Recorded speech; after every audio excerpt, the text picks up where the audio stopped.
For granted by the Conservatives. They want to see the back of this government, and I think the voters of Somerton and Frome are sending a message on behalf of the country tonight to Rishi Sunak, and he could be the first Conservative Prime Minister in history to lose 3 by-elections in one night. Well, last time it happened was in 1968, in fact, in Wilson government. And in fact, then the Tories did go on to win the next election in 1970. But we'll get into all of those issues throughout the night because we have plenty of time. In a moment, we will, as I said, go to all of the counts. But first, let's remind ourselves how we got here. These by-elections were triggered by the resignations of 3 Conservative MPs last month. First, Boris Johnson. There was no party, no COVID rules were broken. The Privileges Committee is to decide whether or not Mr Johnson misled the House of Commons.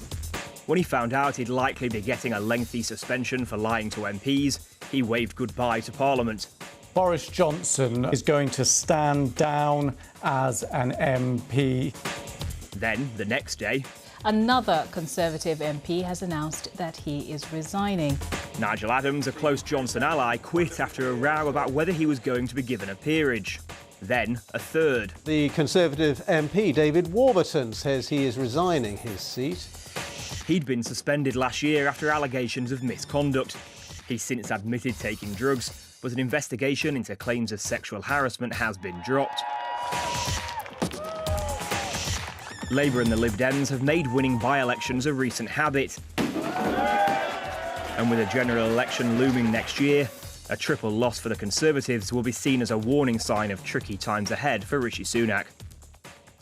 Whistle-stop tour there of the high drama recently at Westminster. Let's go to the counts, as I promised. In a moment, we're going to hear from my colleagues in North Yorkshire and Somerset. But before that, Sean Leigh, who's in Boris Johnson's old seat of Uxbridge and South Ruislip. And Sean, the counting has begun in earnest.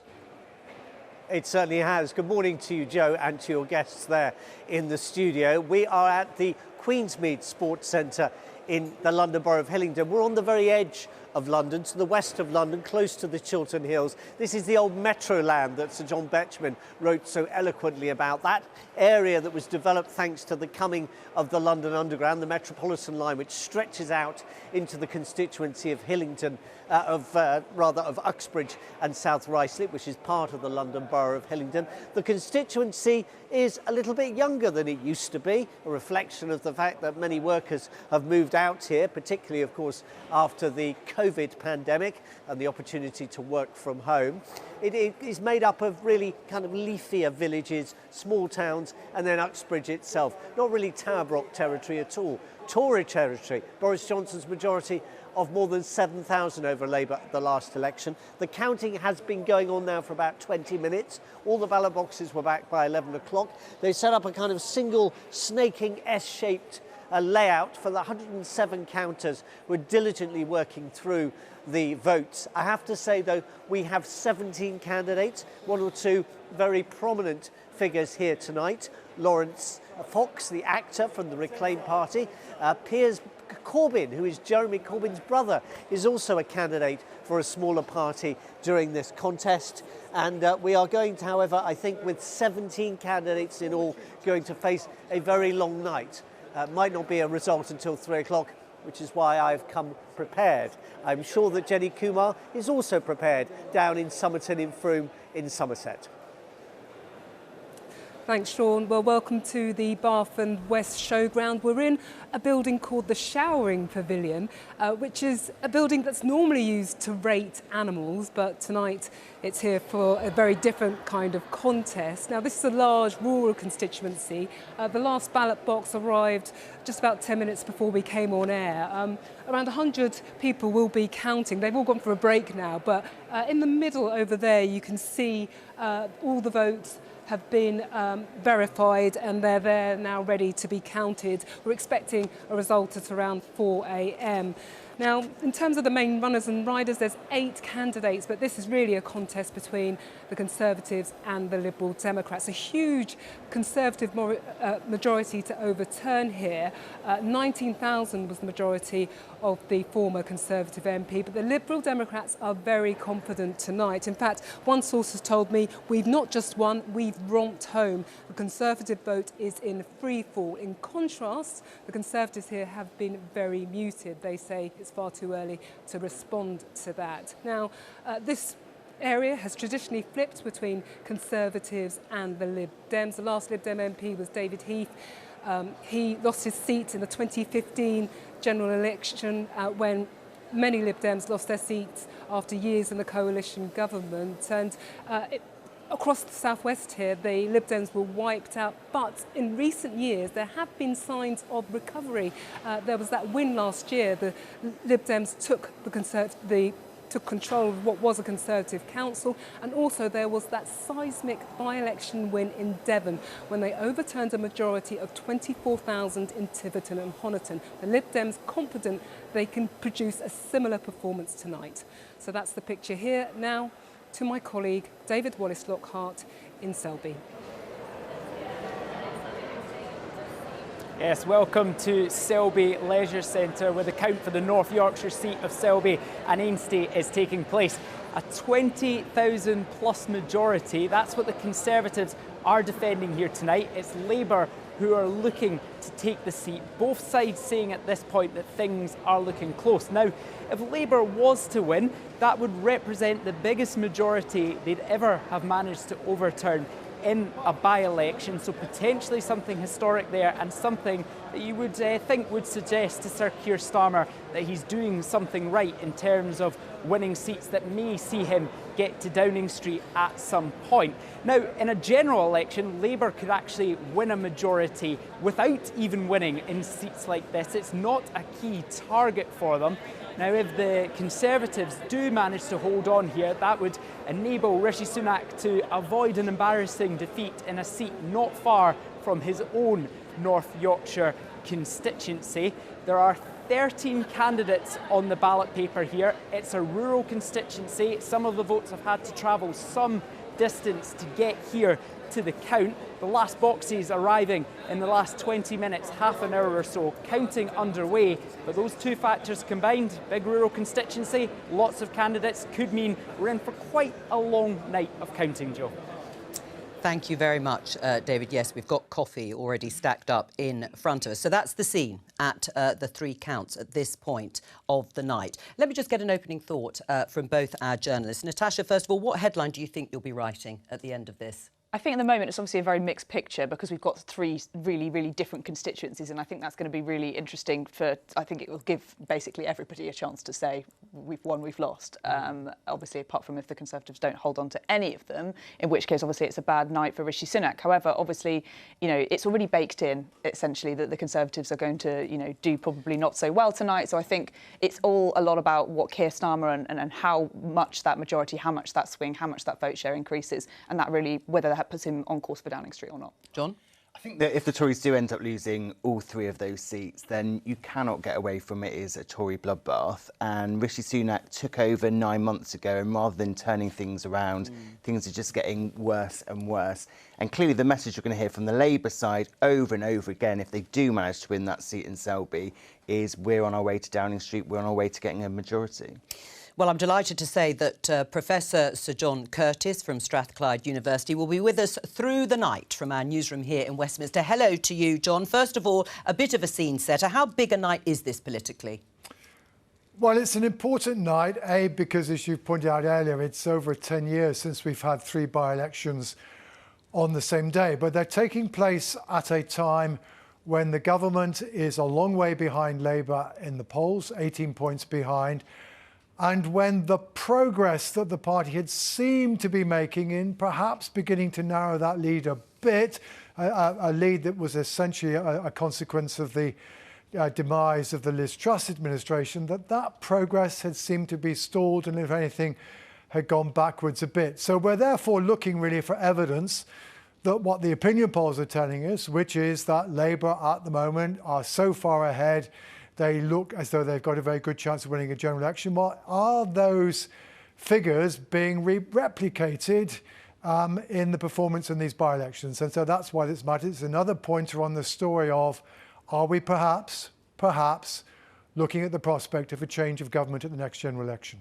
We'll discuss that, of course, throughout the night. Let's just show our viewers the majorities that the Conservatives are defending here from 2019. Uxbridge and South Ruislip, where Boris Johnson was the MP, just over 7,000. In Somerton and Frome in Somerset, just over 19,000. And in North Yorkshire, Selby and Ainsty, just over 20,000.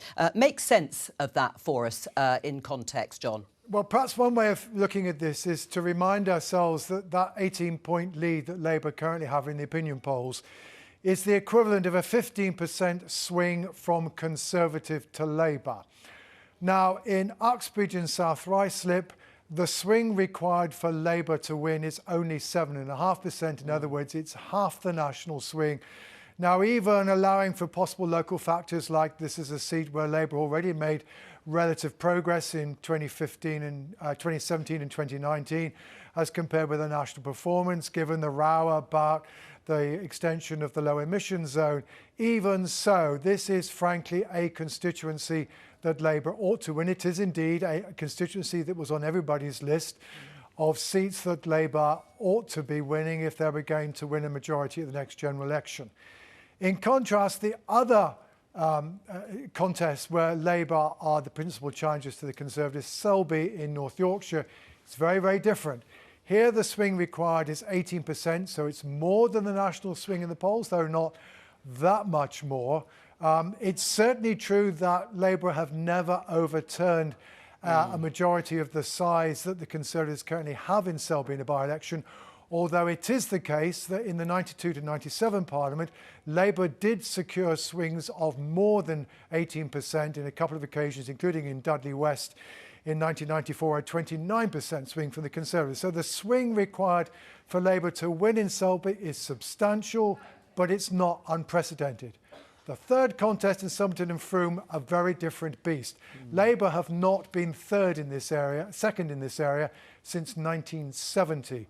But it is a constituency that the Liberal Democrats held between 1997 and 2015. They've long been anticipating a by-election in this seat, so they've been campaigning for a long time. And given those circumstances, and given that the swing required, around 15%, is less than what the parties achieved in Tiverton and Hollington, not that far away, or indeed in their other two by-election gains in this Parliament, there is therefore a widespread expectation, although we've had no polls in the constituency, that the Liberal Democrats might succeed in picking it up. John Curtis there, thank you very much for the moment. We'll come back to you shortly. Let's pick up on some of the issues raised there with the panel. Let's have a look, first of all, at the Labour swings that are necessary. You can see here Uxbridge and South Ruislip, as John was saying, 7.5% required. On paper, that looks very doable. Selby and Ainsty, much more tricky on 17.9%. And as John Curtis was saying, that would be pretty historic, a swing of that size, because we can see some of the recent by-elections which Labour have held and won. And you can see the highest they've actually made in terms of swing is 13.6%. So if they win that, that really will be a sign, certainly of success tonight in terms of by-elections. We'll discuss further what it means in terms of a general election. Let's have a look at Somerton and Frome and the Liberal Democrat swing there and what's required. You can see it would need a 14.8% swing, still pretty sizable, but we've already heard from Munira Wilson, the Liberal Democrat MP, that she is pretty confident that they've actually smashed that. And perhaps unsurprisingly, because if we look at some of the recent by-elections that the Liberal Democrats have won, the swings have been even bigger, right up to 34.2%. So 14.8% shouldn't really be that difficult for them. How are you feeling just at the moment now, Stephen, having listened to all of that? Well, much the same as I was when I spoke to you about 20 minutes ago. This is going to be a difficult night.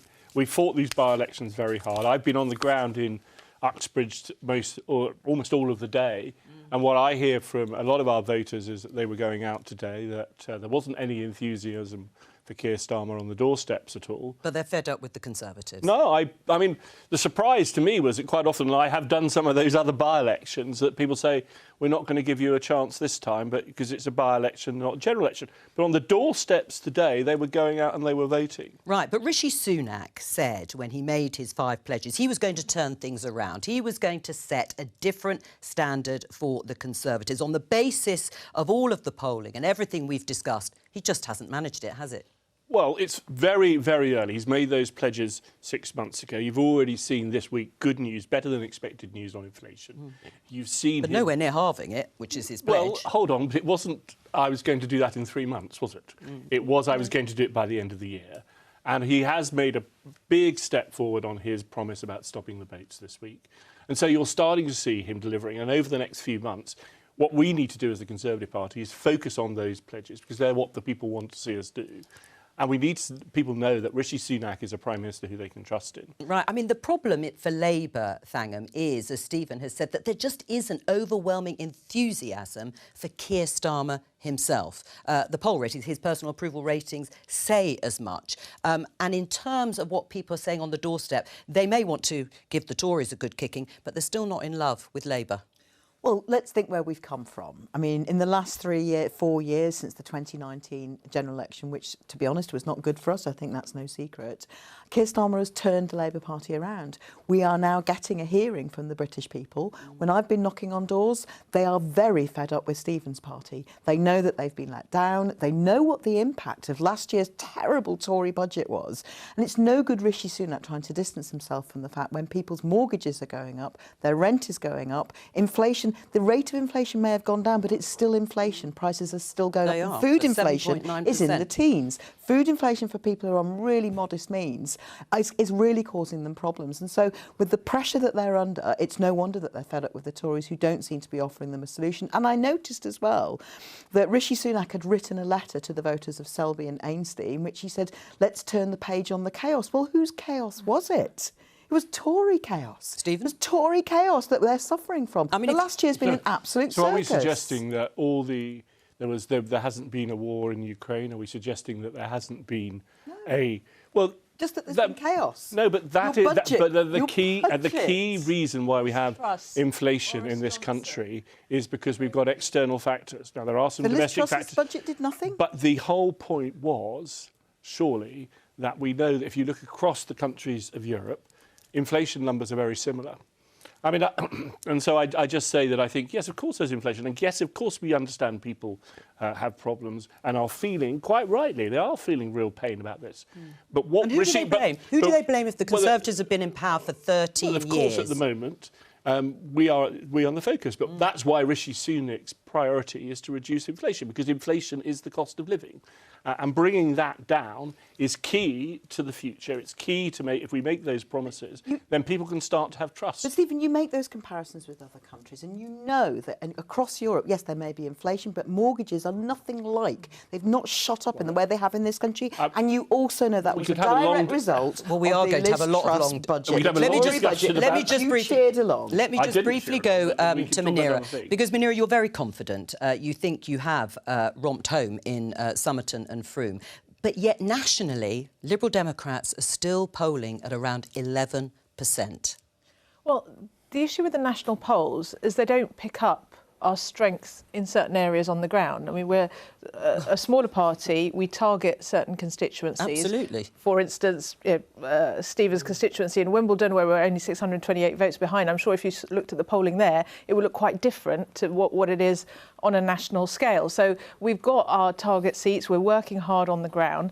And so what you see in these by-elections where we have these massive swings is where we're focused, we're winning votes, because there are areas where, frankly, Labour can't win, and people are fed up of the Conservatives taking them for granted. They see the Liberal Democrats, they see brilliant candidates like Sarah Dyke, local in her community from a farming background, listening to people about their concerns about mortgages skyrocketing, about not being able to access an NHS dentist or a GP, and campaigning on the issues that they care about and putting forward solutions that resonate with voters. What about the state of the parties, particularly looking at the Conservatives and the Labour Party. How important do you think this is going to be psychologically a year out, perhaps, from a general election? I think that you're going to end up with Tory MPs panicking if you start to see seats like Selby, which is fairly rural. It isn't a seat that Labour's ever held in its form as it is.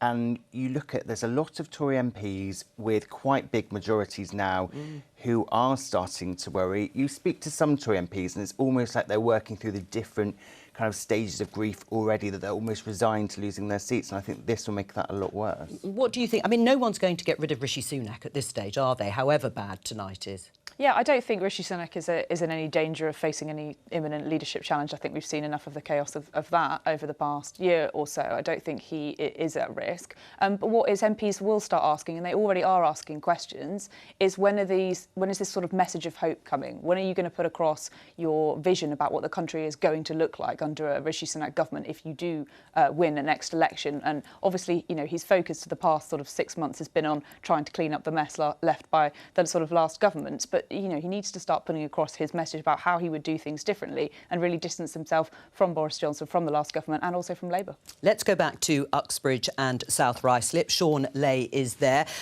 Sean, how's it looking? How's it shaping up?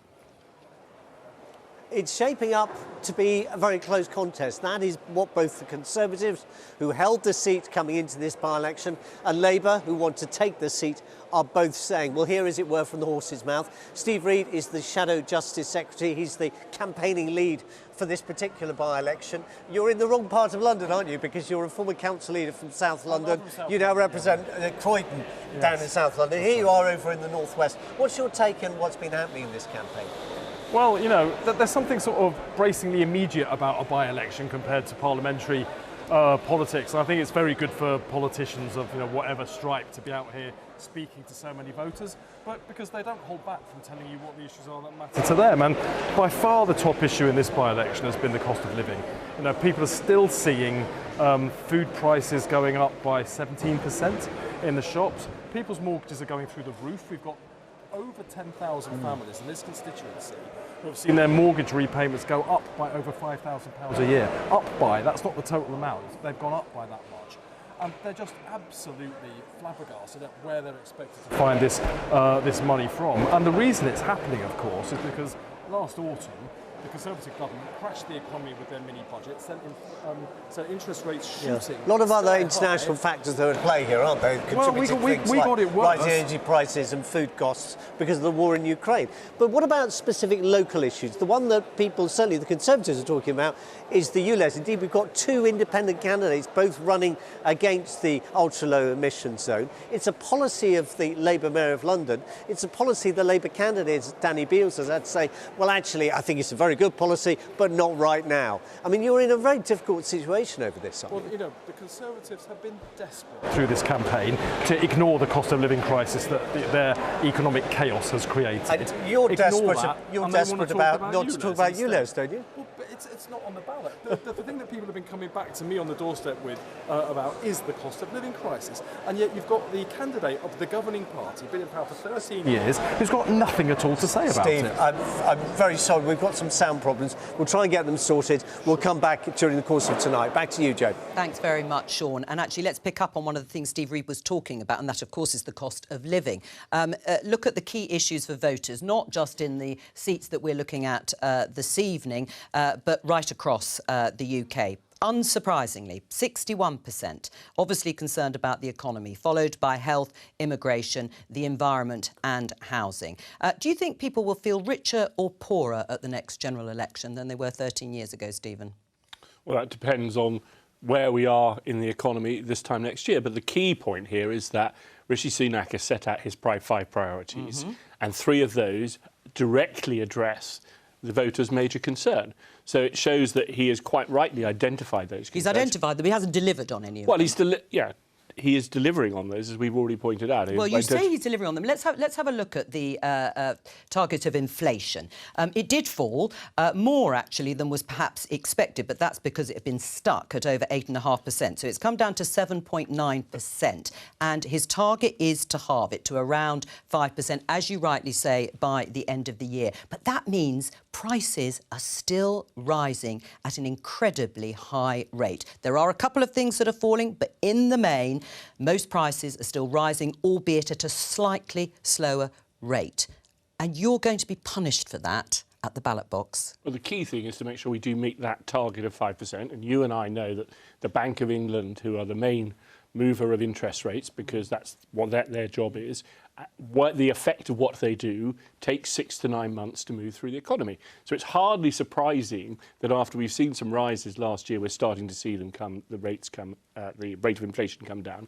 Highly likely that you'll see that rate fall quite dramatically through the second half of this year. Right, but and then you're going to see mortgage rates, as they've already done, start to come down a little bit this week. They've come down a fraction, and but they've already gone up by down. a substantial They have, amount. but they've come down. Keir Starmer has promised growth.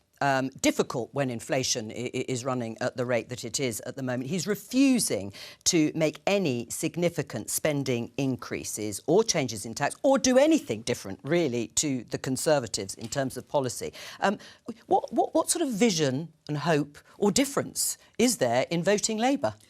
Well, I think what Keir set out with the 5 missions is a way of looking at the country that is really ambitious. We have an amazing country full of talented people.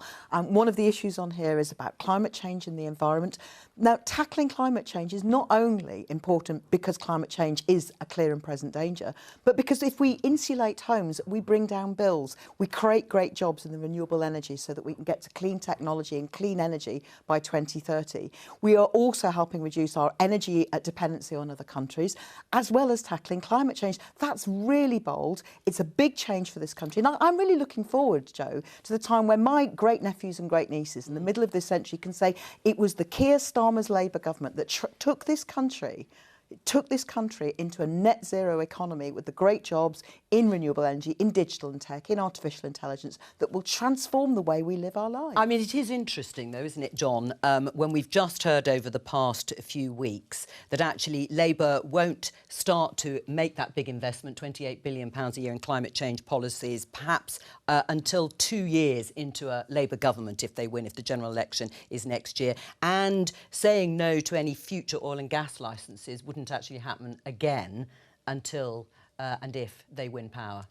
Yeah, and I think that it's clearly a tricky area for Labour with the £28 billion. They have had to slightly change when they will have to do that. But the reason they've had to do that is because of this state the economy is in and because interest rates have gone up.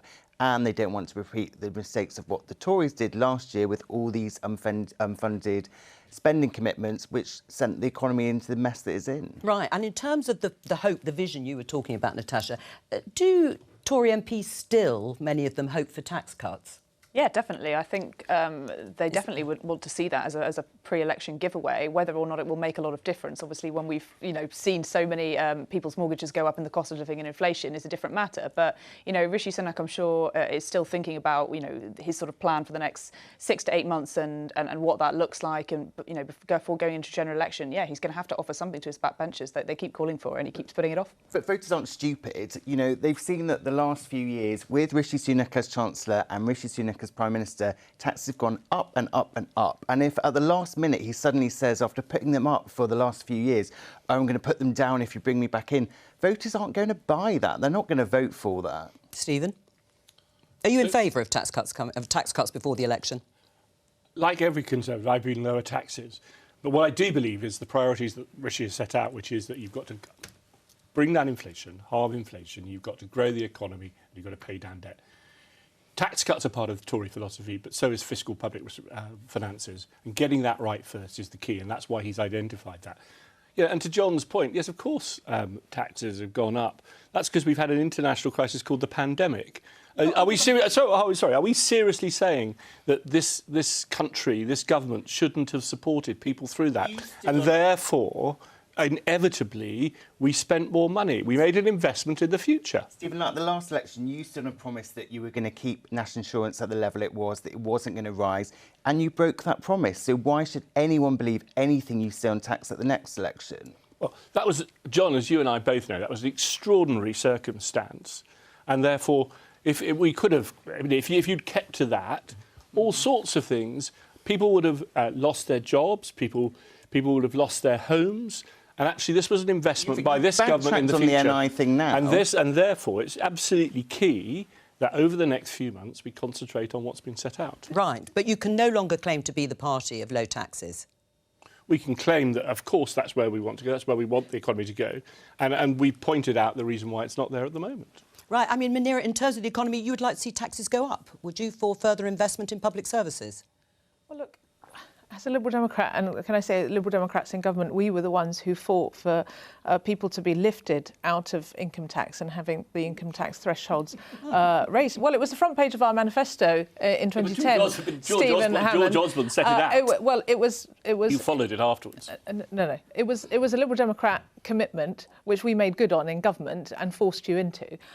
So let's not forget that Liberal Democrats always believe that people should keep more of their money if they can. And do you want to highlight your record in coalition? But we also believe in strong public services. And you have to look at the NHS at the moment, which is on its knees with record waiting lists. People can't access GPs and dentists.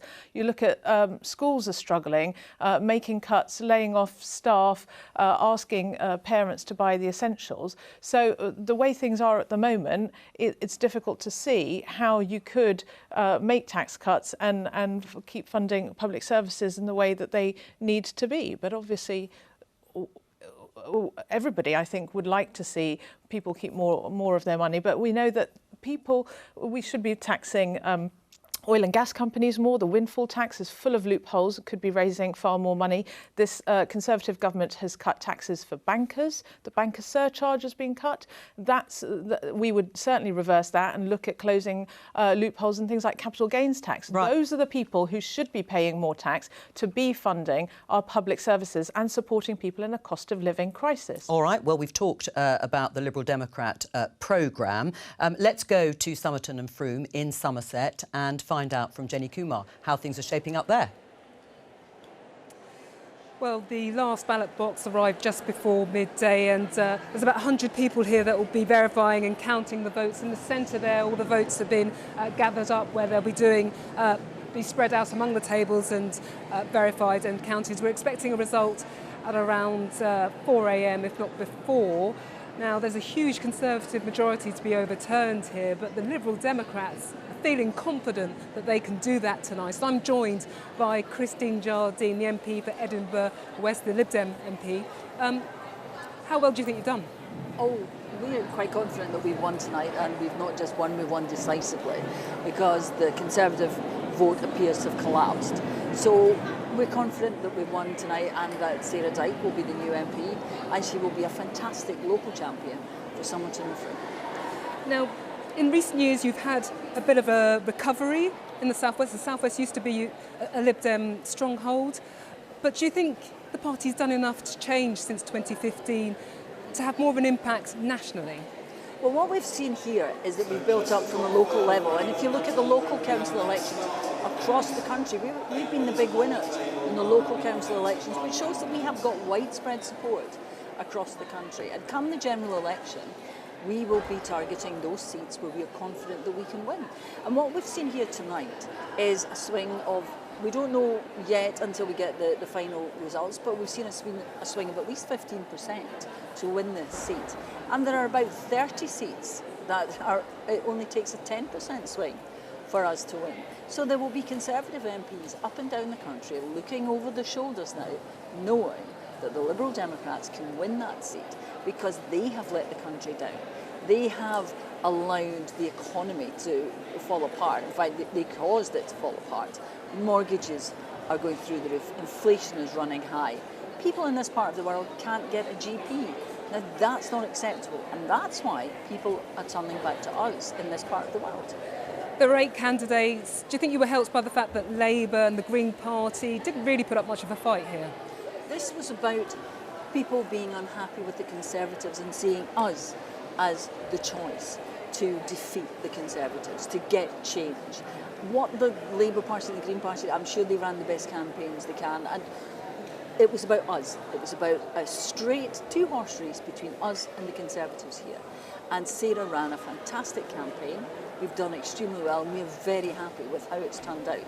And I think going into the general election, we will see that in areas like this, where we are already in a strong position because we're perhaps in second place at the last general election, or we're within 15%, then we have a real chance. And when the voters look at who they're going to vote for, they will see us as the alternative to the Conservatives.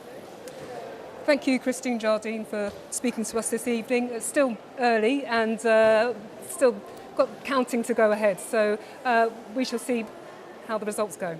Thanks, Jenny Kumar there in Somerton and Frome. It is still early, but that's not stopping the Liberal Democrat leader. We can show you this tweet from Sir Ed Davey. I think we're going to need a bigger tractor. Well, there's confidence for you. Let's discuss that with John Curtis. Yes, well, they think they've got it. They do indeed, and as we've already pointed out earlier this evening, the swing required in Somerton and Frome, although it looks quite substantial at 15%, is less than what the Liberal Democrats have achieved, indeed quite a lot less than what Liberal Democrats have achieved in the 3 by-elections they've picked up before. But I think the interesting debate about Liberal Democrats that's emerged this evening is that when you challenged Munira Wilson earlier about, well, but hang on, you're still only 11% in the opinion polls, the reply was, but we're focusing on particular constituencies. And I think Christine Jardine has just repeated that line in her interview from Somerton.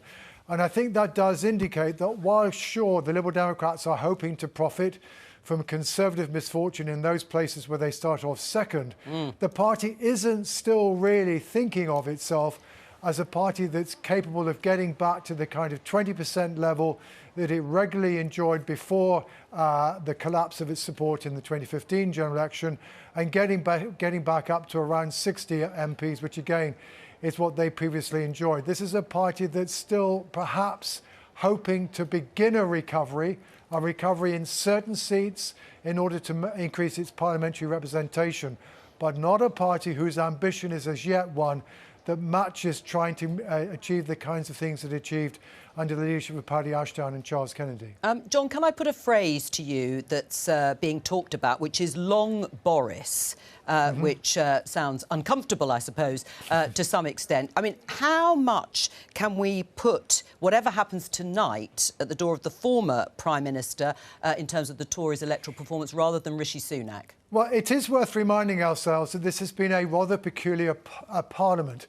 For the first 2 years after the Conservatives' victory in 2019, the Conservatives were never consistently behind Labour in the polls. When did they first become behind Labour in the polls and have always been behind since? When the first revelations about Partygate appeared at the beginning of December 2021. And the truth is that the question of the ethics of Boris Johnson and more broadly of the party that made him their leader is still hanging over the party. And I think we've seen that in recent weeks. Remember the 15th of June. Why does the 15th of June matter? It matters because that's the day that the Privileges Committee report concluding that Mr Johnson had indeed misled the House over some of the statements he made about Partygate. And the Conservative Party collectively did not fall in behind that decision. MPs were allowed to do what they did. About 100 did vote for it, but many didn't, including the Prime Minister. Much of the progress that the Conservatives had managed to achieve in recent weeks in narrowing Labour's lead has been lost in the wake of that. Basically, Labour's lead has gone back up from about 15 points to 18 points in the wake of that collective failure of the Conservative Party to take the opportunity to distance itself from Boris Johnson. And therefore, as a result, I think we've seen that what we might call the ethical issue, which is the first issue that caused the Conservatives trouble. Obviously, the economy is the second one, but the ethical issue is still hanging over the party. Sir John Curtis, thank you very much. We'll come back to you soon, later on in the evening. Just briefly, before we go to Selby and Ainsty, I mean, listening to that, should Rishi Sunak and the government have embraced that report, distanced themselves fully from Boris Johnson and the verdict of the Privileges Committee report?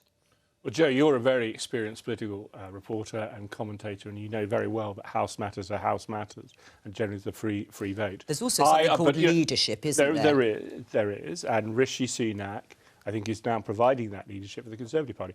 I and well over 100 of my colleagues voted to support that report because it's the right thing to do. And you and I know that I think that it's absolutely right that Rishi Sunak is putting down a different style of leadership with integrity and identifying the priorities of this country. All right, let's go to David Wallace-Lockhart at Selby and Ainsty. David, everyone looking busy behind you there. Yes, Joe, that's right. So remember, a 20,000 plus majority being defended by the Conservatives here, but Labour do think they are in with a shot of taking this seat. Now, the votes have been verified, and what's taking place behind me here quite rapidly is actually the counting of the votes. But at this point, we're trying to get a feel for what's going on, how it's looking for the parties, and I'm glad to say we are joined by Andrew Jones, Conservative MP for the seat next door. Andrew, how do you think tonight's going to go? I think tonight will be close. It's still early days. We've only just had the verification. We don't yet have the turnout data. And just looking around, it's very hard to get any indication because there are so many candidates. But my gut feel is it will be close.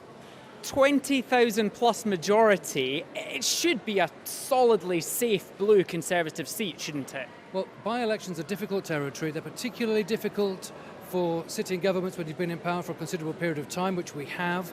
And also, I think you need to remember this is a very local by-election. I've been attending by-elections now for some decades, and this feels quite different to others I've attended.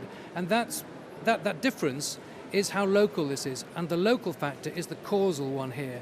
So I think people are feeling disappointed with their previous MP standing down, walking away. So let's just remind people, that was Nigel Adams who stood down. There was speculation he'd be on Boris Johnson's honours list. He wasn't. He stood down very quickly after that. Do you think people here feel disappointed with him? Certainly, that is the feedback I have had on the doorsteps, and that's, I think, been quite widely held view. And I think that will depress the turnout a little bit. So there is a big local factor in play here. Do you feel disappointed with him, one of your Conservative colleagues, leaving his seat in the middle of a cost of living crisis? Yes, I do. I haven't spoken to him. I haven't seen Nigel since he stood down, but we came in together in 2010. He's done very well building the majority up. He's been a popular figure in Parliament, so this was a surprise and a disappointment. I think one of the other candidates there just having a bit of a dig at you. Is that the sort of popularity the Conservative Party are feeling at the moment in this sort of area? Is there a bit of hostility towards the party? Well, I haven't really picked that on the doorsteps, no. In fact, it's been quite friendly on the doorsteps. But I think the factors that have been really most prominent have been that local causal factor and also concern about the economy. And is that an area where you're making enough progress? Because it does feel like the economic data slightly improved this week in terms of inflation, but perhaps not falling as fast as you wanted. And are you being hit on the doorstep because of that? Well, I think people have endured a considerable period of time. We're talking 3.5 years of COVID and then the war. And I think people know that we have had huge international events. Plague and war have always decimated economies. They're frustrated. They want things to come to an end. They want to see that the government has been on their side, which I think they have. They've clearly seen that in the COVID support and in the energy support. But they want some of the uncertainty to come to an end. Now, a phrase that's been cropping up recently, and some Conservative sources talking about it, is the idea of long Boris, is of people perhaps not happy with the performance of him as Prime Minister and perhaps, Liz Truss's tenure as Prime Minister as well. Is that still hurting the Conservative Party in seats like Selby and Ainsty? Well, I think the political challenges that we have had, all of the upheavals, will have had some impact. But I have to say the word Boris has not really been on the lips of the doorsteps that I have been visiting this campaign.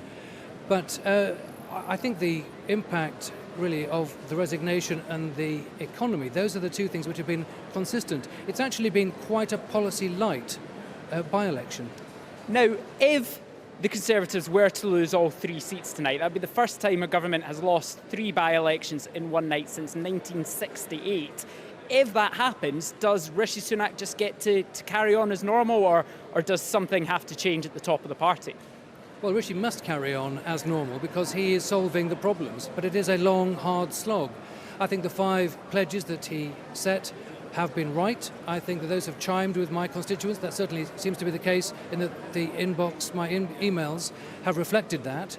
But this has been a policy-light by-election, but I have no doubt at all that if we were drilling into policy, those would be quite correct. But it has been a long, hard slog. People are feeling tired. They want to see some light at the end of the tunnel. In terms of what does that mean in policy, well, I think Rishi is right. This is all about delivery, and I think we will hear more from Rishi in the autumn about vision for the future. And Andrew Johnson, I'm going to put you on the spot, live television, by-election special. Are the Conservative Party going to hold on to Selby and Ainsty tonight? I can't answer that because we don't know. I sincerely hope so, of course. You know, we always enter, everybody always travels, hopefully, in the world of politics. But this is very difficult times, so I hope so. We've certainly fought a good campaign and we've had an excellent candidate. Right. Thank you very much for joining us, Andrew Jones. Appreciate that. Well, a 20,000 majority here for the Conservatives in Selby and Ainsty, but uncertainty with figures in the party regarding whether or not they can hold on to this North Yorkshire seat, not actually too far from the Prime Minister's own constituency. Counting underway, but 13 candidates on the ballot paper here, so could be quite a lot of counting ahead of us and perhaps quite a late or early finish, depending on how you look at it tomorrow morning. Thank you, David. Good try there to try and get a prediction there of the outcome. I'll try it with you, Stephen. Are you going to hold Selby and Ainsty or lose it? It's going to be very close. Generally, between the Conservatives and the Labour. And do you think the Conservatives will hold in the end? I certainly hope that, obviously, Joe. I'm told it's also very competitive at Uxbridge as well, so we'll see that as well. Is one of the problems the rather abrupt nature with which Nigel Adams departed or announced that he was resigning after Boris Johnson quit, and the Privileges Committee report was published, and it was clear that Nigel Adams wasn't necessarily going to be on the honours list? I personally, as Andrew has said, I hear from all of my colleagues that it's one of the biggest, if not the biggest issue on the doorsteps in Selby. I don't think Nigel should have quit. It's irresponsible to have done so. Yes, all right. Well, before we get to the news, the turnout. We have a couple of figures, actually, Natasha and John. In Uxbridge and South Ruislip, 46%, and in Somerton and Frome, 44%. Healthy? I think that's slightly more than we usually expect in a by-election. We would usually expect it to be a little less. So maybe the prominence of having all three on one day, and obviously, you know, media sort of speculation about it, maybe that has upped it slightly. And obviously, you know, the worry for the Tories going into this was that their voters would stay home. So I think the fact that the turnout is slightly up, I would say, is probably a good thing with the Conservatives. Oh, do you agree with that? Yeah, and I think if the same is the case in Selby, then I think it's going to be a really difficult task for the Labour Party. If they take Selby, that will be the safest Tory seat the Labour Party have taken in a by-election since the 1930s. So that is a massive hill to climb. And if there's a big turnout, that will make that even harder. Right. I mean, obviously, as we've heard, all the parties have been working very hard in these by-elections. But it is pretty well the summer holidays. You might have thought people would have been away, Natasha. Well, yes, but I think, you know, obviously there's been a little bit less parliamentary business than I think some Conservative MPs might have sort of hoped for a couple of weeks and months ago. So a lot of them have been slipping off to campaign hard in these by-elections and have been allowed to do so for a few weeks. But obviously, you know, the Conservatives are at a disadvantage in places like Selby, where they weren't expecting these by-elections to take place. You know, and candidates in other areas have been campaigning out there for far longer, so they're on the back foot in some of these. National issues or local issues? I think it is a bit of a mixture. I think it's particularly in Uxbridge and South Ruislip, as we've talked about, ULEZ has been a particular problem. Yes, we'll talk about that in a bit more detail too. At this point, just before we go to the news, I'd like to thank Stephen Hammond for being our guest for the first hour, because you're going to leave us in a few minutes' time. But just to say that you are watching a BBC News by-election results programme with me, Jo Coburn. We are hoping to get some results in the next few hours by 3 o'clock in the morning. But before we come back to the studio, let's go to the news with Nikki Schiller. Thanks, Jo. As you've been saying, votes continue to be counted in the three by-elections that were triggered by the resignation of sitting Conservative MPs. Labour are hoping to win in Uxbridge and South Ruislip, Boris Johnson's old seat. Our team on the ground are hearing they think they might declare around 3 a.m. Labour also want to take Selby and Ainsty. The Labour Party chairwoman, Annalise Dawes, says for them to win it would require significant swings in their favour. Have a situation here of three constituencies that have never returned a Labour MP. You know, if Labour were to win in Uxbridge, then that would require a bigger swing than we even had in the 97 landslide election. If we win in Selby and Ainsty, it would require the biggest swing to Labour ever in a by-election. So these are incredibly challenging elections for Labour. But I think whatever the result, one thing's very clear, and it's been clear to me when I've been speaking with people on the doorstep, that there will be people in this election who will be voting Labour for the first time. They can see that Keir Starmer has turned the Labour Party around, that the Labour Party is in the service of working people, and I think that will definitely be the case, whatever the eventual result from these by-elections. Conservative MP Andrew Jones for the neighbouring constituency to Selby and Ainsty of Harrogate and Knaresborough says he thinks the result there is going to be very close. Obviously, we're defending a big majority. We all know what the numbers are. But obviously as well, this has been a period of extreme political turbulence, and anything can happen in a by-election. It's mid-term, so that's going to be quite problematic as well. But who knows? So we think it'll be close. I've been out with the local candidate, a lady called Claire Holmes, the Conservative candidate. It's felt quite good on the doorsteps, but yeah, we're in strange times. It's hours until a result is officially declared, but a Liberal Democrat spokesman has already claimed victory in Somerton and Frome, saying they have romped home. Christine Jardine, the party's spokesperson for Women and Equalities, is at the count. What we've seen in Somerton and Frome is that people who voted Conservatives all their lives are fed up with this Conservative government being out of touch with the problems that they face, with high mortgages, inflation which is still too high, that, the NHS is in crisis, education is in crisis, and that's what we're seeing here. People turning to the Liberal Democrats because they know Sarah Dyke, she's run a fantastic campaign. She's a local from a local farming family, and they see the amount of work that she has done, and they know that Liberal Democrat MPs work for the community. So what we have been seeing in Somerton and Frome is people who are fed up with the Conservatives and looking for an alternative, and they see us as that alternative. Away from the by-elections, the head of NatWest has apologised to the former UKIP leader Nigel Farage for comments made about him in the bank's official papers. Dame Alison Rose called them deeply inappropriate. Mr Farage said the apology was only a start after he claimed his account at Coutts Bank was closed because of his political views. It's always good to get an apology, and particularly from somebody running a bank with 19 million customers. So thank you for the apology, but it does feel ever so slightly forced. The Treasury made her do this. I have no doubt about that. And I do want to say that the rapid reaction we've had from the British government is superb. Full marks to Andrew Griffith, the City Minister. It also felt a bit like not me, Gov. Well, this committee, the Reputational Risk and Wealth Management Committee, was actually set up as a direct result of her review within the bank system into diversity. So for her to sort of say, well, what's been said here doesn't reflect the views of the bank, well, I'm very sorry, but it does. A walkout by senior doctors in England is causing serious disruption to the NHS, with most routine operations being cancelled. Consultants are staging their most significant action since the 1970s in a dispute over pay. The British Medical Association labelled the government's 6% pay offer as derisory. Ministers say the offer is fair.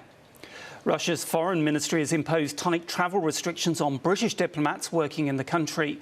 Moscow says it's a response to the hostile actions of the UK government. It comes amid worsening relations between Moscow and London following the invasion of Ukraine.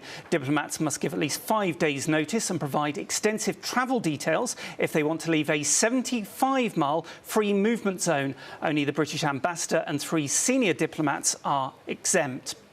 Staying with the war in Ukraine, the United States has said that it has confirmed that US-supplied cluster bombs are being used in Ukraine as part of its offensive against the occupying Russian forces. The National Security Advisor John Kirby said initial feedback from Kyiv suggested the munitions were being utilised effectively and were already having an impact on Russia's defensive lines. Some NATO members expressed concern over Washington's decision to supply the weapons to Kyiv. The bombs can kill indiscriminately over a wide area and are banned in more than 100 countries. So a reminder of the main news. Votes are being counted in the 3 by-elections in England. Our colleagues on the BBC News website and app have a live page up and running ahead of the declarations. Now, I'll be back with an update later. Back now, though, to you, Joe.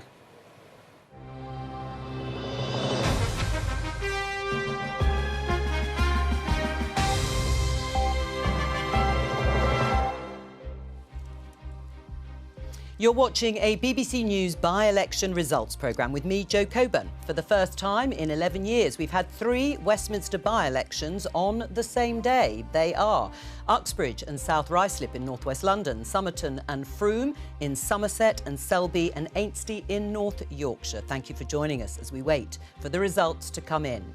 We're live at all 3 counts. And we'll have expert analysis here in Westminster from Professor Sir John Curtis. And with me in the studio this hour is our panel. Conservative MP Sir Robert Buckland, Labour's Thangham Debonair and Munira Wilson for the Liberal Democrats, plus the Daily Mirror's political editor John Stevens and Natasha Clark, Chief Political Correspondent at The Sun. Welcome to all of you. In a moment, we'll go live to all 3 counts. But first of all, let's introduce properly and establish on the programme Sir Robert Buckland. Welcome to you. We were talking in the first hour about the nervousness that is being felt amongst your colleagues. And unsurprisingly, if you lose all 3 of these seats, they are 3 very different constituencies. They are spread across the country, I should say, and they will be overturning, in 2 of them, big, healthy majorities.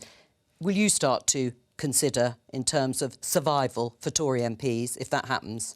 Well, look, I think tonight is going to be a very difficult night. I think the circumstances of these by-elections are particularly tough for the government. Governments, in by-elections are not necessarily a great mix, and I think tonight may well prove that. But Rishi Sunak's a relatively new leader. He was going to establish a different kind of government with accountability and credibility and integrity. Well, I don't think he's to be blamed for the circumstances of these by-elections. What I think, well, look, I mean, these are particularly unfortunate circumstances for the government, and that backdrop, I think, needs to be understood. But, remember what he's doing. He's been in for 9 months. He's set his 5 priorities. They're the right priorities for this country. He's following through on a tough set of plans that reflect the concerns of the people of our country. From a previous Conservative government. Well, but reflecting the fact that, like many other countries, we're facing severe headwinds, and inflation in particular at the moment is particularly stubborn, as we were discussing only, I think, yesterday on your programme. But, here we are, we're in the middle of the night. You've got me out of bed to talk about important by-elections. Why am I here? Because I care and I want to hear what people are saying, and we are going to reflect upon what people say, and we will act on their concerns and follow through on the plan that the Prime Minister set out. All right, well, let's just remind people of the majorities that are being defended. In Uxbridge and South Ruislip, just over 7,000. That, of course, was the seat of the former Prime Minister Boris Johnson. In Somerton and Frome, in Somerset, in the southwest, it's just over 19,000. We've already had Munira and her colleagues and the leader of the Liberal Democrats saying, we've got it. The Tories are out there. And Selby and Ainsty, the most difficult for Labour, who are hoping to take it, just over 20,000, that seat in North Yorkshire. It isn't in the top target for Labour, but it would, of course, Thangham, be a real coup for the Labour Party. It wouldn't necessarily mean, though, that your chances have vastly increased in a general election if it's in a year's time. But it's amazing that we're even thinking about the fact that Selby and Ainsty is a possibility for the Labour Party. People have worked so hard, but as you said, it wasn't even on our list. And now we're looking at a possible swing that's bigger than the swing that happened nationally in the 1997 general election, which resulted in a Labour overwhelming majority. I mean, Robert's talked about, that Rishi's only been in 9 months or whatever it is, but he was in the previous government, Robert. He was part of the previous government, not just as any old minister. He was Chancellor of the Exchequer. And I know, I've heard Tory people come on here tonight and other programmes and say, it's the war, it's the COVID. We've had 13 years of underfunding public services, of austerity that left our public services in no fit state to cope with the COVID. And then we had a budget last year which showed the public what the Tories think of public money. And it showed the public that you would rather give a massive tax break to the very richest than actually deal with what's really happening for people up and down this country. You say that you know what the issues are, and yet you've put up people's mortgages by spending money that you didn't have, and you still aren't over it because you haven't even got a plan for how you're going to pay for your NHS workforce. We'll let Robert answer. The right thing. Scrap the non-doms tax super tax break for the super rich and actually pay for it properly. What is Labour's plan? Because 1 week it's 28 billion on green economy. The next week it's not. 1 week it's on increasing benefits. The next week it's the two yeah, well, it is, but you're flip-flopping all over the place. You're just learning how to do opposition, Thangan. You're nowhere near ready to govern this country. With public money? What are you doing with public money, Robert? I mean, is it right that you took a severance payment of over £16,000 for your 16 weeks as Welsh Secretary? Is that right? Well, I mean, that's public money. That's public money. I am deeply, deeply disappointed that you are talking about that. What we should be talking about public money is the record number of people in employment in this country, the fact that a Conservative government is spending has, their money. Once again, unlike Labour governments, increased employment, and that is the way that we get people out of poverty. Every Labour government has left this country with more unemployed people are you actually than they listening came into to office. what people are saying? We are listening very carefully to what Clearly people are not. saying, and that's why the Prime Minister's five Clearly priorities are absolutely right. And We're going to look really at, by the way, we're going to look... that you have indulged in a personal attack on me. No, it's not very about you as a disappointed. All right, well, we're going to look at both the way pledges of Rishi, personal of Rishi Sunak and of Keir Starmer. But I want to come to you, Munira, because in the end, what you want to do is kick the Tories out. What would you do? How far would you go in working with Labour, not in these seats necessarily, but in a general election, in order to pool resources to make sure that you get Robert's party out? As we've seen in these by-elections and in the local elections and in most general elections, we put up candidates in every constituency in the country as far as we're able to. I'm not talking about candidates, I'm talking about resources yes, and where you can focus your efforts. And it's nothing new that as a smaller party we target our resources in the areas where we think we can win. Sadly, we operate in an environment where we have first past the post, and therefore we have to target our resources because that's the way we win seats and get more MPs in Parliament and have more Liberal Democrats representing their communities, standing up for their communities in Parliament, challenging the government. And we will continue to do that. We will focus our resources on places like Wimbledon and Winchester and Guildford and Cheadle and Harrogate and so on. Right. I mean, for you, for the Tories, is this now a recognition that you really are fighting on all fronts? Because you've got the Liberal Democrats here who are absolutely convinced, although we don't have the result, that they're back there in the southwest, where they were pretty well obliterated. And then we have the Labour Party. Now, Selby and Ainsty is not Red Wall. It's not the sorts of seats that Labour traditionally held. But a North Yorkshire rural seat, if Labour were to take that, all seats are vulnerable, aren't they? Well, look, I readily accept the fact that this is a challenge on all fronts. I mean, it took the Tories a long time to win the South West back from the Lib Dems, many years. You know, we didn't get our majority in 2010 because the Lib Dems held on in the South West. That's changed. I mean, the Somerton and Frome seat was a Lib Dem seat right up until 2015. The old Selby seat, I mean, Selby's got better for the Tories because of the hinterland of Harrogate, but the Selby seat itself was held by Labour until 2010. Yes. I'm not going to minimise the fact, Joe, that if Labour won in Selby, it would be a significant result. Of course it would be. But at the same time, you know, the idea that somehow, you know, we're sitting here complacently just twiddling our thumbs and thinking everything's going to be fine, not a bit of it, you know. It's time to give up? Well, not at all. I mean, now is the time when you've got your back to the wall, you've got to come out fighting, you've got to come out with a positive set of policies. The Prime Minister's priorities are right, and he's going to set out his vision for our country in the autumn when we come back from the recess, and I'm confident he's going to do that. Right. How difficult is this for Rishi Sunak? Because where and how would you focus a general election campaign if all three go this evening? Because we've got the South West, we've got Selby and Ainsty. All right, London broadly is a Labour city. It has a Labour mayor, although the outer London boroughs tend to be more Conservative. How would you focus that campaign?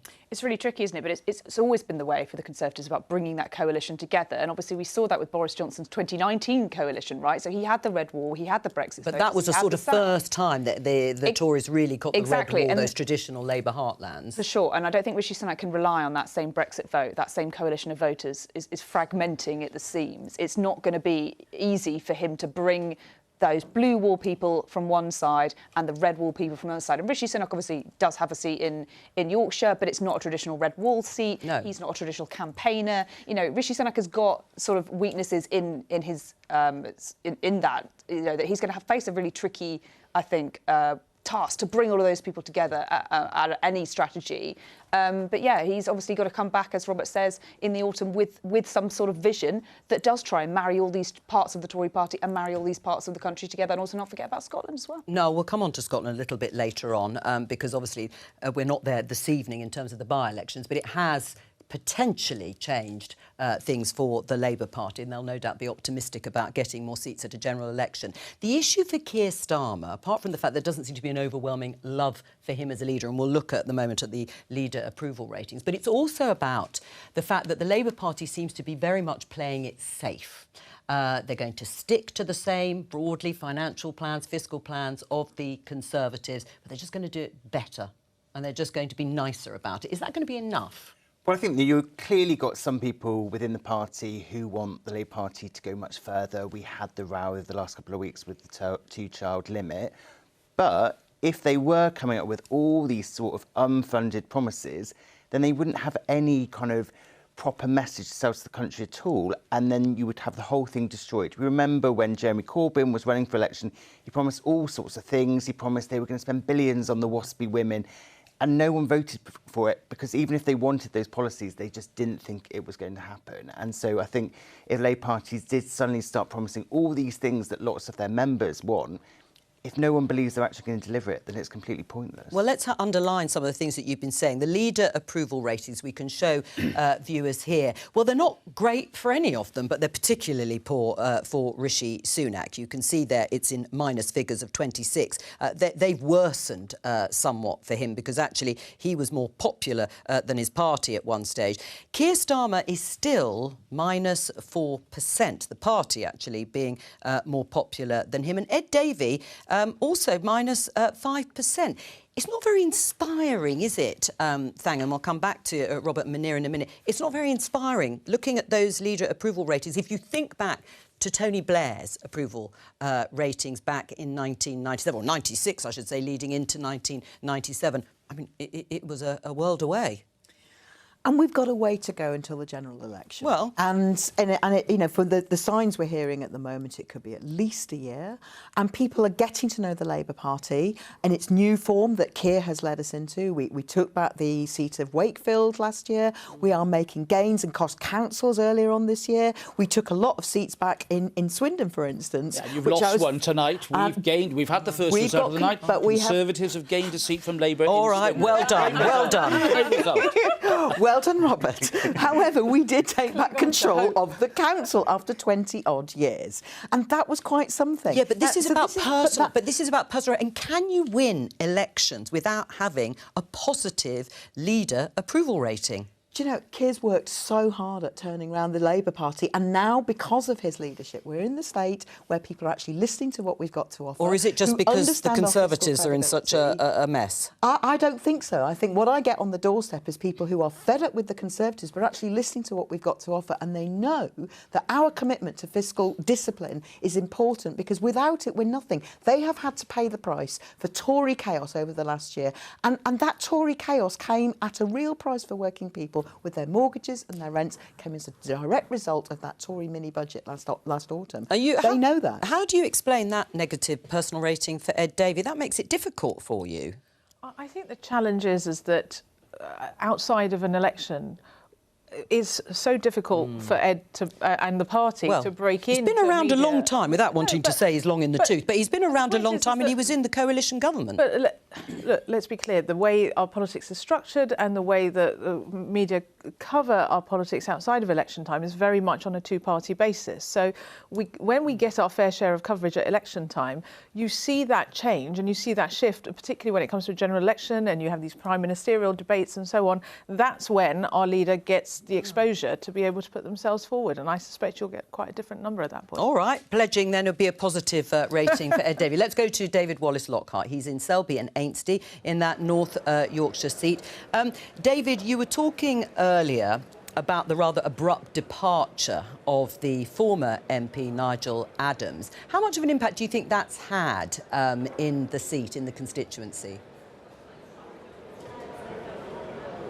Yeah, Nigel Adams was, of course, a very close ally of Boris Johnson. And when there was all these names floating about MPs that Boris Johnson may try and send to the House of Lords in his resignation honours, Nigel Adams was one of those names. Now, ultimately there seemed to be behind the scenes a bit of disagreement when it came to sitting MPs and how easily they could go to sit in the House of Lords, and it was something that didn't happen. And after Boris Johnson announced he was standing down, it was just the next day that Nigel Adams said that he was going to go as well. And we spoke earlier on this evening with Andrew Jones, Conservative MP from the constituency next door here in North Yorkshire, and he was saying that there were people on the doorstep who were disappointed with the fact that Nigel Adams had stood down. It's of course a difficult time, cost of living problems, a time where people want to have representation in Parliament, and the fact that they've been without an MP for a while this by-election was taking place was something he suggested was playing on the doorstep. Now, that is not to say for a moment that that has been the one and only issue in this by-election. As you'd expect, like anywhere in the country really, problems about cost of living, getting a NHS GP appointment or a visit to the dentist, problems with public transport, all these sort of factors have been coming up in this by-election campaign, and that's perhaps why, with those difficulties facing the government at the moment, despite Rishi Sunak's 5 pledges and promises to deal with those, that's perhaps why we're talking about a seat with a 20,000 plus Conservative majority that's been Conservative since 2010, potentially turning red tonight. Yes, I mean, and obviously Labour are getting a hearing. We've been discussing here in the studio. It would be a real, I mean, it is a real challenge for Labour to take this seat. But tell us a little bit about the candidate, the Labour candidate, and what the focus has been of that campaign. Well, the candidate for Labour here is another Keir, not Keir Starmer, of course. His name's Keir Mather. He's worked previously for the Labour MP Wes Streeting. He's, if he did become the MP tonight and go to the House of Commons, he would take up the mantle of what's known as Baby of the House. It's a slightly patronising term that's used, but it means essentially that someone is the youngest MP in the House of Commons, and that would be him at just 25 years old. He's been talking about problems people are facing with the cost of living here. He's someone who's spoken quite regularly about disappointment with the former Conservative MP Nigel Adams standing down in the middle of a parliamentary term. And you would think, as the opposition party, that's quite an easy thing to try and latch onto in terms to try and leak off some support from the Conservative Party. But it's an interesting seat here in Selby and Ainsty because it's been Conservative since 2010. Before that, under slightly different parliamentary boundaries, it was a Labour seat. So it has been the kind of seat in recent years that has elected an MP that has then gone on to be part of the party that has formed the next government. Now, by-elections are very different beasts from general elections. It's entirely possible someone could get elected tonight and then at the general election ultimately lose their status as an MP, lose their seat, because by-elections can sometimes be slightly strange on that front.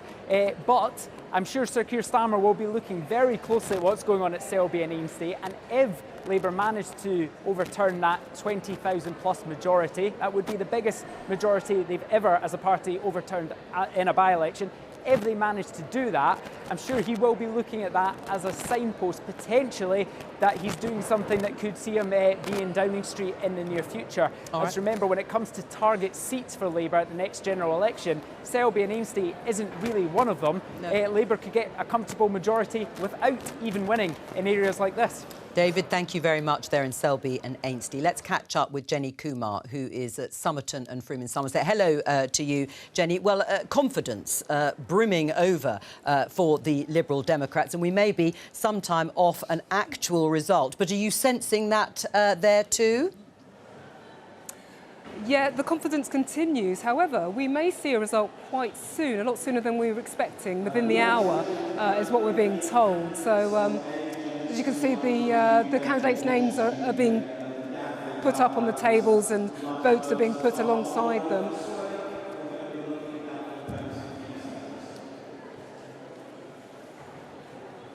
But yeah, they've run a very they've thrown everything at this campaign. Ed Davey, the Lib Dem leader, has been in the constituency 6 times, and perhaps he'll be here tomorrow pulling off another stunt. Yes, well, indeed. Well, Munira Wilson here is very hopeful, laughing away. We can see people there crowding round the tables as they do, trying to get a sense of the votes piling up there. Tell us a little bit about the Liberal Democrat candidate, since she could very well be the next MP. Yeah, so she's a councillor. She was elected onto Somerset Council, and she's made very much about her local roots, a farmer's daughter, someone who's lived in the area and very much well established here. And also, one of the things she's been saying is that because David Warburton, the Conservative MP, he became an independent when he was being investigated. She's been saying that basically a lot of people have been coming to her, and she's been helping local people with their issues. So a big thrust of her campaign is that she already is kind of on the ground, plugged in with people, able to help them out. The Conservatives here tonight, not surprisingly, are a bit more subdued, and we've heard tonight from the Conservative group leader on the council, David Fothergill, and he said tonight is a tough night. He's disappointed that the Lib Dems declared so early, but he's also said that he thinks what's happened here is down to a peculiar set of local circumstances. The fact that you had David Warburton, the local MP, going rogue, to use his words, and facing serious accusations. And he says that tonight's performance isn't necessarily a reflection of how the Conservative Party is seen nationally. Jenny Kumar there, Somerton and Frome, thank you very much with the latest. Oh, well, we might get a result then within an hour, which will be relatively early than predictions if we get that by 2:30, but let's just see what happens. Let's go to Uxbridge and South Ruislip. Sean Lay is there. Hello to you again, Sean. I don't know whether you've got any predictions of a result and what time it might be. Oh, you have, lovely. And we also had turnout figures as well for the constituency. So give us the latest. Yeah, the turnout figure I can give you is 46.23%. So that's not bad for a by-election. No, not bad. By any means. That means 31,002 citizens of Uxbridge and South Ruislip turned out to the polling stations or put in their postal votes or got them voted by proxy. Those who turned up with their ID, and that was the result. Now, what's interesting is, if you look behind me, you'll see on the other camera we have in the hall, the county has come to a stop. I am told by Little Bird that maybe that declaration is not very far off. What we have to look for is a man called Lloyd White. Lloyd White is the returning officer here. At the moment, he has his collar open. When he puts his tie on, that will be a sign that he's going to summon the candidates for them to be given the provisional result. If at that point the candidates object, then we could be into a recount. If it's very tight, there are certain criteria that they are allowed to object by. If they don't object, so the tie might come off, in other words, in which case you can all relax and we can all sit back tight for another half an hour, hour and a half. However, if the tie stays on, then the next stage is lining them up in alphabetical order to getting them to troop onto the stage behind me, and then we will have the result. So we could be in a bit of a race to the finish with Somerton and Frome here. Who would have thought it? Right, well, absolutely. I'm sort of gobsmacked that there could be some actually relatively early results. You keep an eye on that tie going off or so on or staying off. And just briefly before we let you go, there are a lot of candidates, of course, aren't there, in Uxbridge and South Ruislip? There are 17 candidates. One thing to say is that the campaign seems to have shifted from a law and order campaign, which was running in the first part, to a campaign about the ultra-low emission zone. Now, that's the Mayor of London's policy, a Labour mayor, which is not popular here, which has forced the Labour candidate, Danny Beales, to say, well, actually, I'm sort of in favour of it, but not now. So he's campaigning against his own party. And I can't help thinking, Joe, as you will recall, there was a by-election here in 1997, when Labour tied one arm behind its own back by dumping the local candidate and imposing a more Blairite candidate.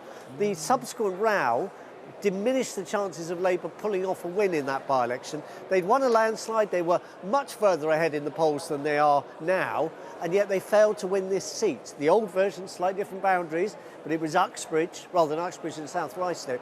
I think that might explain why Labour is not being too optimistic right now, and why the Tories just think there's a little possibility that they could defy the sceptics and pull off what would be a win, but only a very narrow one. But nobody really wants to call it.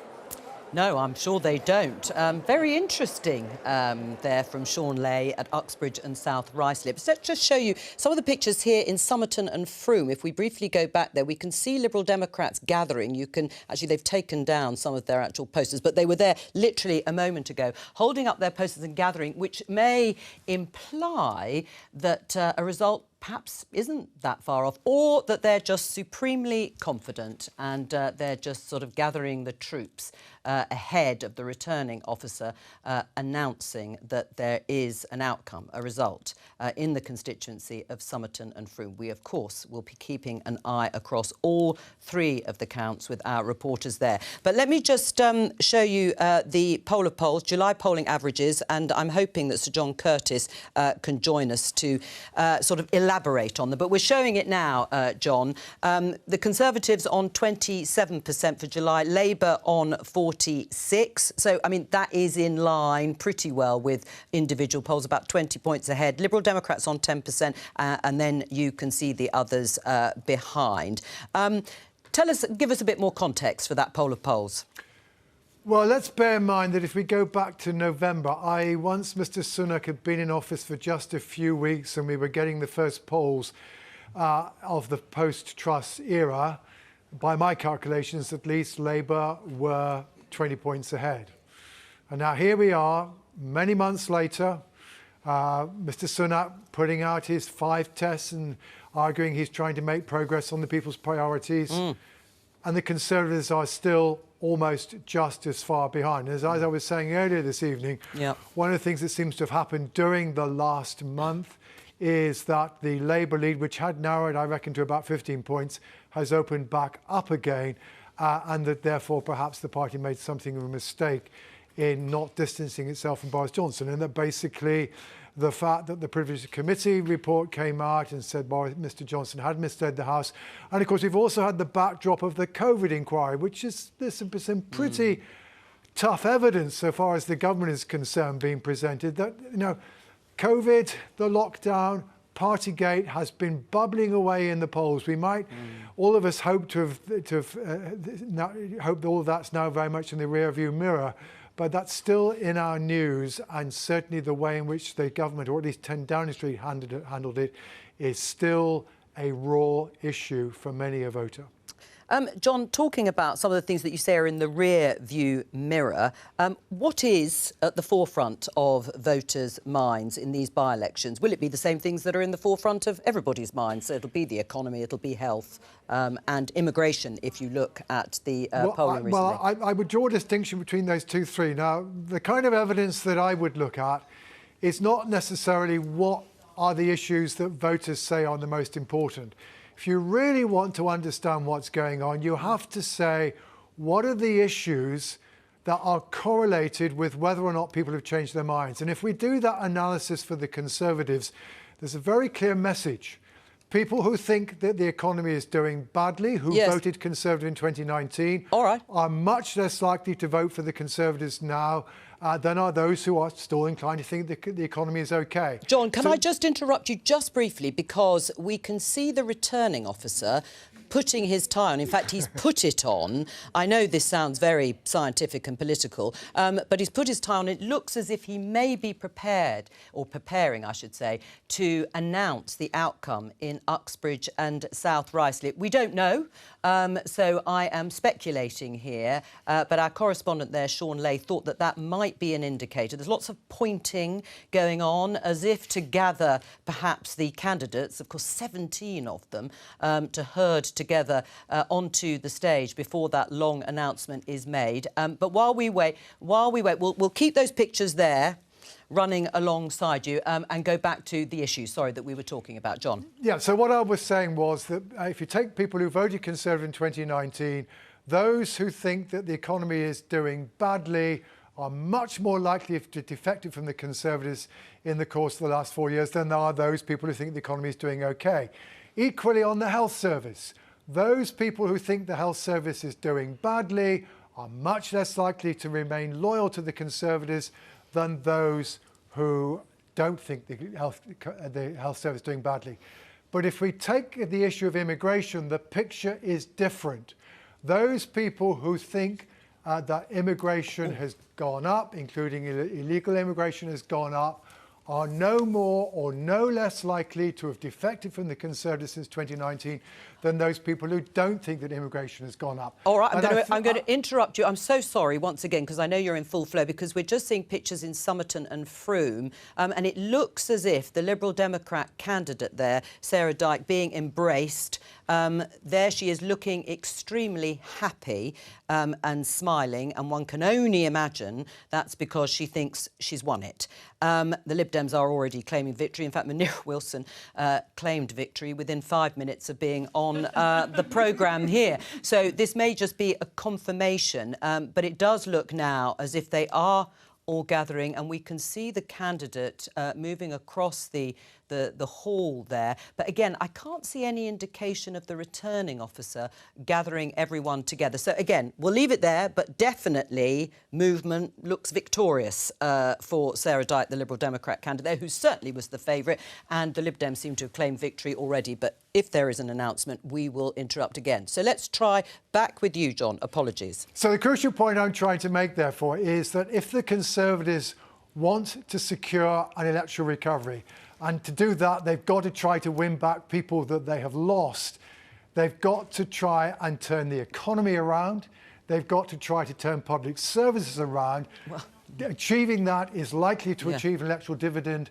Stopping the boats is unlikely to bring the same benefit. And to the extent to which the party is focusing on that issue, an issue which, of course, it's arguably even more difficult for them to achieve than turning around the economy or trying to improve the health service. But in focusing on that issue, I think, in truth, what the Conservatives are doing, yes, they are focusing on an issue that appeals to their core vote. But the challenge facing the Conservatives is not to hang on to their core vote, it's to win back the many, many voters that they have lost during the course of the last 4 years.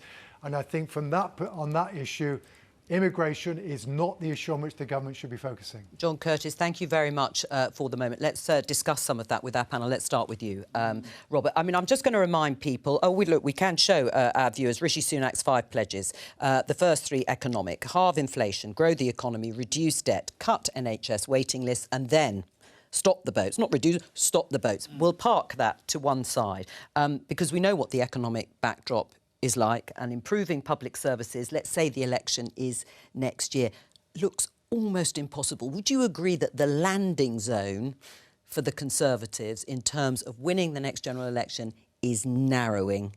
Well, look, this was a narrow road anyway, in my view. I think it's a very tough challenge, and that's why I think the Prime Minister is to be commended on not actually trying to go for low-hanging fruit, but taking on the really tough issues. You know, it was said at the beginning of the year that it was going to be a doddle to sort inflation out. I mean, well, I think that's because you thought it would be a doddle for it to come down naturally. I don't think any of us thought it would be a doddle, and the Prime Minister, you know, right from the get-go has been serious about the fight against inflation. He knows that the Conservatives have a great reputation on fighting inflation by putting it at the heart of our policies in the 80s, as we did.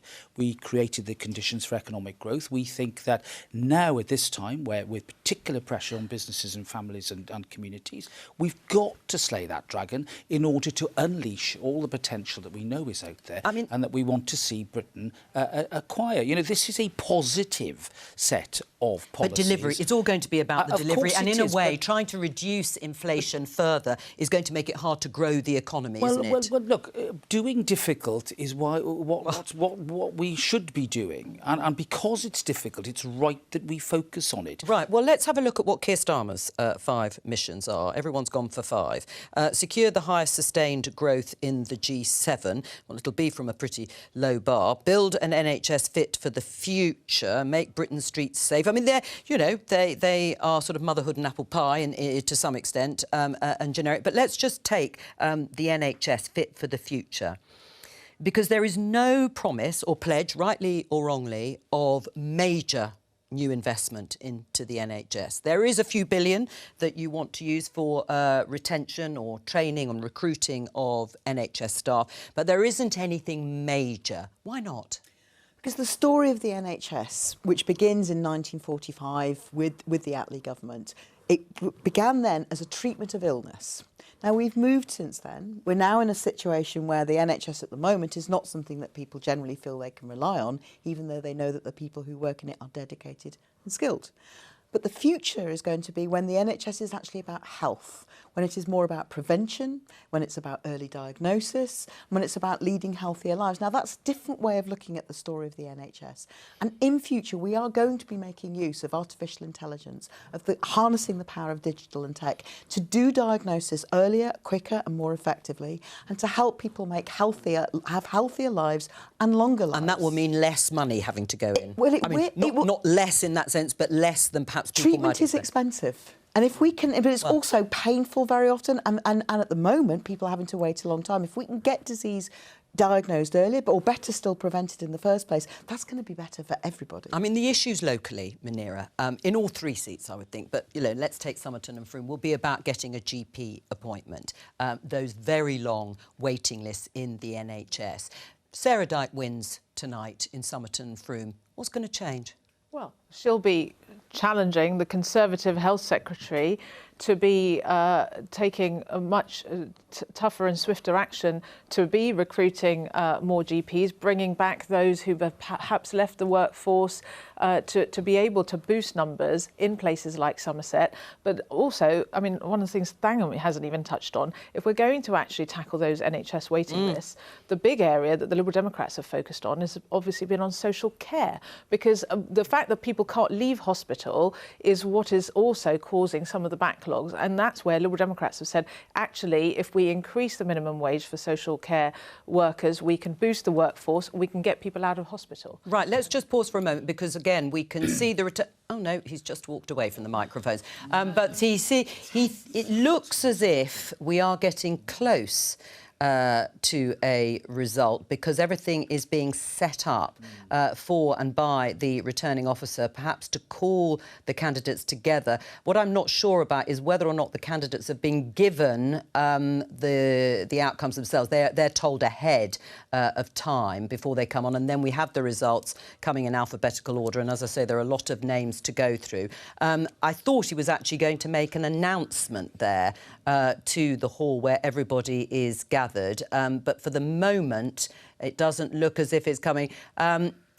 Right, so they are going through provisional results at the moment, or maybe they are just being told what the results are just before they get called onto the stage. Let's leave those pictures running, and we can go there as soon as we're ready. And I'm sure our correspondent Sean Lay is waiting and ready to go once they do get called onto the stage. But let's just pick up with Natasha and John. I mean, Natasha, the backdrop to this, of course, has been strikes. Strikes across all sorts of sectors. Now, the government has accepted the recommendations of the pay review bodies, but we still have some high-profile strikes with junior doctors. Is there any sign that that's going to be resolved? It doesn't look like it at the moment. I don't think either the junior doctors or the consultants, I don't think they're even in talks with the government at the moment. And I think the government have said, we're not going back into talks with you guys unless you call off the strikes. And I think instead they announce some more strikes. So I don't think we're anywhere near there. It's exactly the same position with the RMT as well, the trains strikes. You know, we've had a year of that. No sign of abating. It looks like both sides are even further apart than ever. So yes, it's obviously a bit of a thorn in the side of the Conservatives, but, you know, they're trying to use it as a sort of political tool to say, well, this is exactly why we need to bring forward this strikes legislation to try and get that down, and that it does have a lot of support in some Conservative areas. I mean, it could be a problem, of course, that if Labour were to win a general election next year, they'd still be dealing with. I mean, that is possible, but I think, you know, when you look at those promises that Rishi Sunak made, including cutting NHS waiting lists, and Rishi Sunak was asked at PMQs this week, why is that not happening? Why are those numbers going up and up and up? Well, they're now at a record level, and he blamed that on the strikes. Well, that's all well and good, but why did the strikes drag on for so long? It's because for months on end, the government wouldn't even talk to the nurses. Robert? Well, look, I think clearly, bearing in mind the sheer weight of work, we're going to still see those numbers rise before they start to come down. I was glad that a deal was reached with the nurses. I did suggest that we should be doing that back in December of last year. And I think Steve Barclay absolutely worked very hard in order to achieve that. But it was a mistake to wait so long. And I think, the government, in terms of its accepting the independent pay reviews, I think that's all very sensible, absolutely the right way to do this. I think the public, though, they're getting a bit tired about these continued strikes. I detect that there's a lack of sympathy in some areas for some of these strikes that are continuing. Bearing in mind, for example, with consultants, the pension reform that was made as a result of their direct request.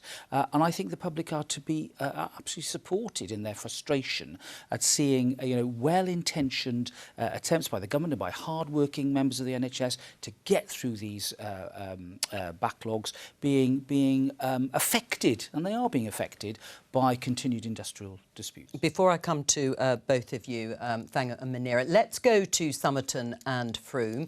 Jenny Kumar is there. Over to you, Jenny. Hi, yes, well, we're very close to a result here, probably within the next half hour or so. And just a moment ago, in the back of the hall, the Lib Dem candidate Sarah Dyke arrived, and there was a huge cheer. The Lib Dems very early on saying that they've won this, very confident, and another party that thinks they've done quite well tonight is the Green Party, and I'm joined by Martin Dimmery. So how do you think things have gone? Well, it seems that we've done far better than we've done before. This is only our fourth election campaign in a national election.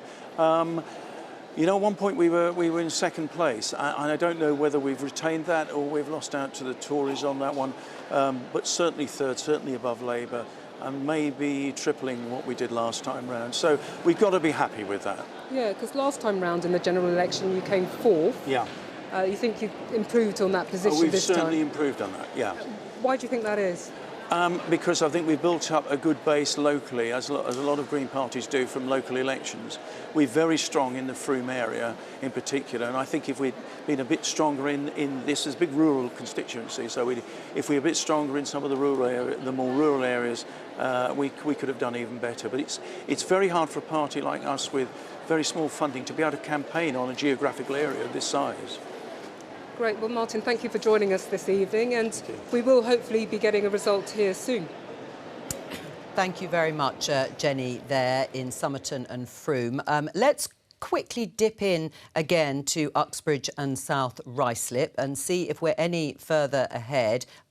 Everybody crowding round that table there, and I think the returning officer is somewhere in the middle, which means there could be, of course, a longer build-up to this actual result, a little bit of creation of suspense and jeopardy, which we enjoy on these live programmes, but it could yet be some minutes before we actually get a result. While they are looking at what could be the final figures, Thangam, just to return to the strikes, because it could be an issue that you do still have to pick up on, and there is no sense that Labour or Keir Starmer is in the realms of offering junior doctors a 35% pay rise. But what we do is we talk, we negotiate. Under the last Labour government between 1997 and 2010, there were a total of 0 strikes in the NHS. And that's because we kept talking. We didn't always agree with the unions, didn't always agree with the Labour government and vice versa. But we kept working together. This isn't just about pay either. It's also about terms and conditions and people in the NHS feeling valued. And we would be doing all of that by talking to them. Now, the nurses' unions, let's not forget, the head of the nursing union said to Rishi Sunak before Christmas, it's now July, she would meet him anywhere, anytime, any place, including on Christmas Day. It didn't happen. And that means that pattern that we've seen from the Conservative government has continued, where strikes have just continued pointlessly and unnecessarily without getting together to try and come to a reasonable compromise. But if in the end what's on the table is a 35% pay rise, you're not going to get anywhere either. We're going to negotiate. And that's important. And get to a level of... Well, I wouldn't come up with a figure here on the TV, and neither would anyone expect me to. You don't have to come up with a figure, but would it be above what's been offered by or recommended by the pay review bodies? There's a big gap between that and 35%. If you want to stick to your plans of being prudent, then we negotiate. And that's that. I mean, the point of the negotiation is you do it in the room, you don't do it on the TV cameras. There's been some talk about a reshuffle, Robert. We don't know exactly when. It might or might not be. There had been talk of it perhaps happening, well, now today, after the by-elections, particularly if your party loses all 3 seats. Has Steve Barclay time for him to move on?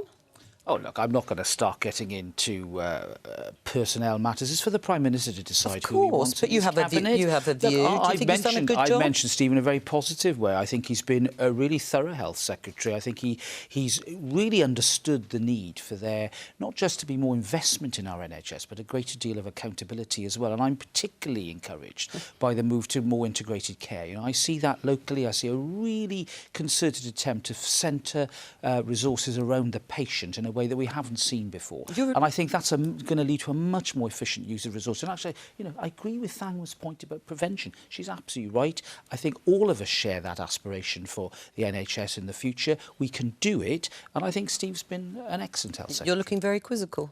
Well, I come back to the point I was making before when we had to cut to the cameras. I mean, the Conservatives have done absolutely nothing to tackle the issue of social care, and that's the sister service to the NHS. So if you're going to even try and start to fix the backlogs and the issues in the health service, you've got to tackle social care at the same time, and you've got to urgently boost the number of GPs in primary care so that we're keeping people out of hospital. That is the problem.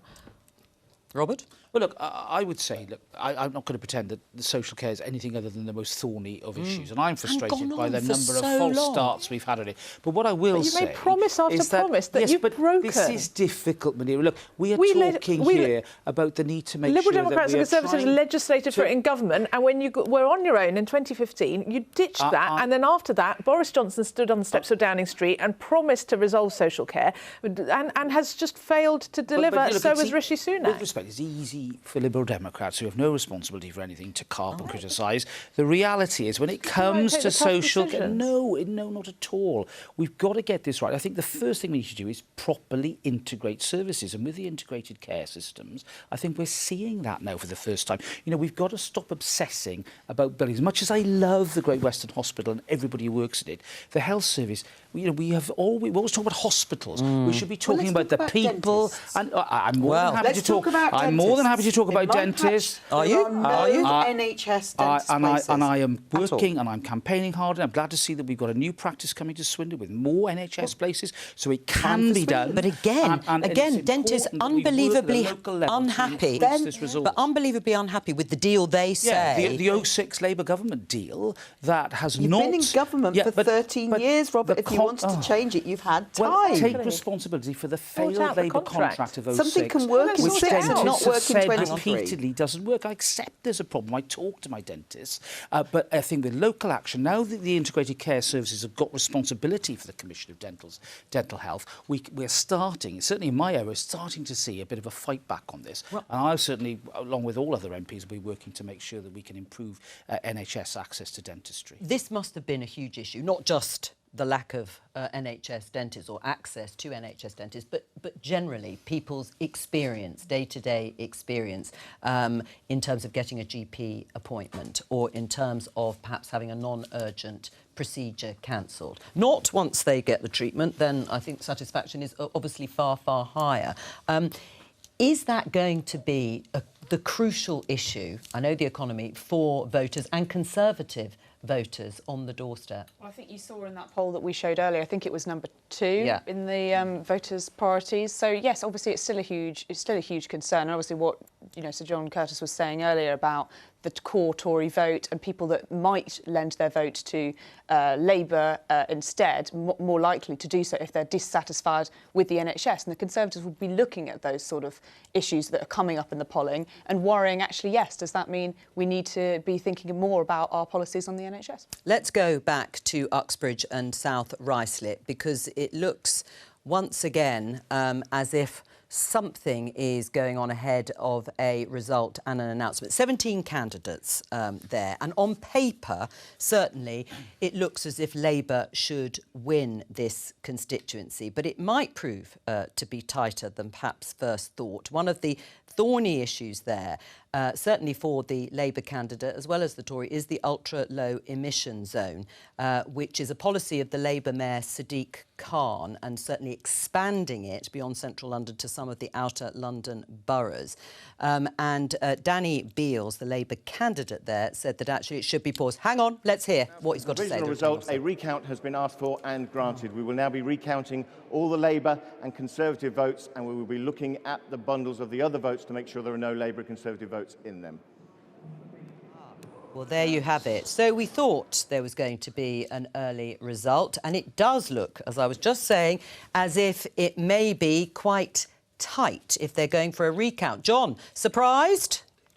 Well, not from given what we've been hearing from the count, but I think we can assume from what the returning officers just said that this is a recount to check as to who is first, and we cannot tell from what he said who at the moment is first.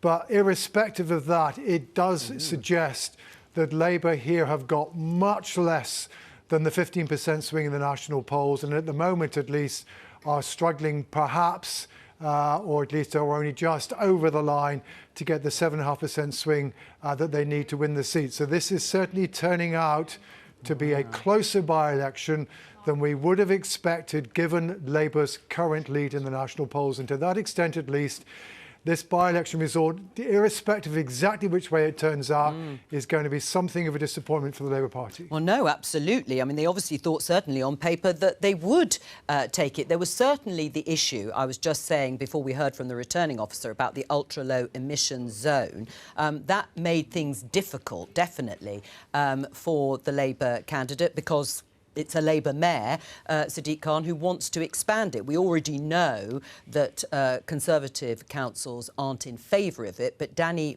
Beales, the Labour candidate there, said he certainly wanted a pause. So it may be, John, that is the issue. We'll find out from Sean in a moment there at the count, but give us your view. Yeah, I mean, that's certainly one of the issues that the Conservatives pushed hard, and it was clearly an issue that caused the Labour candidate some difficulty. The other thing, however, perhaps we do need to bear in mind is this is a constituency where Labour's vote has gone up quite markedly against the national trend since it was first fought in its current form in 2010.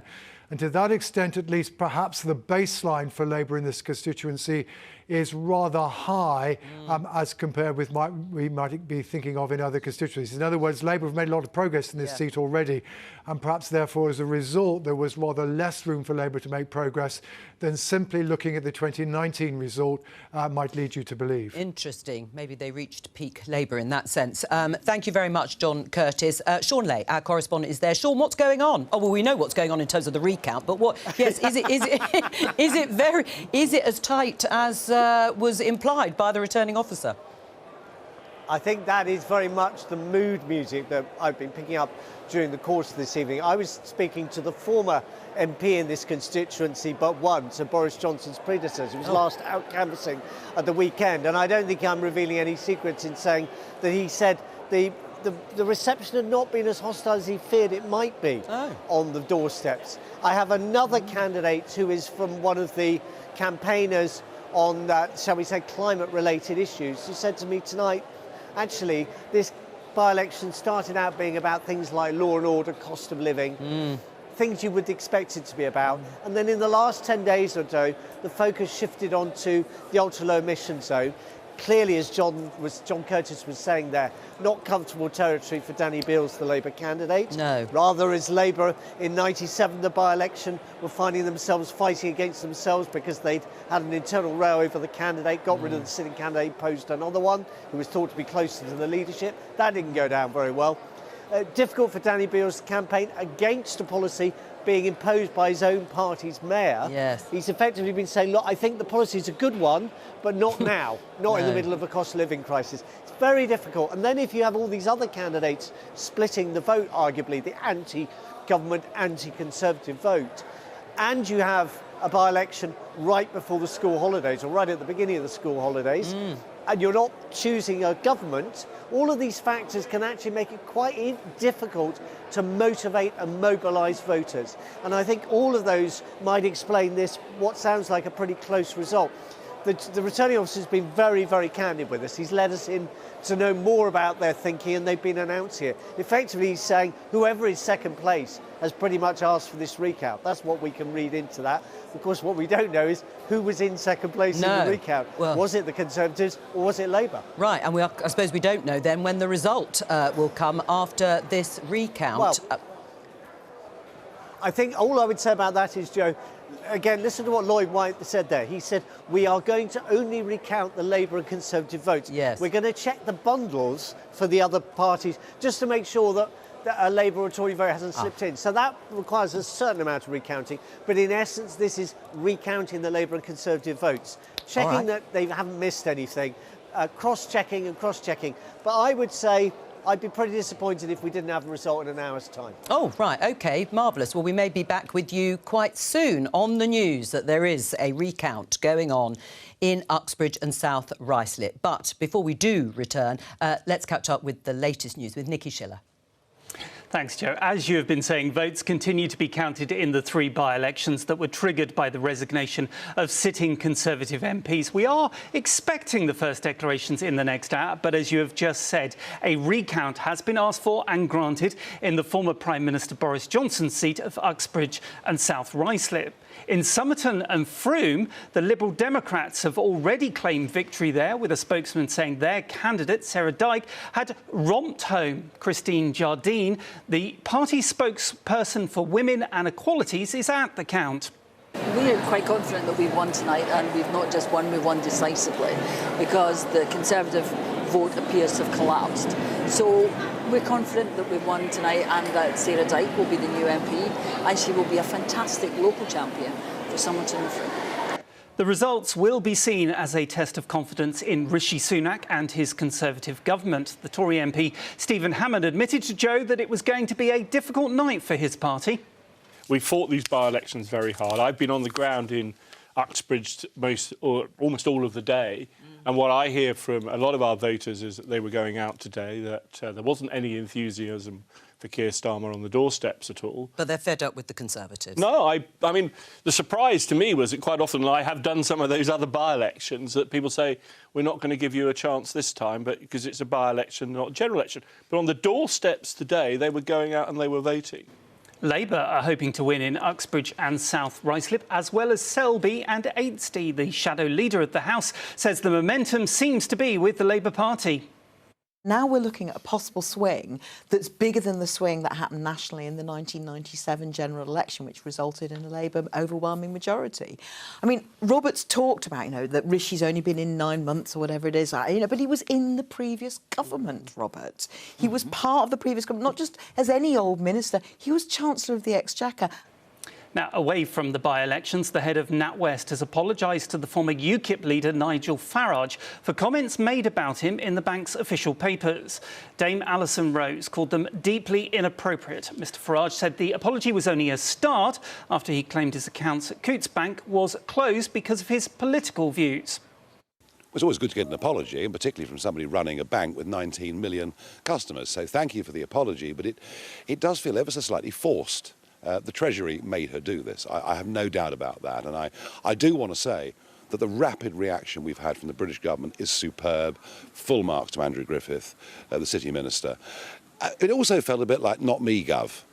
Well, this committee, the Reputational Risk and Wealth Management Committee, was actually set up as a direct result of her review within the bank system into diversity. So for her to sort of say, well, what's been said here doesn't reflect the views of the bank, well, I'm very sorry, but it does. A walkout by senior doctors in England is causing serious disruption to the NHS, with most routine operations being cancelled. Consultants are staging their most significant action since the 1970s in a dispute over pay. The British Medical Association labelled the government's 6% pay offer as derisory. Ministers say the offer is fair. Russia's foreign ministry has imposed tight travel restrictions on British diplomats working in the country. Moscow says it's a response to the hostile actions of the UK government. It comes amid worsening relations between Moscow and London following the invasion of Ukraine. Diplomats must give at least 5 days' notice and provide extensive travel details if they want to leave a 75-mile free movement zone. Only the British ambassador and 3 senior diplomats are exempt. Staying with the war in Ukraine, the United States has confirmed that US-supplied cluster bombs are being used in Ukraine as part of its offensive against the occupying Russian forces.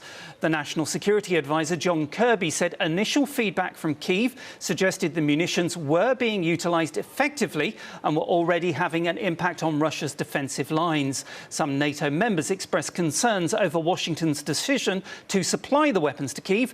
The bombs can kill indiscriminately over a wide area and are banned in more than 100 countries. Finally, an Edinburgh homeowner has won her battle to keep her front door pink. Miranda Dixon was ordered to change the colour last year after she painted it bright pink, as planners argued it did not meet the standards of a listed property in a World Heritage Site. She repainted it green, but after further complaints, it was changed again to an off-white shade of pink. That colour sparked another complaint, but she has now received approval from officials. So, a reminder of the main news. We are expecting the first declarations in the 3 by-elections in the next hour or so. A reminder, our colleagues on the BBC News website and app have a live page up and running with the latest from all the counts. I'll be back with an update later. Now back to Joe and our election special.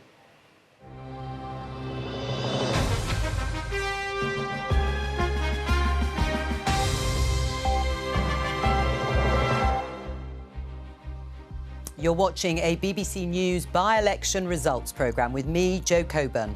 For the first time in 11 years, we've had 3 Westminster by-elections on the same day. They are Uxbridge and South Ruislip in northwest London, Somerton and Frome in Somerset, and Selby and Ainsty in North Yorkshire. Thank you for joining us as we wait for the results to come in.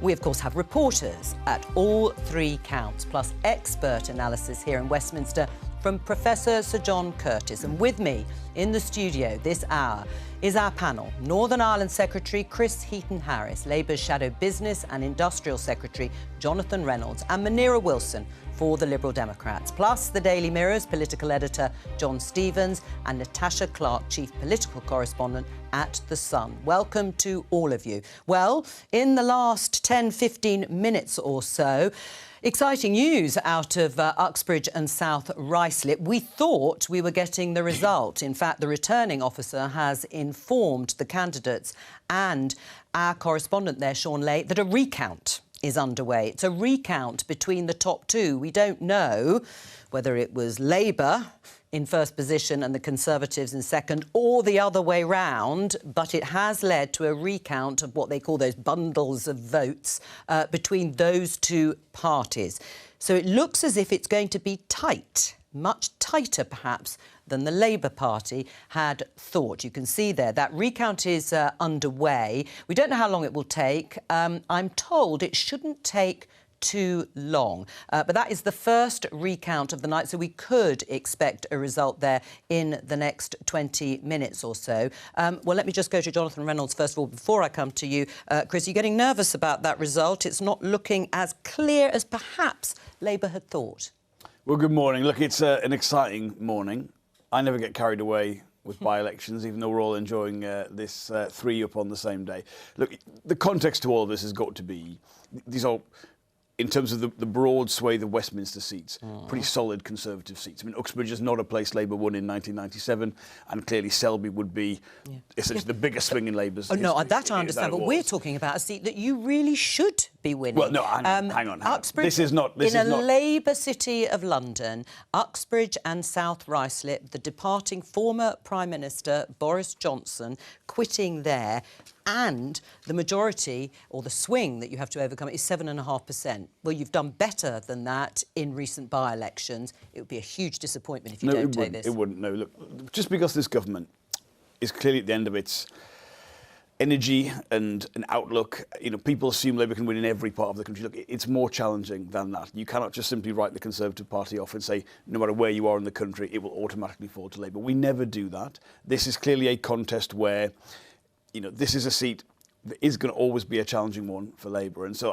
I look at this and I think, could we really see Labour win, you know, maybe more than one of these incredibly strong Conservative areas tonight? I don't, you know, that would be beyond my wildest dreams. I think we have to realise what we're talking about here. And frankly, if we have a recount as we've seen, whoever is in second place there, simply to have that, say it's the Labour Party, suggests a significant number of people have voted Labour for the first time, people who were former Conservatives, simply to get it to that kind of close territory that would therefore allow and permit a recount to take place. So look, I'm optimistic for the evening, but I know how hard this will be. So I have no expectations that somehow this just falls into our lap because of the polling situation. We started this evening on the sort of premise that the Conservatives would likely lose all three of these by-elections. Are you feeling more confident now?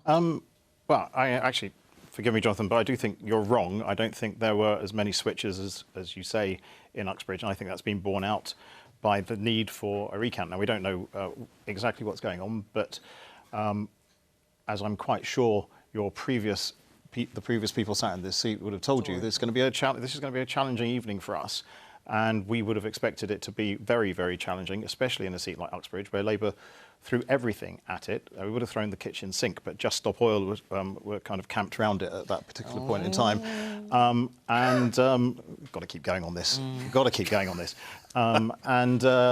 It's just. I think it's actually. I was in Uxbridge last Thursday. It was very different. I actually stood in a by-election in 2004 in Leicester South.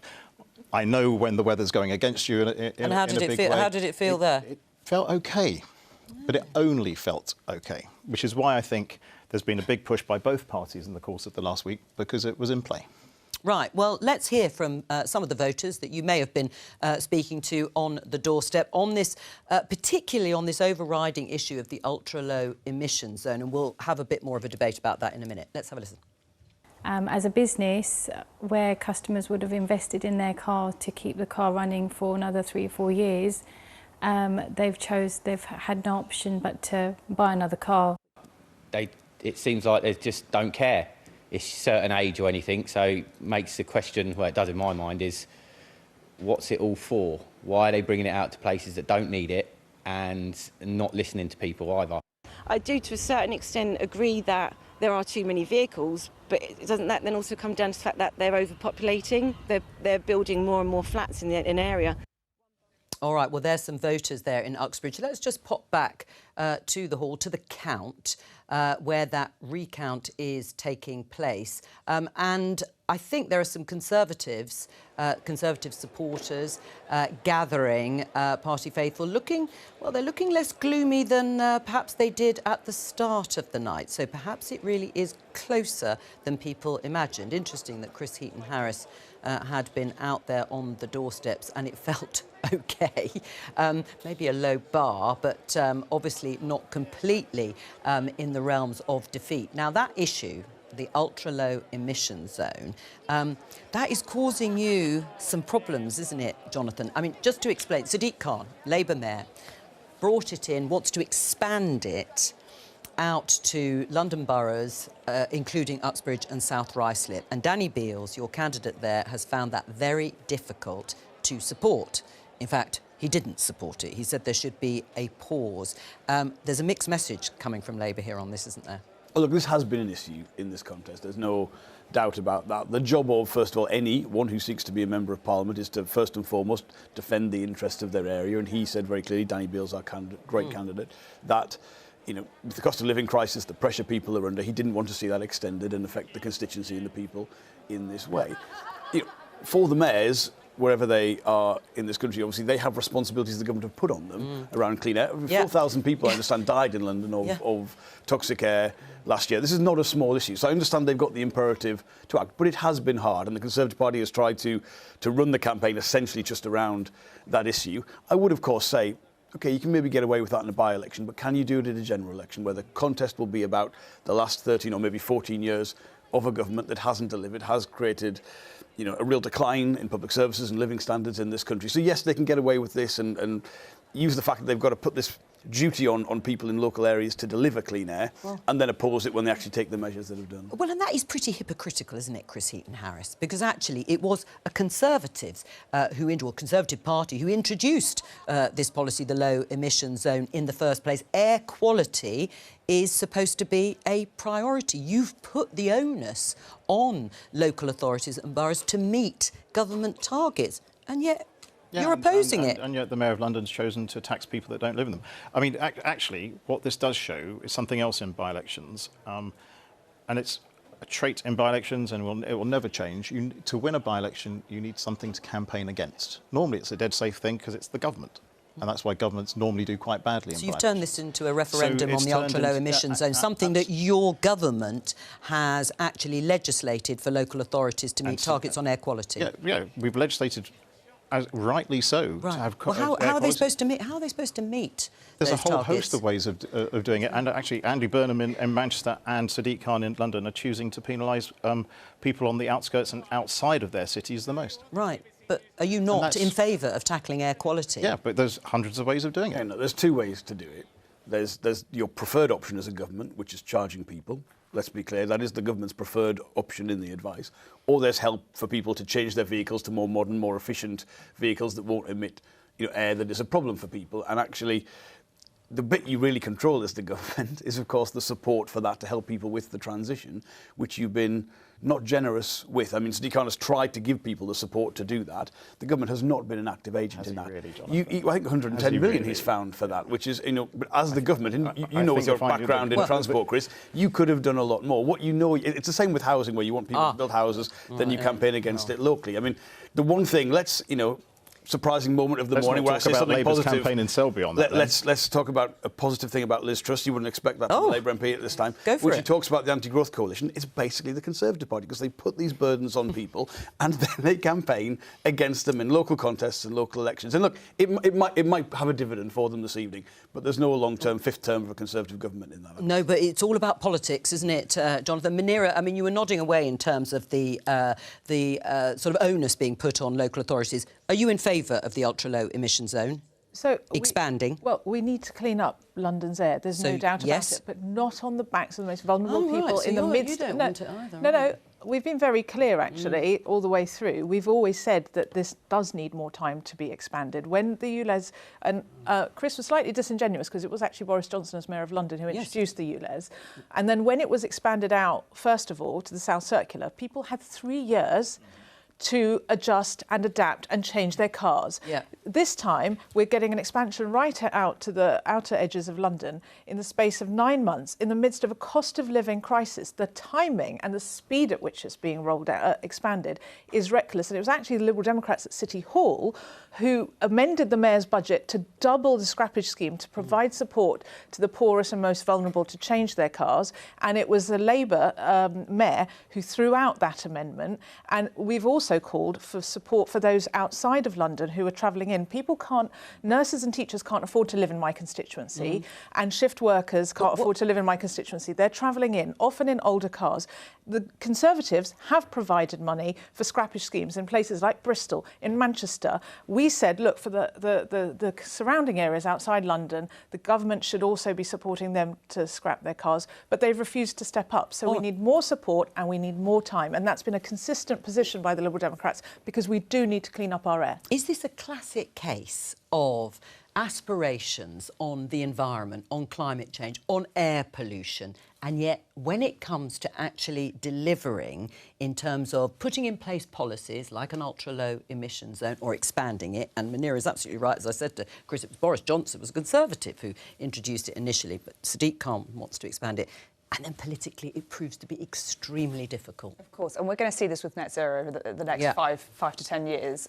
Policies that the Conservative government have put in place, those laws, getting to net zero by 2050, it's going to be really, really difficult when it comes down to the crunch of exactly how those policies are implemented. And we know, thinking back to that chart that we saw earlier, I think it was number 5, the environment on that. It's obviously, voters obviously do care about it. It's not their top priority at the moment. The cost of living is their top priority, and charging voters more money. And obviously, there is a scrappage situation in place. Keir Starmer, I think, has said that he will increase the budget for that. You know, the other Conservatives are going to match that policy. Would like to be interested to know what they think about that. And obviously, clearly, if Labour don't succeed in winning off this seat, it's very clear that ULEZ will have played a really big part in this campaign. And I think, you know, that's going to be a real problem for Sir Keir Starmer, because he's got this really tight balance to strike between the Sadiq Khan, the Mayor of London, whose policy it is to expand this. And obviously, you know, in the campaign, he was asked about it repeatedly and sort of had to go on the edge and was sort of squirming around the issue quite a lot. John?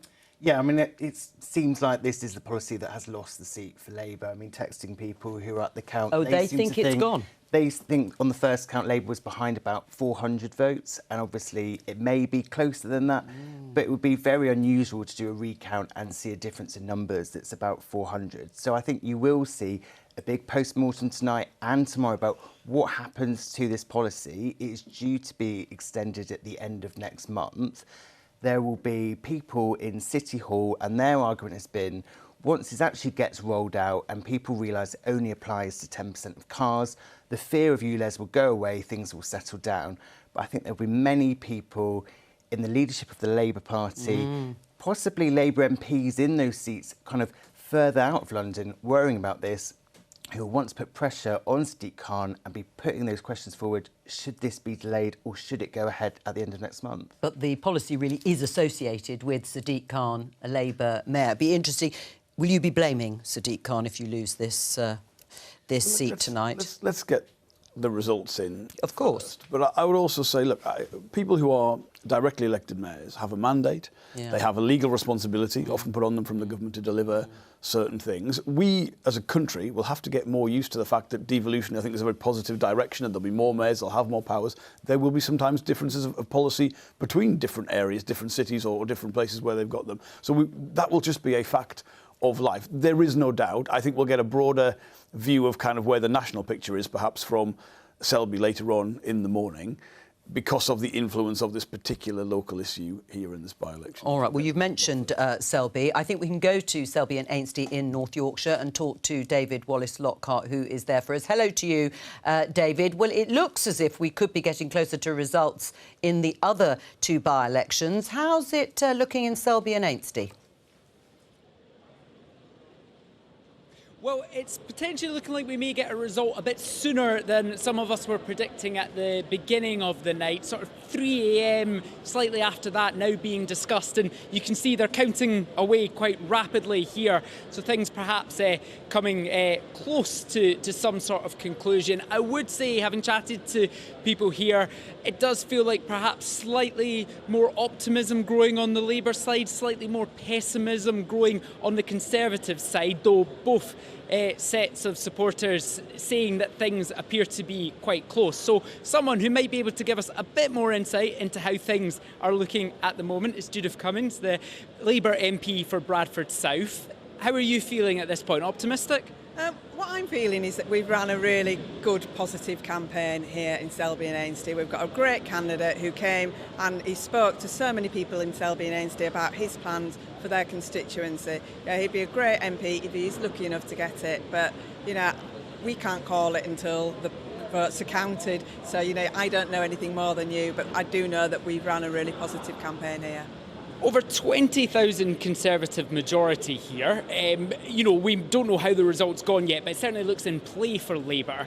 What have been the issues coming up on the doorstep? What's led to people coming over to Labour by the looks of things and making the seat in play? I think it's fair to say that, you know, cost of living and mortgages is a massive issue here. It's mortgages and renting also. People are sick and tired of the Tory government here in Selby and Ainsty, and they are just fed up with it. So, you know, they talk to us about change, have talked to us about a fresh start, and, you know, that's what people are bothered about. They're bothered about them and their families futures. Talk about change and a fresh start. Something Keir Starmer's faced some criticism about is a lot of what he says doesn't sound like much change. And this week there was the furore over the two-child benefit cap, where he said that a Labour government would be keeping that. Is that something that people were bringing up on the doorstep? Cost of living a problem? Is that not something that Labour should be pledging to change? I mean, what people were bringing up with us on the doorstep was the housing, in terms of their mortgages and the interest rates, and the fact that the Tories have tanked the economy. They're not happy. They're suffering from it. They really are finding it quite hard. The cost of living is really impacting on them and their families. They find it very difficult indeed. And how would having a Labour MP here change that? Well, Keir's got some good, solid commitments. He's got a 5-point plan, and he's presented that, and he spoke about that to so many people here in Selby and Ainsty. All the time, it's been very positive, and it's been full of a plan that will actually make a difference here to the people in Selby. So tonight, the picture that's unfolding is quite a complicated one. It looks like Labour perhaps having some trouble in Uxbridge. It looks like here they could overturn a 20,000 Conservative majority. What are we meant to take away from this as a national picture, or are these all local issues that happen to be playing out on the same night?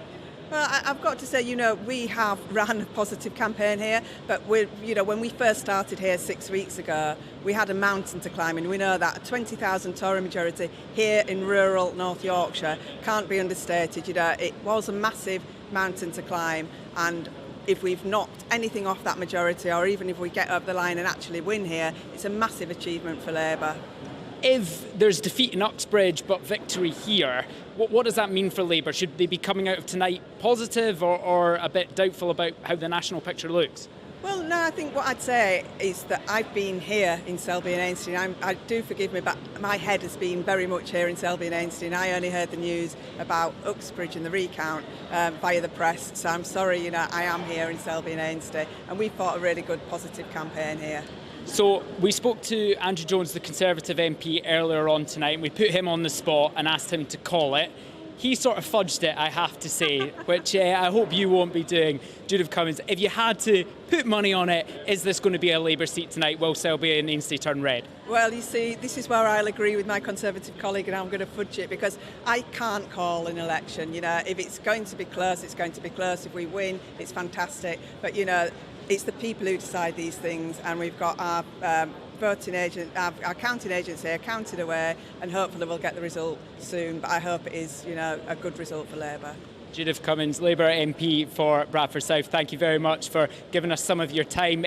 Not much political agreement in this by-election campaign, but both Conservative and Labour MPs refusing on live TV to 100% call the result. So perhaps there is some consensus in politics here in Selby and Ainsty tonight. Well, David, you've probably got another hour or so to work on that to see if you can get a prediction or a result. But thank you very much there, David Wallace-Lockhart in Selby and Ainsty. Well, let's come back to Jonathan Reynolds, because you're the Shadow Business and Industrial Secretary. And the key issues for voters, well, you probably don't have to look at our graphic here to know that the economy is the #1 issue at 61%. This is for voters generally.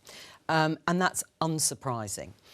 Inflation, the rate of inflation is still high at 7.9%, and we'll talk about what Labour would do to deal with that. Health at 47%, again, unsurprising. Immigration and asylum at 34%, the environment at 27%, and housing, maybe somewhat surprisingly, at 21%. But let's go back to the economy. What would Labour do? What could Labour do to actually move the dial if it was your decision to make changes on the economy? No, there's loads that could be done. I mean, first of all, yes, inflation is high now, and energy prices have been incredibly difficult for people. But let's be clear, the last 13 years have been very disappointing for the economy by any kind of historical standard in the UK compared to how we've done in the past or how our peers have done. So the kind of things this country needs to do is, first of all, attract a far greater degree of business investment. We've got one of the lowest rates of business investment in the G7. So would you cut corporation tax? No, because when the government did that, it didn't work. So we've had the benefit of seeing quite a lot of failure over the last 13 years. My top 10 would look something like this: a proper industrial strategy, so there's some stability in the UK, our green prosperity plan, that investment in net zero, getting the economic benefits of that. Sort of delaying that a little bit. But how much look, is that? Well, you've spent, I think, £500 million yesterday on the Tata Gigafactory, so we can put that on the baseline, Chris, that's good. Third would be... How inflationary would that be? Third would be improving the Brexit deal, because our trading relationship with the European Union can be done in a better way, not refighting the arguments of the past, but improving that deal, fixing business rates, the apprenticeship levy. There's a whole range that could be done. It's not about one particular thing that will change the dial from so many years of failure. It is about recognising that if we go on as it is with the current rate of economic growth, a whole range of questions that you will have for us on public services, entitlements, it will be even harder and harder to do that. And I'm absolutely confident that the kind of things we're looking at that will improve the performance of the UK relative to our rivals in several different areas is the kind of change, the long-term transitional change that we need. I mean, what positive vision have the Tories got, not just at these by-elections, but generally in terms of the economy? When you look at the pledges of Rishi Sunak, he hasn't delivered on any of them. And you say, well, that's because he hasn't yet had enough time. But he's not He's not close on any of the five of halving inflation, growing the economy, reducing debt, cutting waiting lists and stopping the boats. But people are beginning to see the trajectory of those pledges being proven. What inflation's still at 7.9%, having been stuck at about 8.5% or just over. It was higher than that at one point. But the pledge is it's to halve inflation, and that's what we will do. What is it that Rishi Sunak and the government have done to bring down inflation? You've just relied on the Bank of England, of course, to raise interest rates. We've also been negotiating with public sector workers to make sure that we've achieved pay increase levels that are affordable to the country and not as inflationary as the ones that Labour would like to have seen, and we're not pledging tons of money that makes inflation a lot worse. That's it. It's not paying people. That's the only policy you have, and yet you've had to accept the pay review decisions after all of that needless strife and lack of respect for public sector workers. All you've got, Joe's right, you've got the Bank of England's monetary policy, as you would expect. There is no government plan or policy other than refusing to pay people, and then you've had to retreat on that because you obviously couldn't retain people in the workforce. We're managing public finances, and that's what drives, unfortunately, Jonathan, should there ever be the misfortune of a Labour government again, but the public finances drives our public debt. We're going to cut the debt. And that... When are you going to cut it? When are you going to cut the debt? And also that's £3 million, I think, given to former Conservative employees who served in the Liz Truss government in redundancy payments after you crashed the economy.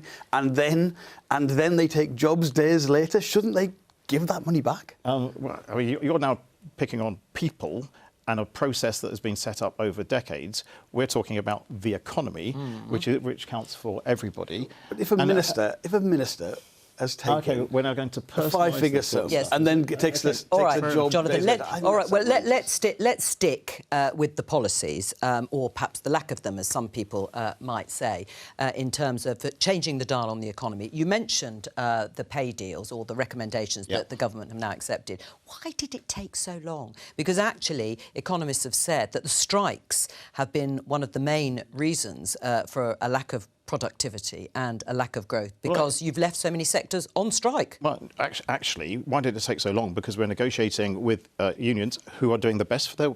I actually quite like unions in general terms. I think I'm probably one of the few Tories that does, but I have a lot of respect for unions in that space. But some of the asks were just astronomical, and indeed some of the outstanding ones still are. Right. How are you going to resolve that? Well, it takes time, and actually they've now seen what's on the table, and we will have to negotiate and wait and see. But dialogue is how you deal with these things, and dialogue's always been the way. Right. Well, Munira, dialogue is key. You aren't talking to the doctors. That's the point. And you delayed talking to the teachers.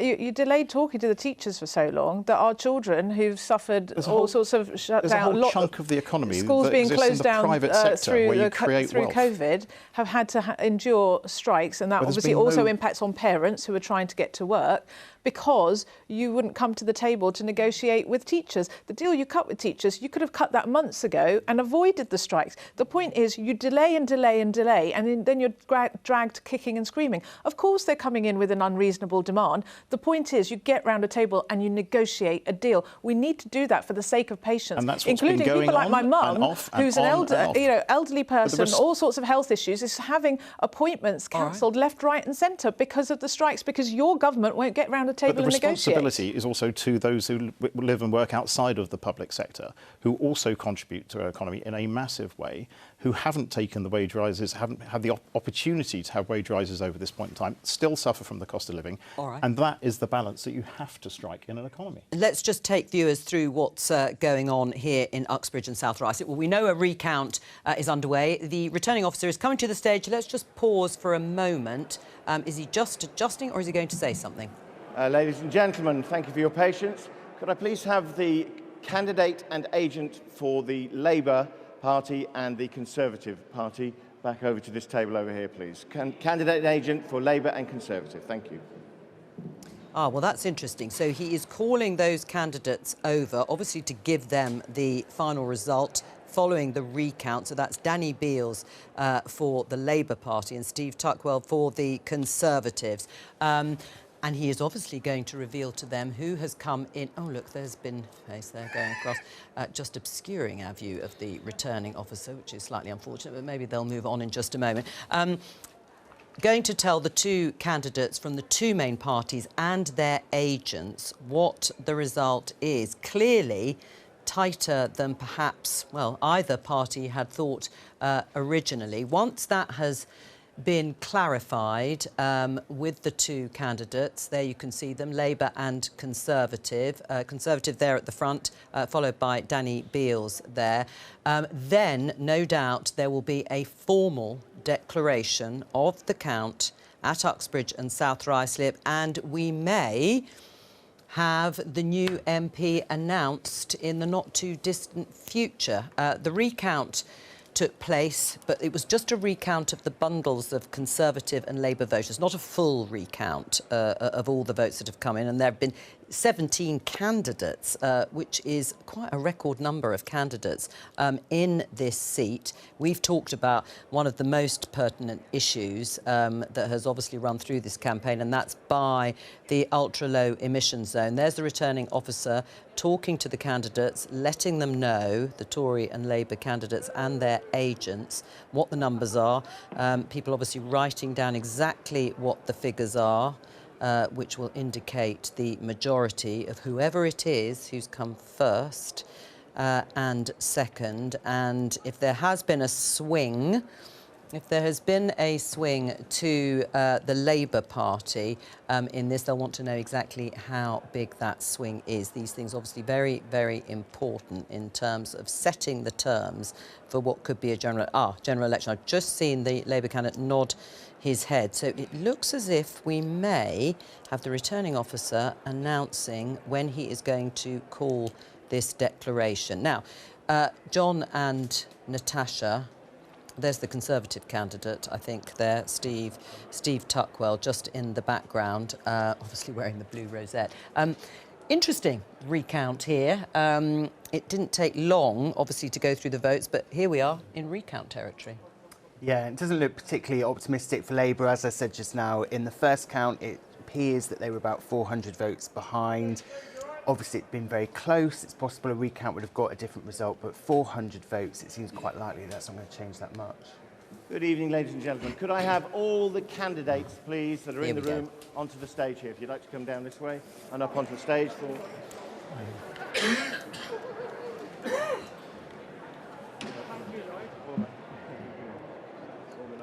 We must not, Chris.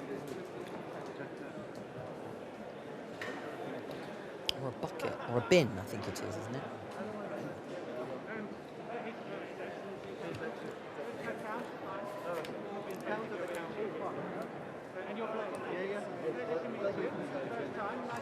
All the candidates gathering there. But it's going to take a while to herd 17 candidates onto the stage to give the result, because they'll be read out in alphabetical order, but here we go. Ladies and gentlemen, I, Lloyd White, being the acting returning officer for the election of a Member of Parliament for the Uxbridge and South Ruislip constituency, do hereby give notice that the number of votes recorded for each candidate at the said election is as follows. Bakish, Blaise Maxime Pascal, Liberal Democrats, 526. Beales, Danny Boy, Labour Party, 13,470, 13470. Bell, Cameron Swaran, Independent, 91. Corbyn, Piers, Let London Live, 101. Darwood, Thomas Faithful, commonly known as 77 Joseph, Independent, 8. Fox, Lawrence, the Reclaim Party, 714, 714. Gardner, Stephen Rishi, commonly known as Steve Gardner, Social Democratic Party, 248. Gemmell, Edmund John, commonly known as Ed Gemmell, Climate Party, 49. Green, Sarah Charmian, Green Party, 893. Hamilton, Kingsley, Julian Duncan, commonly known as Kingsley Hamilton, anti-ULEZ, Independent, 208. Harvey, Jonathan David, commonly known as Count Binface Party, 190. Hewison, Richard John Howard, Rejoin EU, 105. Hope Allen, commonly known as Howling Lord Hope, official Monster Raving Loony Party, 32. Ntefon and Enfant Udoka, Christian People's Alliance, 78. 4. Leo Samuel, commonly known as No ULEZ Leo 4, Independent, 186. Sutton Rebecca Jane, commonly known as Rebecca Jane, UKIP, People Not Politics, 61. Tuckwell Stephen, commonly known as Steve Tuckwell, the Conservative Party candidate, 13,965.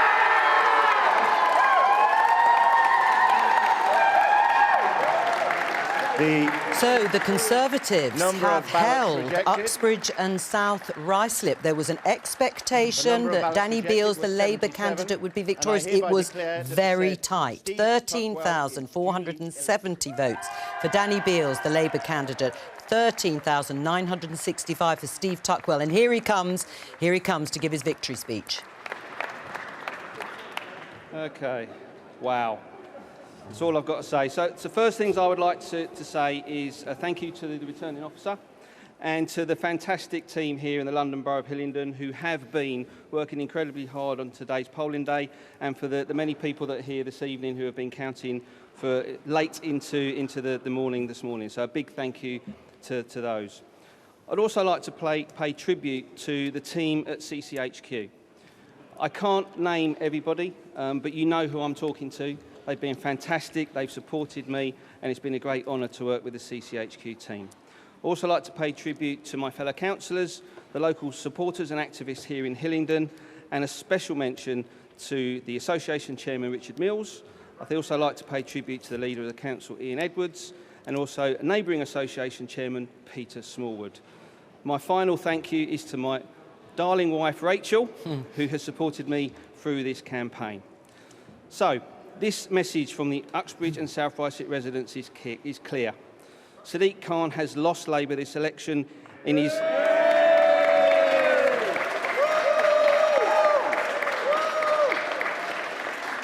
And we know that it was his damaging and costly ULEZ policy that lost them this election. I'm humbled and proud to be elected as the MP for the area in which I was born, raised and built a family in, and to represent my home is a huge honour. The pundits expected Labour to win big here, but our community came together, and I am thankful to them and the hundreds of activists that came out to deliver this message. This wasn't the campaign Labour expected, and Keir Starmer and his Mayor Sadiq Khan need to sit up and listen to the Uxbridge and South Ruislip residents. Thank you. Thank you very much. Thank you.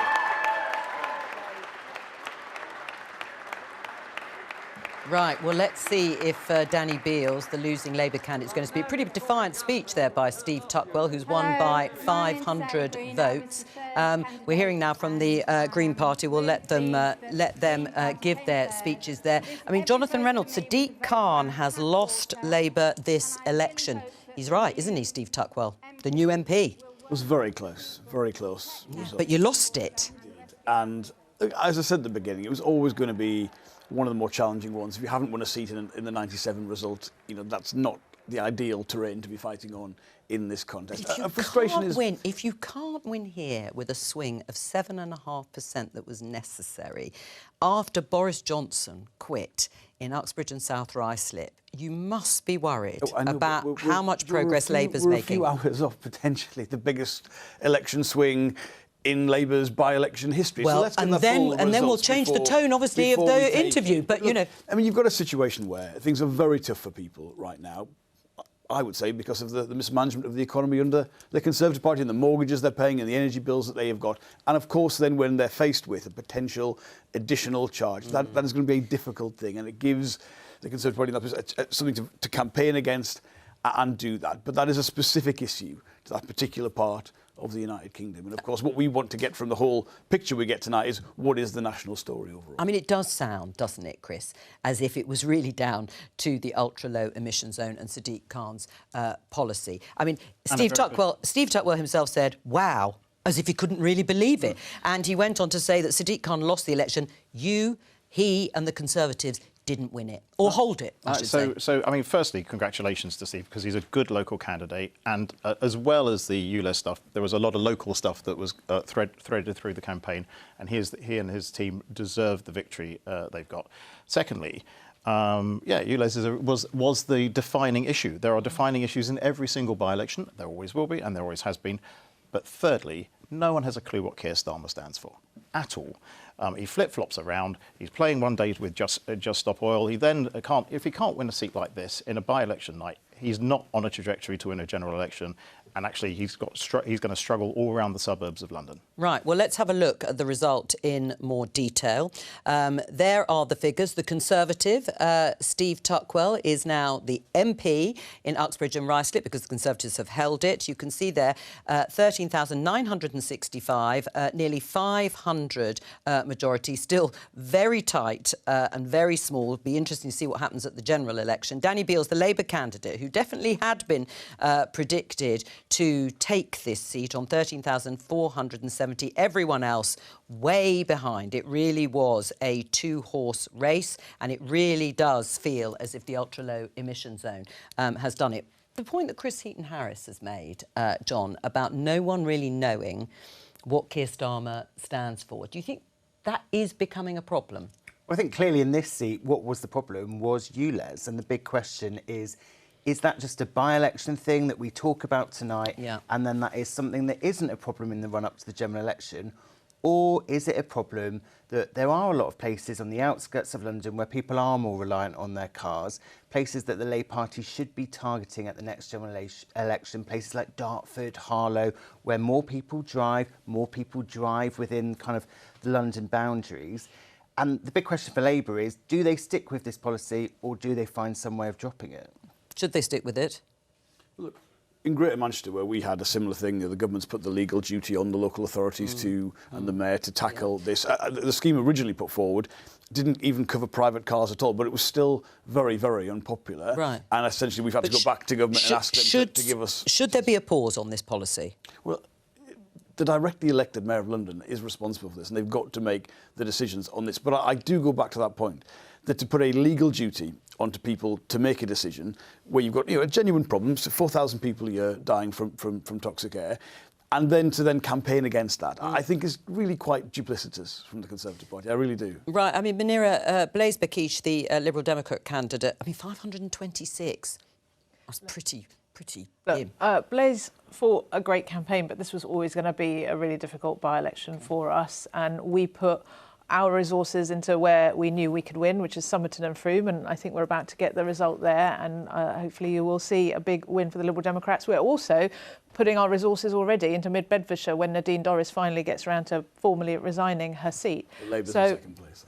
All right. So we've marked your cards. But I think what we're showing is in many parts of the country we are the main challengers, and that's where we're doing well, and that's where we're focusing our resources. All right, I'm just going to show you the detailed figures and graphics. You can see here, look how close it is. Conservatives have held it, 45% for the Conservatives, 44% for Labour, and as I say, everybody else way behind. We may be able to show you the swing or the change here. So the Conservatives down 7%, gain by Labour, by-election where Labour threw everything at this by-election. Yeah, all right. That is a disastrous result for Labour, and it is because of both ULEZ, but you know what people saw in this by-election was Keir Starmer not sure what he should do because he stumbled across an unpopular issue. All right. Well, let's have a look. What he's going to do. Well, let's have a look at the final figure. Let's have a look at the swing. 6.7%. Let's hold that figure in our heads. A swing from Conservative to Labour to see what that would mean, how significant that swing is, whether it's enough at a national level. We'll pick up with John Curtis in just a moment. I think we might be getting close to result just before we do in Somerton and Frome. Let's just stay on the pictures here in Somerset because, again, there is a little bit of activity. It looks as if the returning officer or candidates are making their way onto the stage. Yes, in fact, they are. Here we are. Let's just dip into what's going on in Somerton and Frome. We can see there, certainly, Sarah Dyke, who is almost certain in Lib Dem minds to have won this seat. Let's listen to the returning officer as the announcement. Somerset Council, election of Member of Parliament for the Somerton and Frome constituency. I, Robert Pruitt, being the returning officer at the above election, do hereby give notice that the number of votes recorded for each candidate at the said election is as follows. Cork, Lorna Irene Bromley, Christian People's Alliance, 256. Dimmery Martin John, the Green Party candidate, 3,944. Dyke Sarah Joanne, Liberal Democrats, 21,187.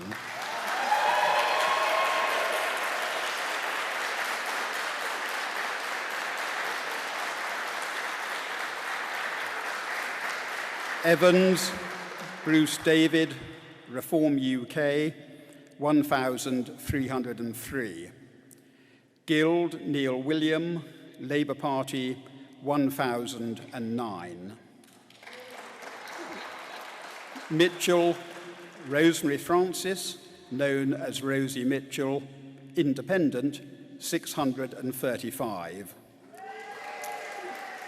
Purbrick, Faye Marie, the Conservative Party candidate, 10,179.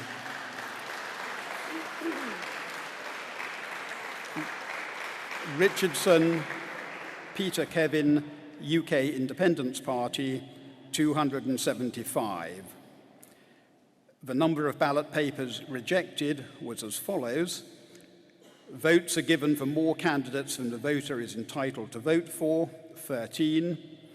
Unmarked or void for uncertainty, 84. And I do hereby declare that Sarah Joanne Dyke has been duly elected as the Member of Parliament for the Somerton and Frome constituency.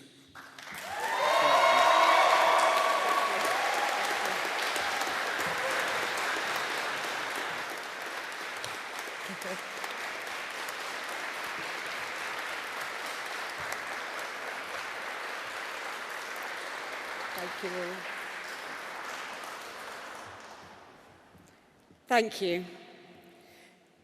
Thank you, first of all, to the returning officer and everyone here who has worked throughout the night, and to my fellow candidates who have been on this roller coaster with me over the last month. A special thank you to my family, friends, and Somerset Council colleagues. It's your love and support that has made this possible, and it's made me put everything into this campaign. This is your victory, as much as it is mine. And the same goes to my election agent, Paul Trollope, my incredible team, led by Ruth Younger, and all the Liberal Democrat volunteers from across the country who have come to Somerset to help us win. And of course, a special thank you to Ed Davey, who has now led our party to 4 historic by-election victories over the Conservatives. Ed has been here so many times during the campaign. And judging by how much he enjoyed our visit to a cider maker recently, I'm pretty sure he's going to be back again soon. Thank you, Ed. And thank you, most of all, to the wonderful people here in Somerset for welcoming me into your homes, your town and parish halls, and your businesses, from Frome to Henstridge, and from Somerton to Wincanton. Thank you for talking to me about your lives and your communities, for sharing your worries and your hopes for the future. I've heard from dairy farmers determined to protect our precious environment and feed our country, from nurses and doctors working all hours of the day out of love and care for their patients, and thriving entrepreneurs creating jobs and driving our county into the future. I promise to be an MP standing up for you in Westminster. Tonight has been a stunning and historic victory for the Liberal Democrats. And it shows once and for all, the Liberal Democrats are back in the West Country.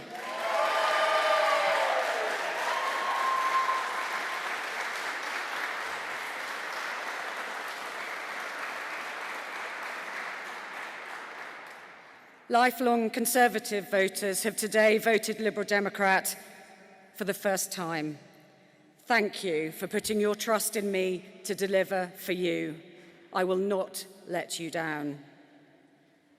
And let me say a particular thank you to all those who usually vote Labour or Green, but lent me your votes this time. There is no doubt that our electoral system is broken, but you have shown that the Conservatives can still be beaten under it. I will work every day to repay your faith and trust in me to be the local MP, taking this woeful government on. I am truly honoured by the faith of the people of Somerton and Frome and the faith that you have put in me tonight. It is humbling to be elected to represent the place my family have lived for generations and farmed for over 200 years. This is a wonderful part of the world. But like so many places across the country, we have been let down and taken for granted for far too long by a tired and out-of-touch Conservative government. While families struggle to put food on the table or pay their mortgage or simply see their GP, this government is too busy being a circus of chaos. Well, the people of Somerton and Frome have said it loud and clear tonight: enough is enough. People have been left without a voice in Somerton and Frome for far too long. That changes right now. Instead of an absent Conservative MP letting you down, you have an active Liberal Democrat MP lifting you up. So to the mother in Milbourne Port who told me how she couldn't get a dentist appointment for her children, I hear you and I will fight for you. To the man who told me how his elderly mother sat on the floor for 13 hours waiting for an ambulance to arrive, I hear you and I will fight for you. To the amazing farmers of Somerset, the custodians of our countryside, you are my family and I hear you and I will fight for you. And to all of you, seeing your energy bills, mortgage payments and food shop go up and up with no end in sight, I hear you and I will fight for you. So to everyone here in Somerton and Frome, no matter how you voted in this election, I hear you and I will fight for you. Thank you. Sarah Dyke there, clearly delighted, jubilant with her lengthy speech there, thanking everyone, obviously a local candidate and now the MP for Somerton and Frome. Well, Munira Wilson, you called it within minutes of this programme going on air, just before I get your reaction. I mean, it really is a stunning victory yet again for the Liberal Democrats, and the Conservative candidate completely crushed here. Let's have a look at the figures. Liberal Democrat gain here in the West Country, 21,000 to Faye Purbrick for the Conservatives, almost 11, or just over, I should say, 11,000 behind. So the Liberal Democrats have won Somerton and Frome, and Sarah Dyke is the Liberal Democrat MP. Let's have a look at some of the other figures here. Well, as you can see, 55% of the vote to Sarah Dyke, 26% to the Conservative candidate Faye Purbrick. Let's just have a look at the swing.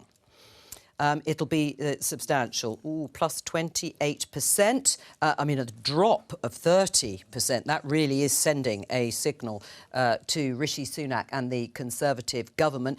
It is actually, you know, pretty well in line with other swings to the Liberal Democrats in by-elections, but then the Liberal Democrats do well in certain by-elections. Oh, there you can see 29% swing from the Conservatives to the Liberal Democrats. We'll get Munira Wilson's thoughts in just a moment, because it is time for the news at 3 o'clock with Nikki Schiller. Thanks, Joe. The Conservatives have held on to the seat of Uxbridge and South Ruislip, formerly held by the ex-Prime Minister Boris Johnson. Their candidate, Steve Tuckwell, beat the Labour candidate by 495 votes. In his victory speech, Mr Tuckwell credited the Labour Mayor of London for his win. Sadiq Khan has lost Labour this election in his...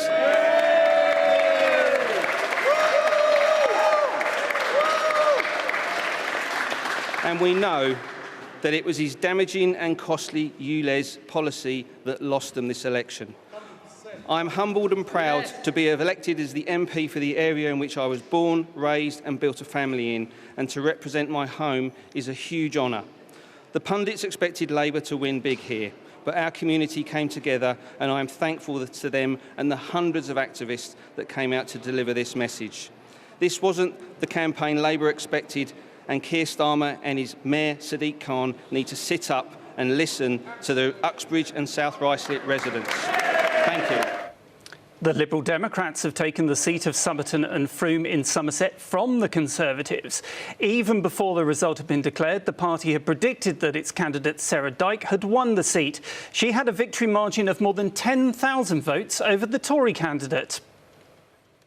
Lifelong Conservative voters have today voted Liberal Democrat for the first time.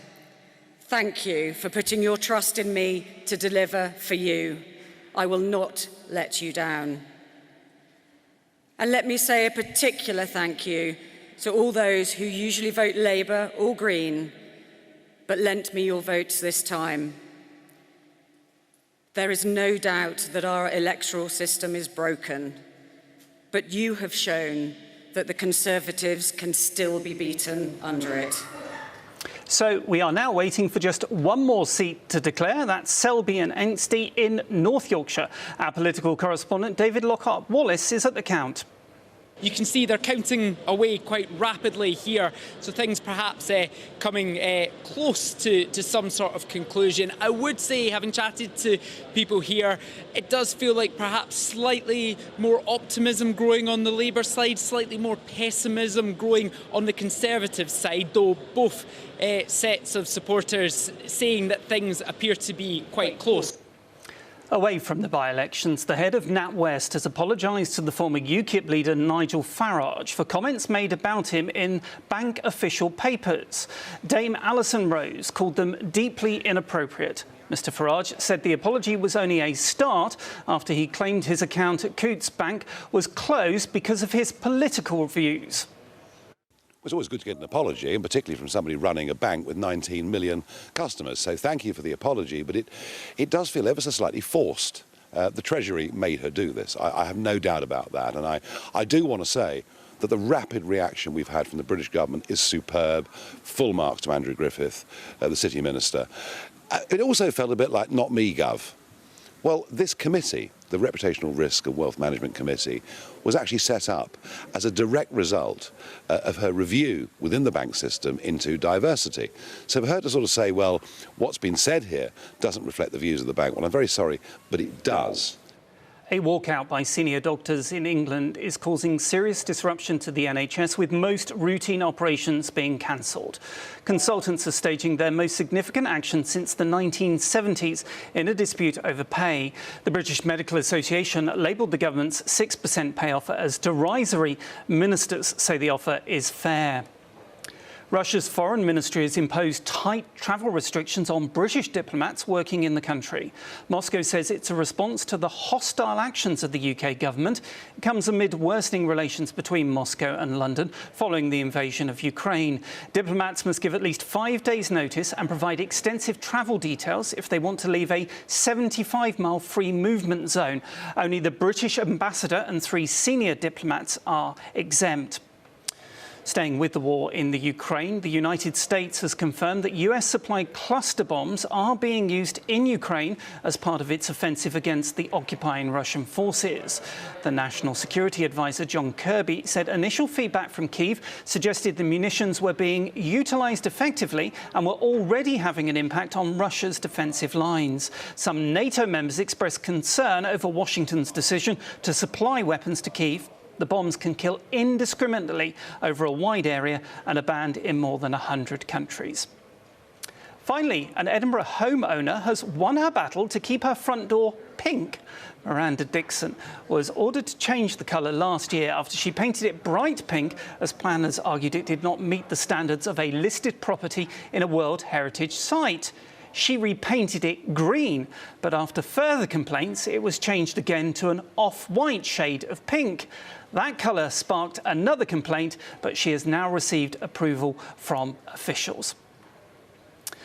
A reminder that our colleagues on the BBC News website and app have a live page running with all the latest reaction to the results from the by-election. So you can find that at bbc.co.uk/news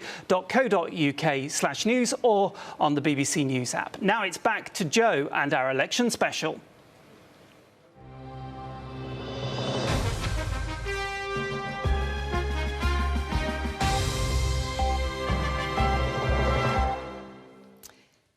Yes, welcome back to this BBC by-election special programme. And we have 2 results. So let me bring viewers up to date, viewers who have just joined us. We heard first of all from Uxbridge and South Ruislip, where, perhaps confounding some of the pundits, the Conservatives have held the seat. The former MP was, of course, the former Prime Minister Boris Johnson. Steve Tuckwell is now the new Conservative MP. It was incredibly tight.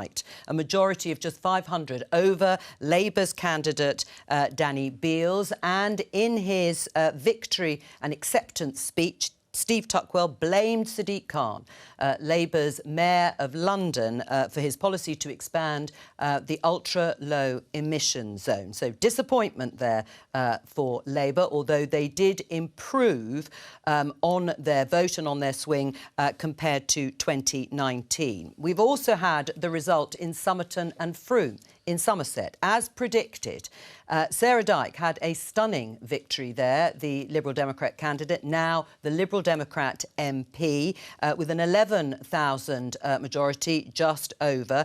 So she will be returned as the Liberal Democrat MP. We're hoping to talk to her in just a moment. I think we can talk to her now. Sarah, can you hear me? I can. Congratulations to you. How does it feel? Absolutely fantastic, awe-inspiring, but also very humbling. Now, what about the economic picture of your constituency? How would you describe it? Well, in Somerton and Frome, obviously we have quite an affluent area, but obviously there are pockets of deprivation, no different to any other constituency across the country. So what's your priority going to be in Parliament in terms of representing your constituents? So we've obviously been campaigning very hard on the cost of living crisis and the issue around the NHS, but also for farmers and countryside issues as well. And those are the things that I'm going to be getting my teeth stuck into immediately as soon as I can. Right, in terms of farming, as you say, you come from a farming family of long tradition. What would be your priority? So obviously farmers have been ignored now by this Conservative government for far too long. Obviously we've got the bodged trade deals that farmers are now having to deal with, and I've spoken to many farmers on the doorsteps in their farmyards over the course of the past year, and they're really suffering. Many farmers are on the brink, and obviously we're coming out of the basic payment scheme now. There's now a gap between that and the ELM scheme, and farmers are really suffering. In terms of the by-elections, of course, are a particular set of elections that occur. You've got a stunning majority here, overturned from the Conservatives, but it could all be different, of course, at a general election, couldn't it? Well, I think my focus is on the by-election. People know in Somerton and Frome that if they want a hard-working local champion, then they should vote Liberal Democrats. Of course, we've had David Heath here as our MP, a Liberal Democrat MP between 1997 and 2015. And people know of any colour rosette that they remember David Heath as being a hard-working local MP. So if I can be half as good as David, I think I'll be a good MP with a little bit of room to grow. What do you think you have to achieve between now and a general election in order to hold on to this seat? People haven't had that representation that they deserve in Somerton and Frome now for far too long. So for me, it's getting out there, being a strong voice, being a champion, giving people the representation that they deserve. They just haven't had it here in Somerton and Frome. Have you talked at all about a closer relationship with the EU? For me, the conversation around the EU is very much about building better trading relationships now. I think we've got to take a pragmatic approach to how we develop that relationship. But certainly going back to farmers, we need to make sure that they have the business that they need to be able to develop their businesses, because they are really struggling right now. Is Ed Davey on his way now to the constituency, even if it is just after 3 o'clock in the morning? I believe so. I think he's going to be here for the morning. Yes, I bet he is. Sarah Dyke, congratulations to you. Thank you very much. I can see your supporters there behind you. Enjoy, no doubt, the celebrations that are ongoing. Let's welcome Johnny Mercer, Armed Forces Minister for the government. I'm not the Armed Forces Minister. Veterans Minister. Outside the MOD. We'll get there in the end. Yeah, we will eventually. Yes, yes. It was a pretty dire result for the Conservative candidate and for the Conservatives in general. What message do you think constituents are telling you to change? Look, I think by-elections are, always really bad predictors for what's going to happen at a general election. I think, you've got a 29% swing there to the Lib Dems, which is pretty artificial, I'd suggest. But good news for the Liberal Democrats for them tonight. But I pay tribute, I was down there on the campaign trail to our candidate, Faye. She's a brilliant local candidate, and to be honest, the activists worked incredibly hard in there's no bones about it. It's a really difficult situation, right? We've had a really difficult because of Rishi Sunak and your government. Well, no, actually, there's there's a particular issue down there where we've not had an MP for a little while. And we've had a difficult couple of years in government. But, everyone can feel the mood is changing, and everyone can feel, you look at the inflation figures this week, things are changing. Listen, the inflation figure has only just changed. You can't be seeing the mood changing as a result of that on the doorstep, Johnny. You can feel it. No, you can feel it up here. You can feel it up here. It's been a difficult couple of years, right? Nobody disputes that. It's been a difficult couple of years. But, I'm sorry for Faye, how nervous are you and your colleagues? Candidate. Well, how nervous are you and your colleagues going to be? I mean, this is in the West Country, in Somerton and Frome, where the Liberal Democrats were pretty well obliterated not that long ago. They're back. Well, I think, as I've said to you, I think, by-elections, I don't personally think this is a particularly good reflection of how people feel in the West Country broadly. I heard the candidate say that, the Lib Dems are back in the West Country. I think that's probably quite a strong shout. Lifelong Tory voters turning to the Liberal Democrats. OK, but, this is a by-election.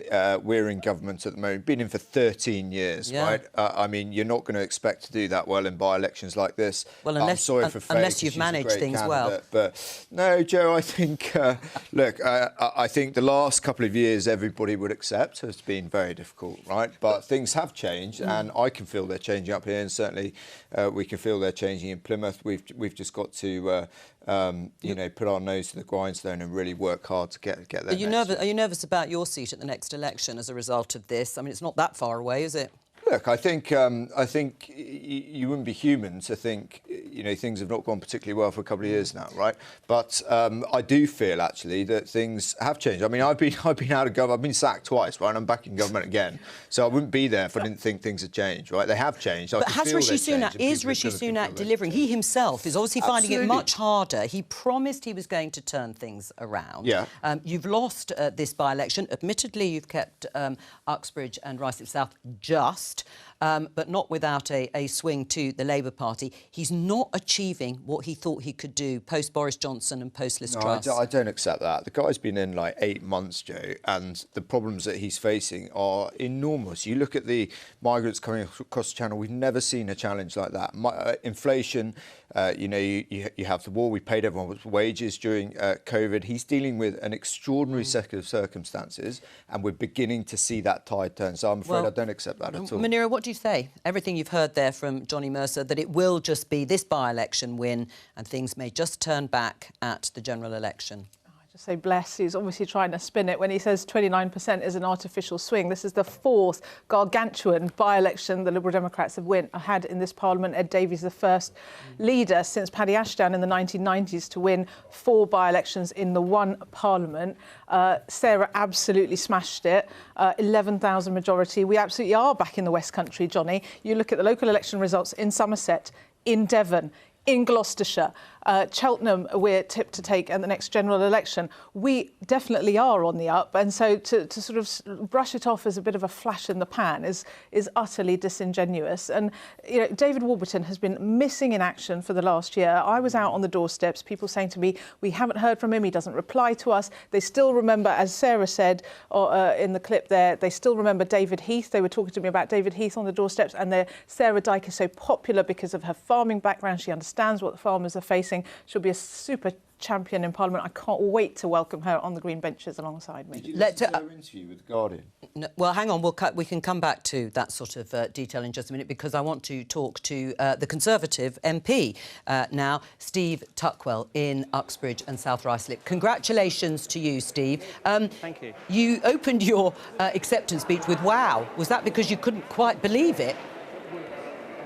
Well, you know, through this campaign, you know, the pundits and the pollsters have been predicting a big Labour win here. So, you know, to be elected in the constituency where I've spent all of my life, born here, raised a family here and worked here, is an incredible privilege. So I think wow was an appropriate term.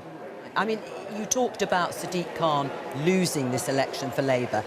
That was really it. You admitted it. It wasn't anything you did or the Conservatives have done. It's that Sadiq Khan, with his ultra-low emission zone, lost it for Labour. Well, you know, I've been knocking on thousands of doors, as have the many hundreds of volunteers that have been supporting me for the last 5 weeks. And the number one message that's been coming from those front doors has been absolute opposition to the expansion of ULEZ into this community. It would devastate small business. It would cost families up to £4,500 a year.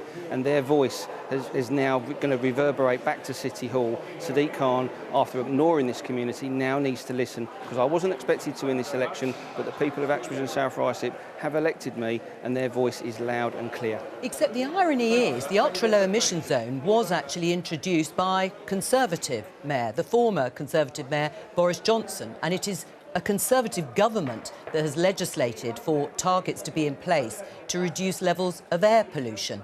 So how are you going to do that without a policy like the ultra-low emission zone?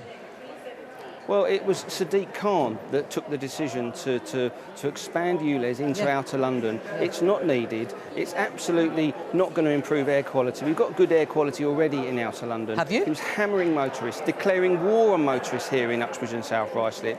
This constituency was at the western front of that war, hammering motorists to the tune of £4,500 a year. So this by-election result is the voice of the people of Uxbridge and South Ruislip. He now needs to listen to that voice and stop this ULEZ expansion into this community. So it was a one-issue campaign for you, but politics is a lot broader than just one issue, and the cost of living crisis that people talk about across the country is as a result, many people feel, of a Conservative government. How do you explain that? Well, there was a strong link to the cost of living difficulties that even myself was experiencing, and that was, this expansion was going to hammer families to the tune of £4,500 a year. It would devastate small businesses. So, people were open their minds to that and have spoken in this by-election. We need to be sending that message, which we've done tonight, to Sadiq Khan to stop the ULEZ expansion into Uxbridge and South Ruislip and out of London. Steve Tuckwell there. Thank you very much. Congratulations again. Let's talk to Sir John Curtis and get some context and analysis of both those by-election results. Let's start with Uxbridge and South Ruislip. 500 votes in it. Very close, John. Very close, but for Labour, deeply disappointing, as we've been saying. The swing required in Uxbridge was only of the order of 7.5%. In the end, Labour fell a little short, but given the Labour Party had managed to record 11% swings in the last three by-elections that have been held, all of them in safe Labour seats, you would have expected Labour to pick this seat up. But I think it's interesting about the way in which both sides are focusing on the ULEZ issue. Now, on the Conservative side, to be honest, I'm not sure Mr Sunak would necessarily have regarded the interview that Mr Tuckwell has had with you as particularly helpful, because there was no attempt by Mr Tuckwell to suggest that this by-election result was evidence that Mr Sunak's 5 tests were working, or that this was evidence that in fact the government had turned the corner. I think Conservative Central Office would have preferred it if he had expressed that point of view, and maybe there's an implicit acknowledgement here that maybe this by-election is exceptional. That said, on the Labour side, I think we can see two possible contrary arguments emerging. On the one hand, leadership may well want to say, well, this is a clear warning. If we start talking about increasing spending and increasing taxes, then we are at risk of losing the lead that we have got. On the other hand, others will be saying, well, if frankly enthusiasm for the Labour Party is so thin that a local issue like this could upend what should have been a successful victory campaign, then maybe there are questions to be asked about what Labour are offering. So I can see this adding to the debate that's going on inside the Labour Party about the stance that it should be offering to the electorate. Yes, it does pose something of a dilemma. I will talk to Jonathan Reynolds in just a moment as to whether there should be any change in terms of what they are doing on issues like this. Let's have a look at Somerton and Frome. I mean, that is a stunning victory, as predicted, for Sarah Dyke, who is now the MP. 11,000 majority, just over. Maybe not a surprise, but still a stunning victory for them. It is stunning, and I think it's worth bearing in mind how remarkable the Liberal Democrat performance has been in some by-elections in this Parliament. This is actually the 5th biggest swing from Conservative to Liberal Democrat in any post-war by-election. But 2 of the by-elections in which the swing was even higher was in Tiverton and Honiton and in North Shropshire in this Parliament. And I think, in a sense, this comes back to something much earlier tonight, which is this really sharp contrast between the ability of the Liberal Democrats to do remarkably well in some by-elections at the Conservatives' expense, but not so far being able to translate this into a wider level of support for the party across the country. Now, we've heard Liberal Democrat MPs say more than once during the night, well, their focus is on individual constituencies and trying to win those. Yes, that's true. But I think the party would also have hoped to have been enjoying something of a wider revival, given its ability to do well in these constituencies. Now, 2 other things to pick out on this result. One is, I think we should acknowledge that, by my reckoning, this is the best ever performance by a Green candidate in a parliamentary by-election at just over 10%. It beats the previous record in Norwich North. And secondly, note, just to add to Labour's disappointment, at least for now, 5th in this by-election, their vote very clearly squeezed by Liberal Democrats. The Liberal Democrats did manage to squeeze the Labour vote here. I haven't been able to check it out, but I'm kind of asking myself has Labour come fifth in a parliamentary by-election at all recently before? Well, we'll let you ponder that question that you've set yourself, John. Although just before you go, just briefly, on a national swing, at a general election, that the levels that the Labour Party need to reach in terms of securing a majority? Well, on the conventional calculation, on the current boundaries, we don't yet have the estimates for the new ones. We're talking about a 12% swing. If the swing is the same everywhere, of course, it won't necessarily be so. But I think certainly we would say that a swing of around 7% of the kind that we saw in Uxbridge would point us rather more to a hung parliament than to a Labour overall majority. But in truth, given that the Conservatives will find it difficult to find any party willing to help them to sustain a minority administration, even this performance in Uxbridge probably still would point to Labour forming the next government. John Curtis, thank you very much for the moment. Let's go to Selby and Ainsty in North Yorkshire. Of course, it's the final by-election. We've yet to get an announcement from there, but we're told also it may not be that far away. So we'll stick with the pictures while we talk to the panel there in Selby and Ainsty as the counting continues in North Yorkshire.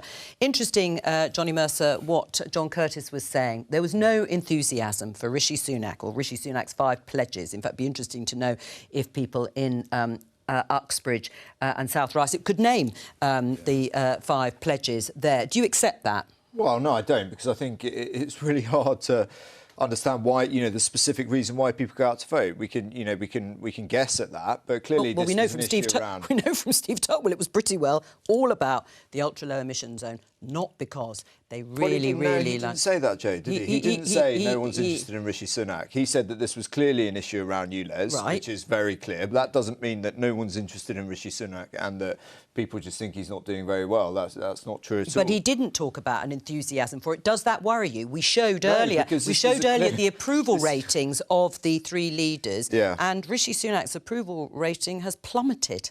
Look, it's been a difficult 8 or 9 months for Rishi. I think it's been a difficult time for for the entire party. We came into this and we inherited a very difficult situation. But from another Conservative government.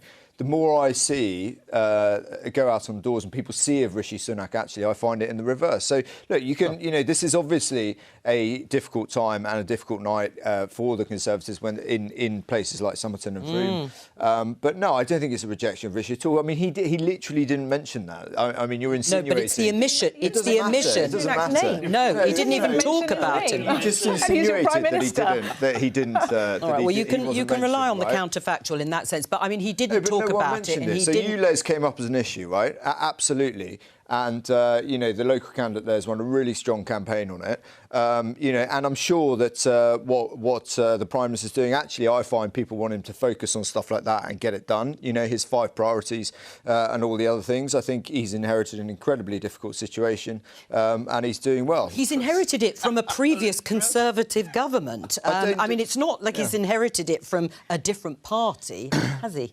Well, no, I mean, I have said that as well, failure of previous Conservative governments. It's been a pretty difficult couple of years in terms of how we've changed government. People are feeling the pinch. But this idea that, he's done nothing. I mean, cost of living came up there. Every single one of those constituents who voted overnight was £3,300 better off towards their energy bills from helping the cost of living. His relentless focus on inflation that started to come down yesterday. These are the things that are having a real impact. And I think as people begin to feel that in their pockets, things will change. I mean, Johnny, it could get far more difficult for Labour, couldn't it? You should have taken this seat of Uxbridge and Ruislip South. The swing isn't big enough to guarantee a majority, with all the caveats that we know about using a by-election result or the swing in a by-election towards Labour, even though you didn't win that seat in terms of any predictions at national election. But you must be disappointed. Because you're disappointed, when you've got a situation where you want to win as many seats as possible and you don't win one. I mean, I thought the interview with our new parliamentary colleague, the new Conservative MP, was absolutely fair. It was you, Les. That is the issue that has clearly changed this. And I know because we've had, under Keir Starmer, we've had sensational local election results, we've had sensational by-elections like Wakefield, very significant swings. So expectations rise, and then people think, oh, of course, here's a contest, we'll do it. But it doesn't work like that. There are distinct electoral battlegrounds. And I would just say, look what we know already. I mean, look at that result in Somerton and Frome. Look what we're expecting to receive when the result comes in Selby.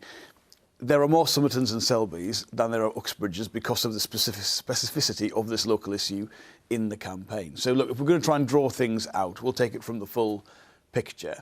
And I know expectations are high, but look, when you've got a very resonant local issue, it can become the dominant issue of a by-election campaign. We've known that from the past. We've seen it here.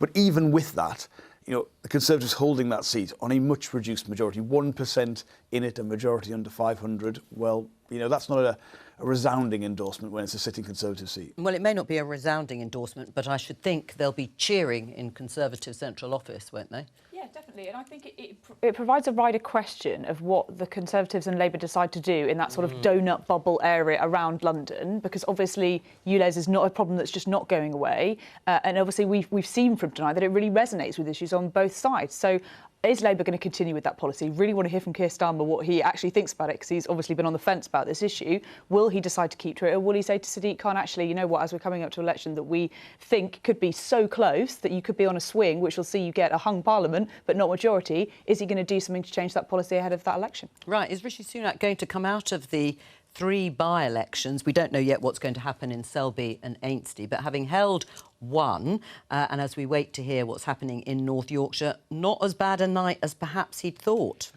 But you look at that swing in Somerton and Frome, and Johnny knows he's a West Country MP. His seat's a Labour-facing seat, but loads of those seats in the West Country used to be gold, all like classic Paddy Ashdown territory, Yeovil, very close to Somerton and Frome. Lots of places in Cornwall used to be lebbed and held. Then 2015 election came along. You bulldozed through them all, took them over. Those seats weren't in play. You didn't have to worry about them in 2017 or 2019. You were able to go on and conquer the red wall, etc., etc. The next election, you're going to have a fight in those red wall seats. Those seats in the West Country will be back in play again. And then you've got the problem in the South East, where you've got the Lib Dems nipping at your heels in places like Surrey, surrounding London. Yeah, I think that's a really fair analysis. I just personally don't think you're going to see a 29% swing to Liberal Democrats. I think that clearly, you're absolutely right in terms of the history of the place. And I think colleagues in Liberal Democrat seats will absolutely accept that. I just think a 29% swing is not in the real world. But there's loads of seats in that area which much smaller Tory majorities. I don't dispute the Lib Dems that. could easily take on a much smaller swing. They could. So some of them do require smaller swings. But actually, if you look at the 2019 results, the Liberal Democrats, there was not a resurgence that was expected and predicted by many of the Liberal Democrats down in that part of the world. I think I'll come back to what I said at the beginning. This is a by-election. It's a 29% swing. I don't think we will see a 29% swing to the Liberal Democrats in the West Country in the general election. There are 30 Conservative seats where we need less than a 10% swing for the Liberal Democrats to win them. Yeah. Your colleagues, whether that's in Wimbledon, whether that's in Carshalton and Wallington, Esher and Walton, Wimbledon, Cheltenham, places like that, Cheadle, Harrogate, they're going to be looking over their shoulders. And they're going to be very concerned. This idea that MPs are not looking over their shoulders all the time is for the birds. Of course, no, because you've taken people for granted. That's why we're doing so well against you in these areas, because you've taken the people for granted. You don't listen to them. You don't respond to their concerns. OK, I mean, I obviously think how nervous do you think colleagues will be on the basis that it will take colleagues are nervous, right? Because it's been a very difficult time during the country. The last couple of years have been extraordinarily turbulent at a national level in the Conservative Party. So it wouldn't be human if you were not nervous. That said, people are beginning to feel that actually, under this Prime Minister, things have changed. People are beginning to feel it up here. We've got to press that across the country. We've got to do that down in places like Plymouth. Why do you think the polls are still putting Labour 20 points ahead? I mean, if you're saying that people are feeling it, they would be coming down, wouldn't they? There would be a closer gap between Labour and the Tories. I'll tell you why, Joe, because in Plymouth, Labour are winning with less than what they got when they lost last time. All right, so there is no enthusiasm whatsoever for Keir Starmer to come out and vote for him. Right, so our voters are all staying at home. They're not coming out because they're annoyed with the Conservative Party, and I totally understand that. Right, they're not then going from that to voting for Keir Starmer. Right, so that means there is a real clear opportunity there to go out, to get them back, to show what this government's about, to show what Rishi Sunak's about, and get in at the next general election. I strongly believe that. What I would say is, do you remember when we sat here in these very same seats, Joe, for the local election results? And this is exactly the same script the Conservative Party had. Well, actually, they said, Rishi Sunak's actually popular. People really like him. This is a vote on the older Conservative Party. Well, where's the evidence of that? They said people are staying at home, they're not switching to Labour, and then these swings come in, showing these tremendous tectonic shifts to any opposition party to beat the Conservative Party. Well, the evidence is against that, and again, this idea that Jonathan, the numbers are really clear. But the question is, really why clear, isn't Keir Starmer more popular? Why isn't there more demonstrative enthusiasm for the Labour leader? With respect, I'll come to you in a minute. Just say, Keir Starmer has turned the Labour Party round since 2019 in a way which has no precedent in history. Look at our by-election results. Look at our local election results. Look at the polling. Look at the position the Labour Party is in. What more could anyone have done? And yet, I feel sometimes... Get you over that line. But I feel sometimes if we win a general election and he's walking up Downing Street, you guys will be sitting here going, oh, this is a disaster for Labour. The last thing Labour wanted to do was win a general election. No. There's a point where the evidence stacks up against it, and you just have to... Something not baked into this, right? Because the more people see Keir Starmer, the more they're like, wow, we do not want this guy anywhere near. Well, what evidence have you got of that? Because I go out and this guy has never stuck to a policy. He's never stuck to a policy. He changed his mind on absolutely everything. That ULEZ candidate... Really? A politician not sticking to a policy? Yeah, he was for ULEZ, right up until the last week, and then he changed his mind. The biggest problem Labour have got is that people are not stupid, and they see that, and they're like, wow, these guys didn't actually believe in anything at all. What happened to the 2019 manifesto, though, Johnny? Have you stuck to that? We stuck to large parts of it, certainly the bits that I've been working hard on around veterans care, establishing an office for veterans affairs. Foreign aid bill, the pension and clearly we've had the war in Ukraine and we've had COVID, right? But on key principles like low taxation, immigration and things like that, the immigration bill immigration has gone up. Net migration has gone up. In and terms of legislation, we up. passed the migration bill this week. All right, just tell me one thing on that. First time political parties trying to do something about it. Yeah, what is going to change? What's going to be the material difference now that bill, illegal migration bill, is on the statute book? Well, look, we've seen a lot of different policies try and tackle what is a growing and multifaceted issue, and we want to see an effect from that, the deterrent effect of people coming over But nothing will the channel, change to someone who arrives in a small boat across the channel tomorrow than it would have done yesterday. Well, it does, but you know, we have to break the model of those who are bringing people over, right? And so there's a balance here around deterrence and stuff like this. So I think there's not one silver thing that is going to completely solve this issue. No. You have to have a number of different things. One is around deterrence and what this bill is, and there are some good measures in that bill. I mean, is there going to be enough of a distinction between what Rishi Sunak and the Conservatives have been doing and say they'll continue to do and what Keir Starmer is offering? This accusation of flip-flopping, this accusation of dropping all of the pledges in the leadership, you're right to point out the Conservatives have dropped much of their manifesto, but is it going to harm Keir Starmer more? We haven't dropped much of our manifesto. You have, there's the whole loads of it, and there's the whole bit... Some of it hasn't been done, right? It's only but to say that we're even in the same league as some of these flip-flops. They were promises to voters that you've not kept. There's loads of your manifesto you've not kept. Look at the pledges that Rishi Sunak made just a few months ago. Yeah, he said he'd do it in a year, right? Have we had a year? No, loads of his pledges from the leadership campaign. He's had to bin, like charging people £10 to go to their GP. Got rid of that one. There's loads of bits he had to get rid of, and you're not delivering on any of the 5 pledges. You yourself have admirably said it's been a turbulent time. There have been really radical changes of policy. I mean, Rishi Sunak and Jeremy Hunt's whole pitch is they're going to clean up the damage Liz Truss and Kwasi Kwarteng called. And you're talking about other people flip-flopping. We've had the most dramatic changes of policy within an incumbent political party being in power for 13 years that I think we've ever seen in this country. You have had dramatic changes. Real big change. And you frankly talked about that, and then you're criticising, frankly, a consistent move from the Labour Party to return back to the mainstream and win the trust of the British John, people. But you've seen massive differences. No, there's a crucial difference here, right? Is that you've changed leader, right? So you had Jeremy Corbyn, obviously complete bin fire, got rid of that, and you've got Keir Starmer in. If he then stuck to what he said, then at least people would know what they're standing for. But the truth is, like, literally says one policy one week and people are tuning out because they know the next week, as soon as that hits reality, he's going to change his mind. And he's done it on 6 or 7 issues, even in the last week. I completely disagree with that. Well, let Jonathan answer. The crucial thing is How this. can you reject that? When you've had an economic situation like we have, and we are frank about that, there isn't a lot of money to spend. The cost of government borrowing is going up. People are paying hundreds of pounds more on their mortgages because of the things you yourself have criticised on your own side, the Liz Truss government in particular. We cannot simply pretend that situation doesn't exist. So we've got to be frank with people and say, look, yes, we do not like the 2-child limit. We recognise the huge growth in poverty over the last 13 years. But unless I can come on here and say, this is exactly how I pay for it, I've got to acknowledge I can't promise that straight away. Absolutely a case in point. Right? Is it a good policy? Is it a good policy, the 2-child limit? You think it's still a fair policy? And yes, I do think it's a fair policy. And you've had this over the years. The names I've been called for being a Tory MP because of this policy, cruel, barbaric and all the rest of it. But you still think it's a good policy? No, that's their view. That's not my view, right? Their view is that it's a cruel and barbaric. And then suddenly they're doing exactly the same thing. All right. The British people We're acknowledging we can't promise to stupid. get rid of it on day one. That is not the same. We do not agree with that ethos of it. They see the kind of hand-wringing and then actually will do that policy. All right, well, let's bring Munira. Munira, listening to these two argue, bicker, debate, whatever. Well, you are. I said I offered at least 3 words to describe it. But on the important point of what Liberal Democrats will be able to achieve at a general election, it's true, you're right, you need around a 10% swing in many of the seats that you are targeting.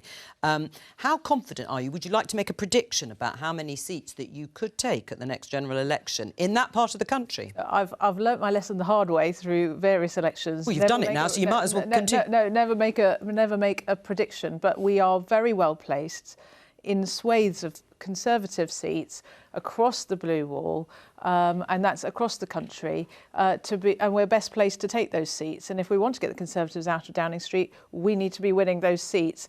Labour can't do it, frankly, on their own without us winning in those seats, and we are working very, very hard to make sure that we beat them at the next election. Is one of the things that's helping you, the accusation that Liberal Democrats are often NIMBYs, not in my backyard. And housing, although it was, I think, 5th on the list of priorities for voters, housing is absolutely critically important and will no doubt be so at the next general election.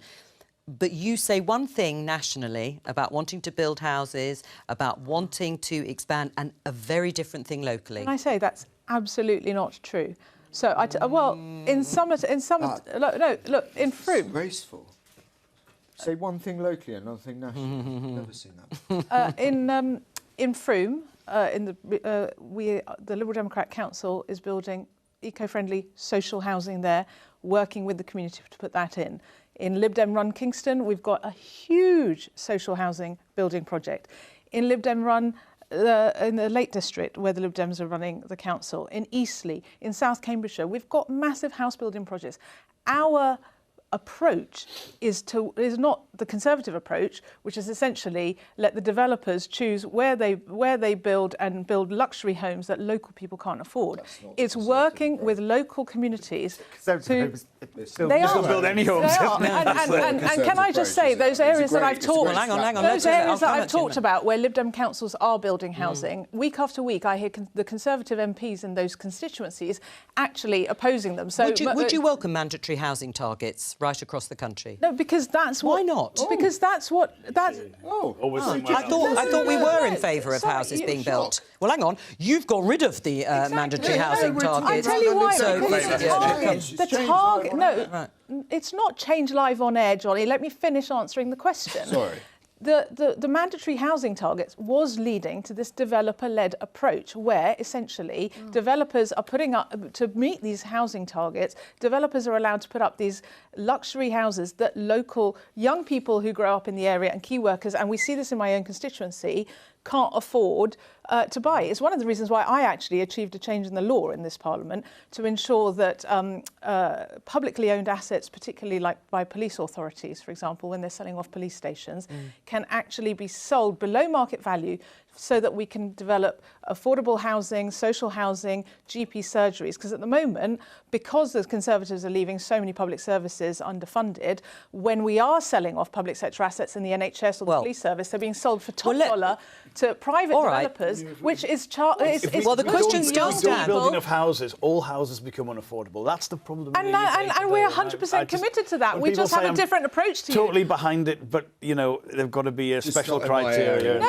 it's not. Yeah, but hang on a minute. But the thing is, Johnny Mercer, without mandatory... We don't take a top-down authoritarian approach like you two do. We work with our local community. They have. They've just scrapped the mandatory housing target. But, Johnny, what do you say to Simon Clarke, your Conservative colleague, who is desperate for mandatory housing targets? And he says you are selling out on young people, the younger generation, who will not be able to afford to rent, never mind to buy, or can't afford to rent or buy, because you will not get those houses built without those targets. Is he wrong?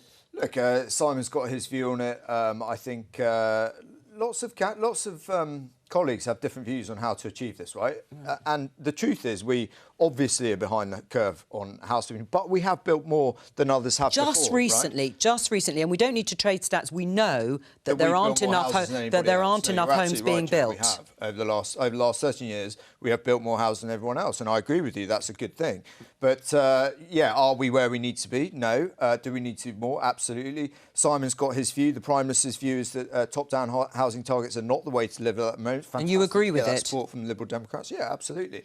But I think clearly we've got to do more in that space, because I want everyone to own their own home. What would you like to see the Prime Minister look at housing? Because I think this is such an issue that you're talking. Yeah, it's huge. You're talking about the people that you need to woo over from Labour, right? Not the core Tory voters that you're confident aren't going to Labour. So is housing an offer that Rishi Sunak needs to step up on? So you look at Help to Buy, and you look at the various initiatives that have come in over the years. Actually, you have seen, you have people still buying housing. You have seen more house ownership and house building going on. However, there was clearly more too, because people who work in my constituency, right, it is... home ownership is not going up, Johnny. No, the amount of house building. The amount of house building. And earlier on you were saying that you just thought, oh, inflation's coming down, it'll all get more positive for the Tories, and we'll think, oh, they're great again. That's just a load of rubbish, because even if inflation does come down, interest rates aren't going to dramatically come down overnight. And thousands of people, have you had to renew your mortgage recently? Because I did. My interest rate doubled, and there are thousands of people every month, and the closer we come to the election, more and more of those people will have found that their payments have gone up massively. Yeah, so I don't dispute, right, that remortgaging at the moment is incredibly difficult, and interest rates are making life incredibly difficult. Do you still blame Liz Truss and Kwasi Kwarteng for that? The issue, you've seen direct interventions from this government on that. You've also seen how that is an issue across Europe. You've also seen how that's driven by, we've paid everyone's wages during the COVID, essentially with the furlough scheme, right? And people are not stupid, and they recognise this. So I don't dispute that's incredibly difficult. This isn't people on the breadline. This isn't people on minimum wage. This is a lot of people who've got pretty good jobs, earn a pretty good amount of money, and suddenly the sums just don't add up anymore. Absolutely, and that is an incredibly difficult. Which is why. You don't have an answer on it. Yes, because that is why.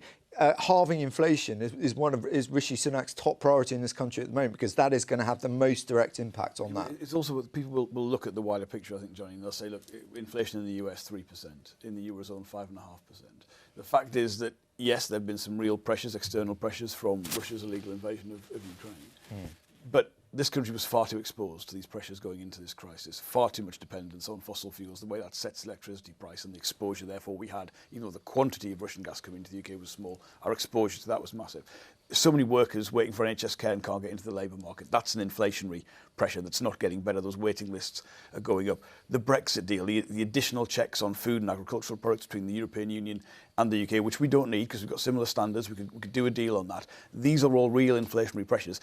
Actually, before you came on, we had a bit of a discussion on this. There is no secret plan to fight inflation from Rishi Sunak. It's to let the Bank of England use monetary policy and then try and resist paying public sector workers less money than you've actually settled on, to try and say other political parties, if they'd been in power, would have a higher rate of inflation. Yeah, well, we're going to come back to that in a minute. Hold Reduce that fossil thought, fuel because exposure, do that deal with the European Union, part of our making Brexit work policy. EU? No, you know that's not true. Do that deal on agricultural products as part of our making Brexit work policy. All right. Scrap the non-dom tax regime, put that into the NHS workforce. All right. Drive down inflation. We'll come back to the discussion about whether Keir Starmer has got a radically different plan to reduce inflation. We're going to go to our remaining by-election scene. There's David Wallace-Lockhart standing there. Are we any closer to a result, David? It feels quite imminent here, Joe. They've got the stage all set up. There are a lot of cameras pointing at it, waiting for a declaration. We're waiting still for the two candidates who are really the two main dogs in the fight here, the Conservative and the Labour candidates, Claire Holmes from the Conservatives and Keir Mather for Labour, to arrive. But it looks like they could be coming quite soon.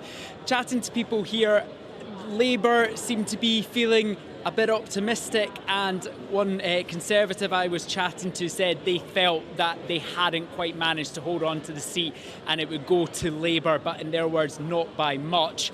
We shouldn't have too much longer to wait to find out how this has gone. Of course, if Labour do manage to win this seat, it's a 20,000 plus Conservative majority, a true blue North Yorkshire Conservative seat, not far from where the Prime Minister has his own constituency. And if Labour do manage to overturn that, that will be the biggest majority they've ever overturned in a by-election. So some victory for them, and will perhaps take the sting out of that result that's taken place in Uxbridge tonight. I don't suppose you know what the turnout there is, do you, so far in Selby and Ainsty? I think we had the other two around 44 and 46% in Uxbridge and Ruislip and in Somerton and Frome. Maybe it's similar where you are, you may not know.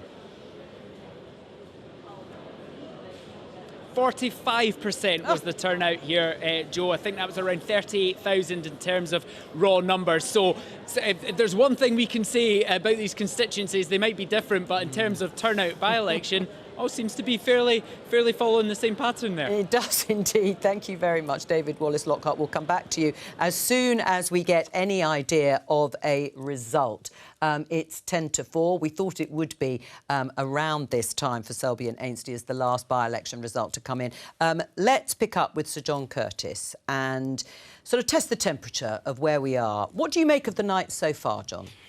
Well, I think certainly that is the question that's going to be much debated in the wake of these results, irrespective of whether Selby in the end does go to Labour, as perhaps seems more likely, or whether Labour fall just short. At the moment, we certainly could be looking at the possibility of all three parties picking up one of the seats and therefore having something to celebrate.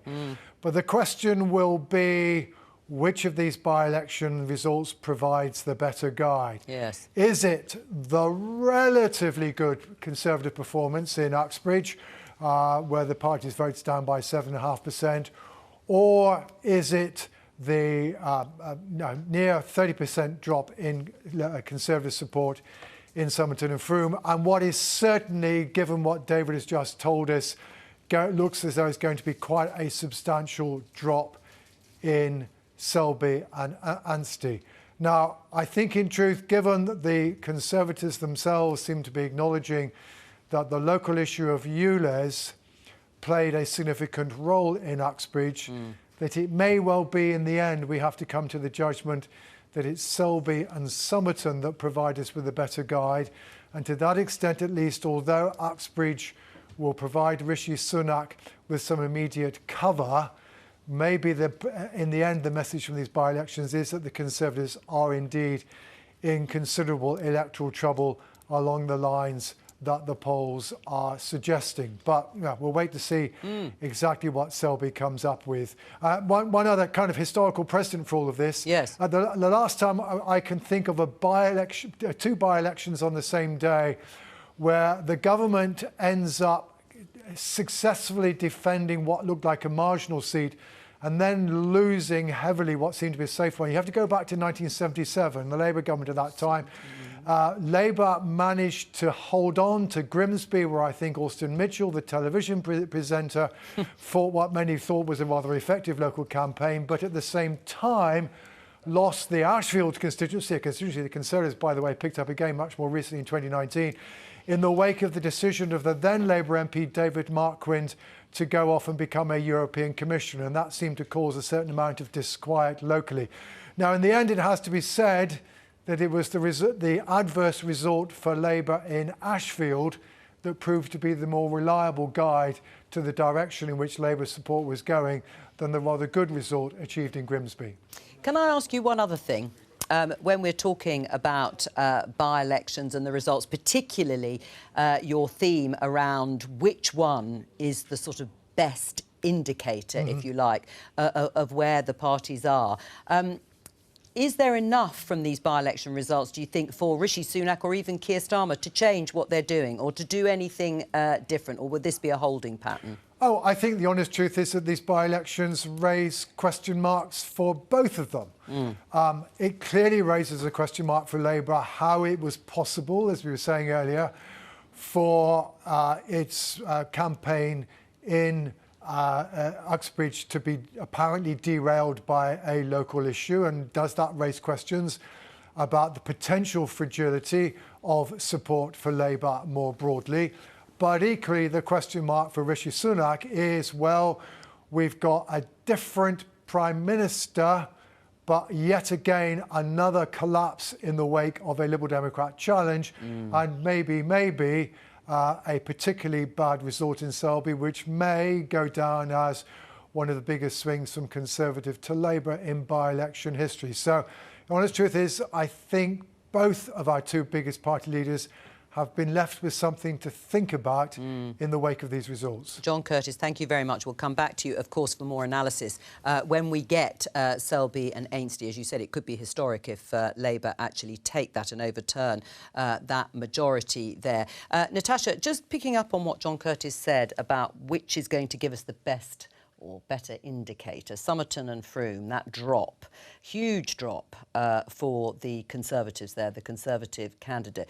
Do you think for Conservative MPs, not just in that area, but generally, that will be a salutary message? I don't think it will be the message that we take away from tonight. I think we're all thinking that, well, I'm personally thinking that Selby will be a more interesting bellwether for more of the country, I think, than either Uxbridge or Somerton.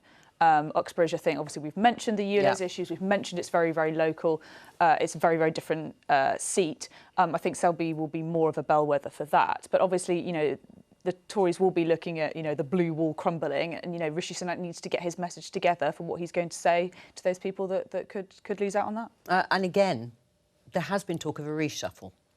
A reshuffle by Rishi Sunak, waiting perhaps to get these results to make that decision, not least because Ben Wallace, the Defence Secretary, announcing that he's quitting. He's going to quit as an MP, and stand down, and also from the Cabinet. What have you been hearing? There's been whispers the last few days. It's possible it could happen as soon as Friday. I guess we're in Friday now, quite soon.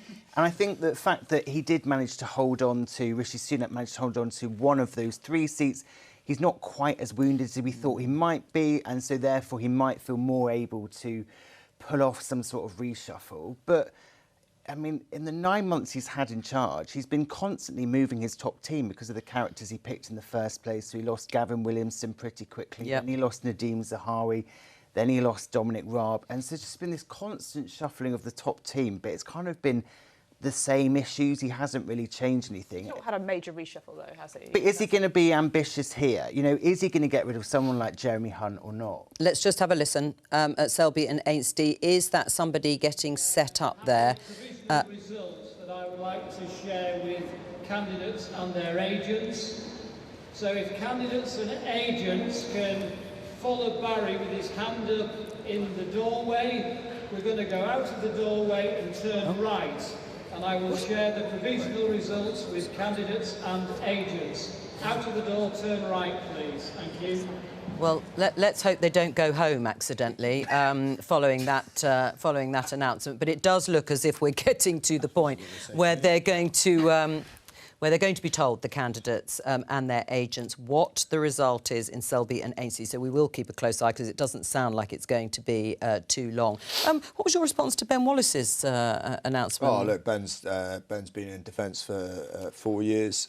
He's worked hard. He's done well in Ukraine, and he's been in politics since 1999, and he wants a break, and everybody's entitled to that. No, but are you disappointed, surprised that by his announcement?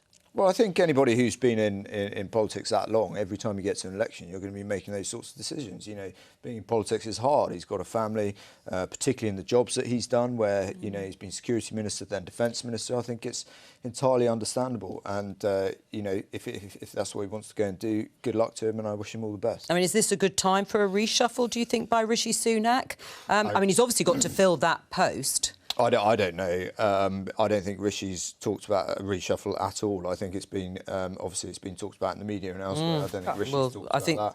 Natasha? Rishi has not mentioned he's not the word mentioned reshuffle. it, but his top team are definitely looking at it. And obviously, like now, fine, but he is not. Hang on, let her speak. Obviously now Ben has said he's going to step down, right? He's created a vacancy, and you know, for Rishi Sunak, he should be looking at doing it this side of the summer. Otherwise, you know, all you guys go off for your break, and then he's got a whole summer of speculation. Well, it's not quite a break, is it? Because we go and work hard in our constituencies. Yes. It's slightly rally against it. We're getting 6 weeks. But there is a recess away from Parliament. I mean, what are you hearing in terms of a replacement for Ben Wallace?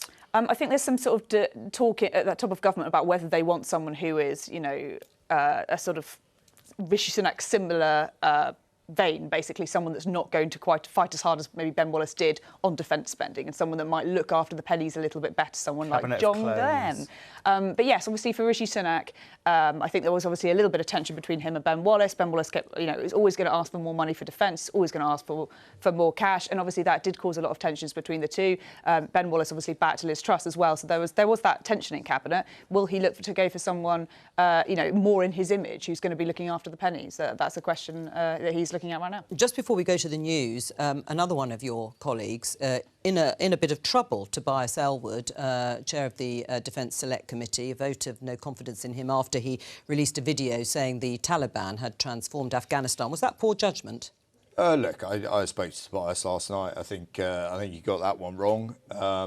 But look, I also, you know, want to rail against these absolute pylons when someone makes a mistake. Okay, he clearly got. It's quite a big mistake if he sees it as a mistake. He went out there. He's not the first individual to go abroad, see a situation, and perhaps not give it the balance that we would all like, right? But I think he's acknowledged his mistake, and we should, you know, let him get on with it and stop piling in on him, in my view. All right, well, let's go back to Selby and Ainsty now, briefly before the news, and we will immediately return to the count if we see any movement there. But you can see what looked like the Labour team gathering there, and they've been told that they are probably going to be told the result very shortly by the returning officer after being instructed to file out of the building. But in the meantime, of course, we've had two of the by-election results. A surprise hold for many people for the Conservatives in Uxbridge and South Ruislip. Steve Tuckwell, their candidate now, is the Conservative MP, and a stunning victory,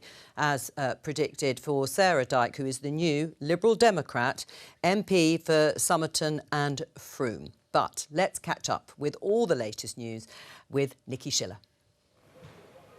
Thanks, Joe. The Conservatives have held off Labour to retain Boris Johnson's former seat of Uxbridge and South Ruislip by 495 votes, whilst the Liberal Democrats have overturned a Conservative majority of more than 19,000 votes in Somerset. We're still waiting for the result in Selby and Ainsty in North Yorkshire. So in Uxbridge and South Ruislip, the Tories' winning candidate, Steve Tuckwell, credited the Labour Mayor of London for his win. Sadiq Khan has lost Labour this election in his...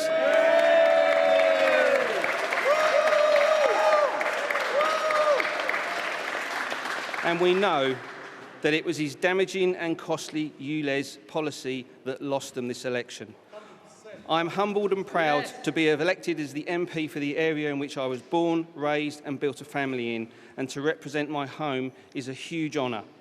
The pundits expected Labour to win big here, but our community came together, and I am thankful to them and the hundreds of activists that came out to deliver this message. This wasn't the campaign Labour expected, and Keir Starmer and his Mayor Sadiq Khan need to sit up and listen to the Uxbridge and South Ruislip residents. Thank you. Our polling expert, Sir John Curtis, gave us his views on Labour failing to take Uxbridge. On the Labour side, I think we can see two possible contrary arguments emerging. On the one hand, leadership may well want to say, well, this is a clear warning. If we start talking about increasing spending and increasing taxes, then we are at risk of losing the lead that we have got. On the other hand, others will be saying, well, if frankly enthusiasm for the Labour Party is so thin that a local issue like this could upend what should have been a successful victory campaign, then maybe there are questions to be asked about what Labour are offering. So I can see this adding to the debate that's going on inside Labour Party about the stance that it should be offering to the electorate. The Liberal Democrats have taken the seat of Somerton and Frome in Somerset from the Conservatives. Even before the result had been declared, the party had predicted that its candidate Sarah Dyke had won the seat. The Liberal Democrat leader, Sir Ed Davey, called it a stunning victory and showed the party was firmly back in its former West Country stronghold. Sarah Dyke had a victory margin of more than 10,000 votes over the Tory candidate. Lifelong Conservative voters have today voted Liberal Democrat for the first time. Thank you for putting your trust in me to deliver for you. I will not let you down. And let me say a particular thank you to all those who usually vote Labour or Green, but lent me your votes this time. There is no doubt that our electoral system is broken, but you have shown that the Conservatives can still be beaten under it. So we are now waiting for just one more seat to declare. That's Selby and Ainsty in North Yorkshire. So, Jo, it is back to you. Thank you very much, Nikki. Let's go to Selby and Ainsty and let's see what's happening. Everybody, all the candidates and their agents are waiting with anticipation. So I presume that they have been told what the results are and they're waiting for the returning officer to call them to the stage. 13 candidates in this North Yorkshire seat, vacated by Nigel Adams. Nigel Adams, a huge fan of Boris Johnson, and he quit not long after the former Prime Minister was told by the Privileges Committee that he had repeatedly lied to MPs in Parliament about parties at Downing Street. But Nigel Adams' resignation was quite a surprise for the constituency. Let's have a listen.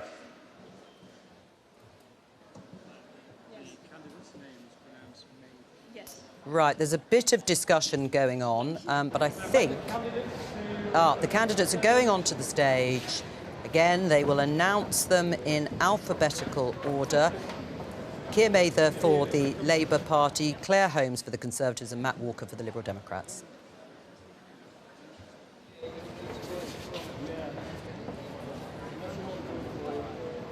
Bit of a squeeze there on the stage for everybody. But I think they've almost got everybody there, so it looks as if we're going to get this result. 4:05. I, Claire Granger, being the returning officer for the Selby and Ainsty constituency, can now inform you that the count of votes for the election held yesterday, 20th July 2023, has concluded. The total number of votes cast across the constituency was 35,886. The total number of ballot papers rejected was 69. The number of valid votes for each candidate is as follows. Gray, Andrew Philip, 99. Reid, Claire Amanda, commonly known as Holmes, Claire, the Conservative Party candidate, 12,295. Jordan Michael Thomas, commonly known as Jordan Mike, representing the Yorkshire Party, 1,503. Kent David Michael, commonly known as Kent Dave, Reform UK, 1,332. Mather Keir Alexander, Labour Party, 16,456.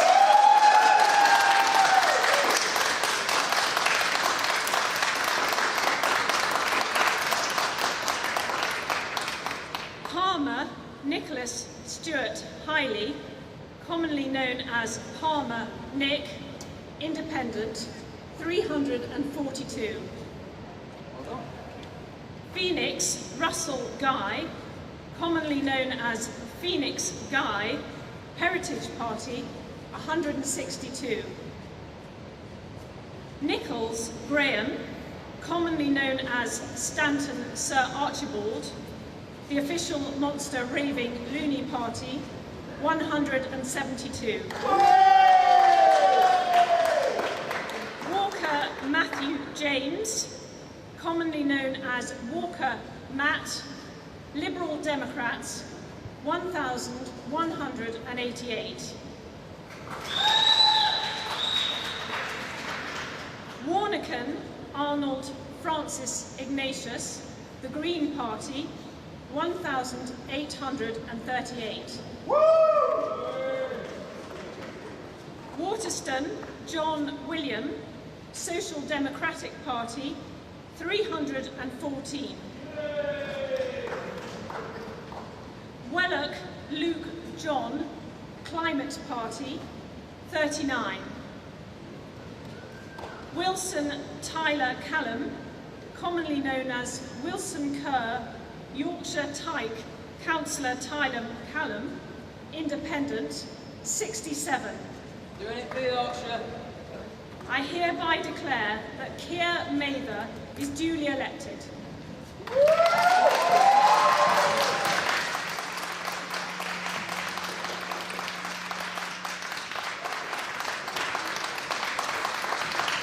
Thank you. Now, I want to begin my time as your MP by being very clear. I understand the enormity of what has just happened. I know what an honour this is, and I am humbled by this opportunity to serve. In this campaign, we have rewritten the rules on where Labour can win. People have opened their doors to us and embraced our positive vision for the future, and thousands of the votes cast yesterday were in Labour's box for the very first time. For those of you who have put your faith in our party, thank you. I don't take it lightly, and I won't let you down. And I don't shy away from the work that's to come. The people of Selby and Ainsty have sent a clear message. For too long, Conservatives up here and in Westminster have failed us. And today that changes. It's time for a fresh start. Thank you to the returning officer, election staff and police for the smooth running of both this election and this count. Your work enables our democracy, and it could not be more important. Thank you also to my agent, Scott, and of course the hundreds of Labour campaigners who have made this victory possible. Your enthusiasm and your dedication have made history. I have been so proud to campaign alongside you. And I want to say a special thank you to my partner Ewan for all his help and support, and to my family for everything that they've done. Over the past few months, speaking to hundreds of people on the doorstep, I've encountered so much hardship. Hardship made worse by 13 years of negligence and complacency from the Conservatives. Today, that changes. The people of Selby and Ainsty have made it clear. They deserve public services that work and a thriving local economy. They deserve urgent support in the cost of living crisis, flood defences to protect our communities, and an NHS that's fit for the future.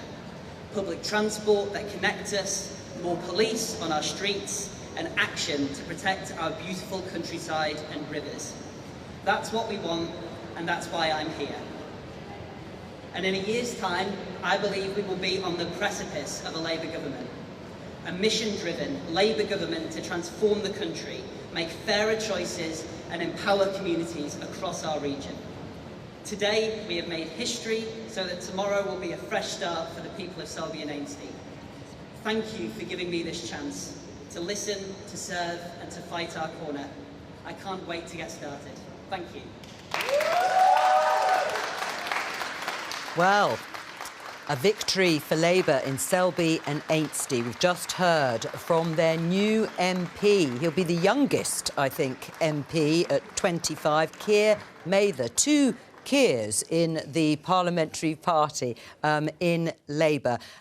You must be delighted, Jonathan. Well, I mean, that is a breathtaking result of historic proportions, and it is Tory voters in rural northern England directly switching to the Labour Party. So that is a hugely significant result. But, you know, I can't hide my pleasure at that, obviously. That's a hugely significant part of this evening. But I will also take, you know, some humility from that as well. I mean, I don't want anyone to think we look at a result like this and think, right, nothing more for us to do. Of course, you know, there's more to do to make sure that translates to that general election success that we all want to see. But as a contest, as a result, to win in a place like that with a majority like that, I think is a sensational result. And I think, going back to our comments at the start of the evening, you know, what's ambitious for me would be a government that is committed to, you know, policies allow people to own their own home, to have a good job, to have a bit of family life. And that's what the Labour Party is about these days. And I think sometimes that's underestimated, but when you see the result, how the public have responded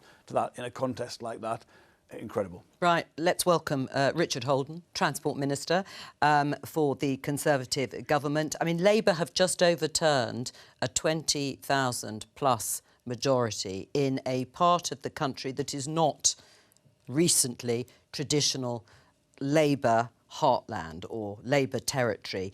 That is a pretty strong message being sent to Rishi Sunak and the Conservatives that the people of Selby and Ainsty, they've had enough. I think, you know, we've got to see every by-election in context. And first of all, you know, I was out on the ground in Selby multiple times.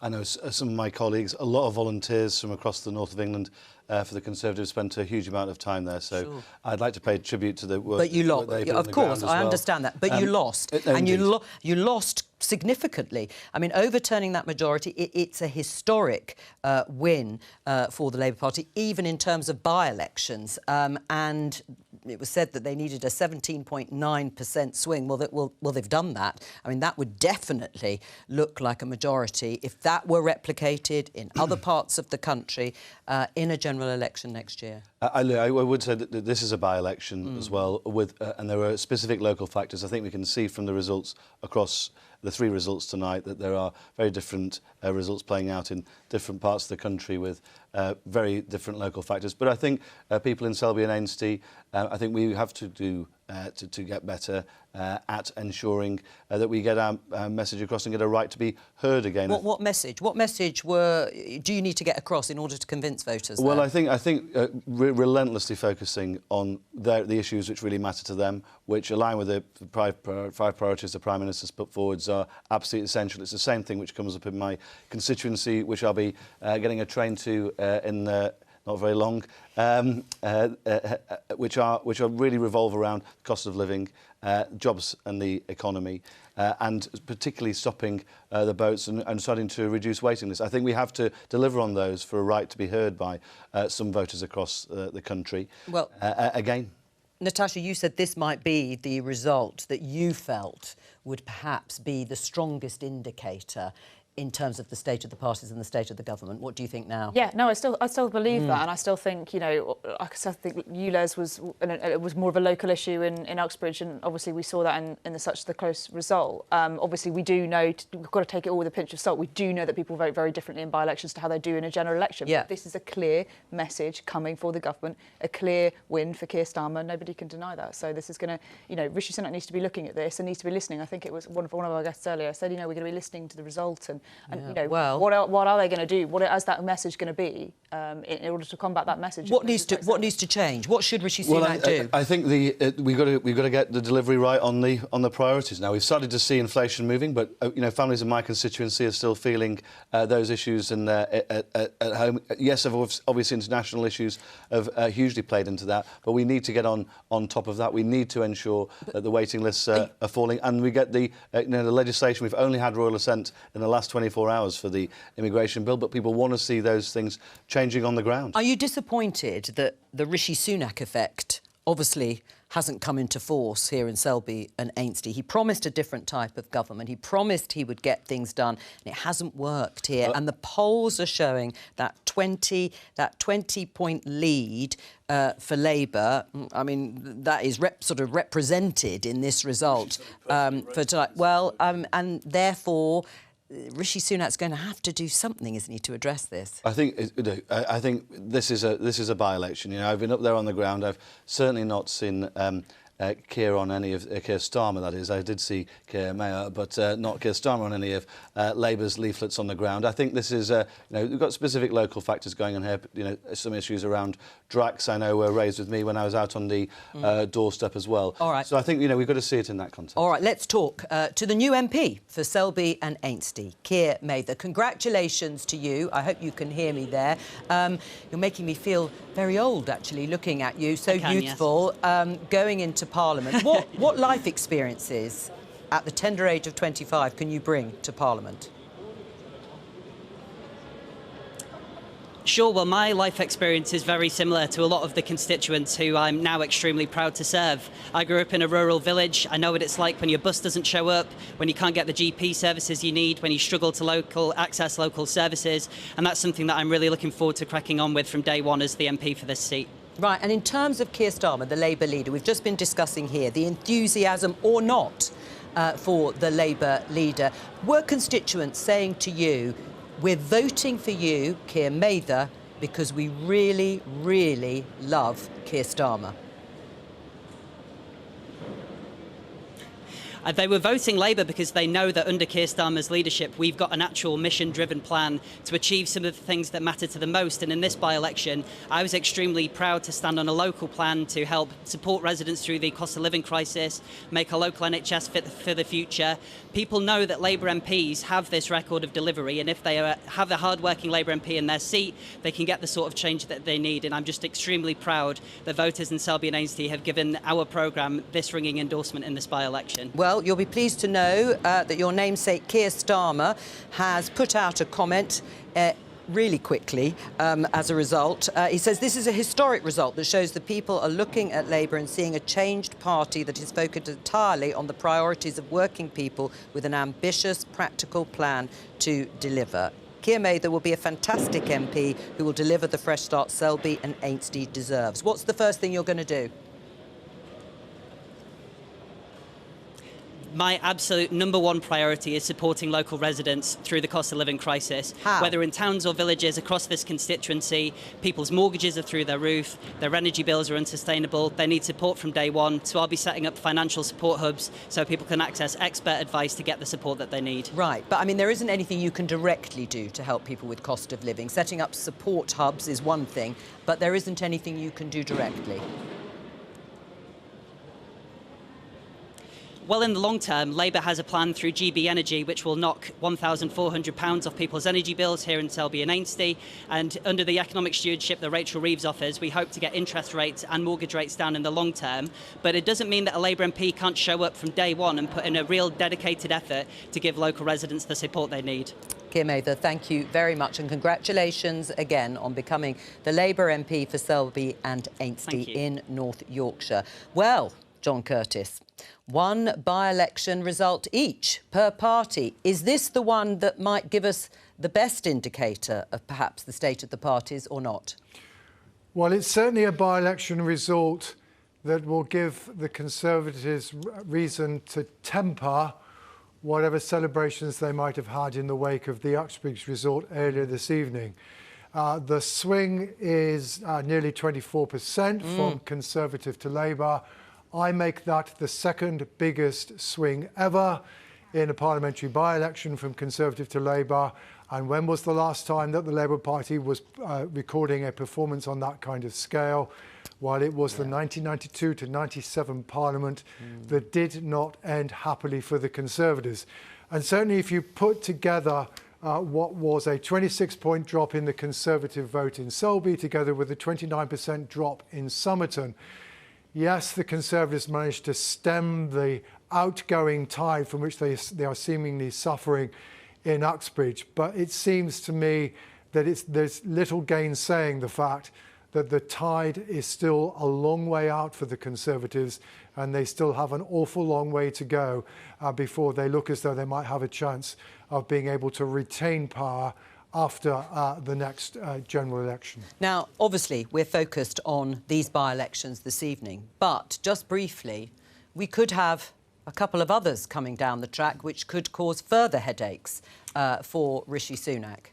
Yes, we could indeed. One of them, of course, is in Tamworth, which in a previous guise as South East Staffordshire was also a by-election before the 97 general election in which the Labour Party secured a swing of over 20%, but not quite on the scale that we've seen in Selby.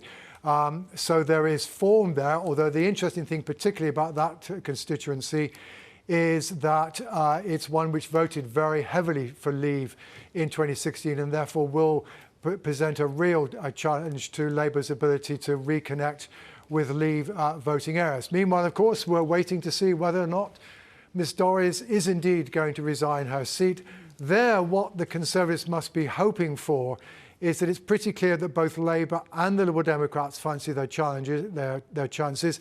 And one of the things we've seen tonight, we've seen the Liberal Democrat vote fall in Uxbridge, fall in Selby, the Labour vote fall in Somerton. Very clear evidence of opposition voters being willing to vote tactically for the party that seems best able to defeat the Conservatives locally, and that's another bad message for the Conservatives.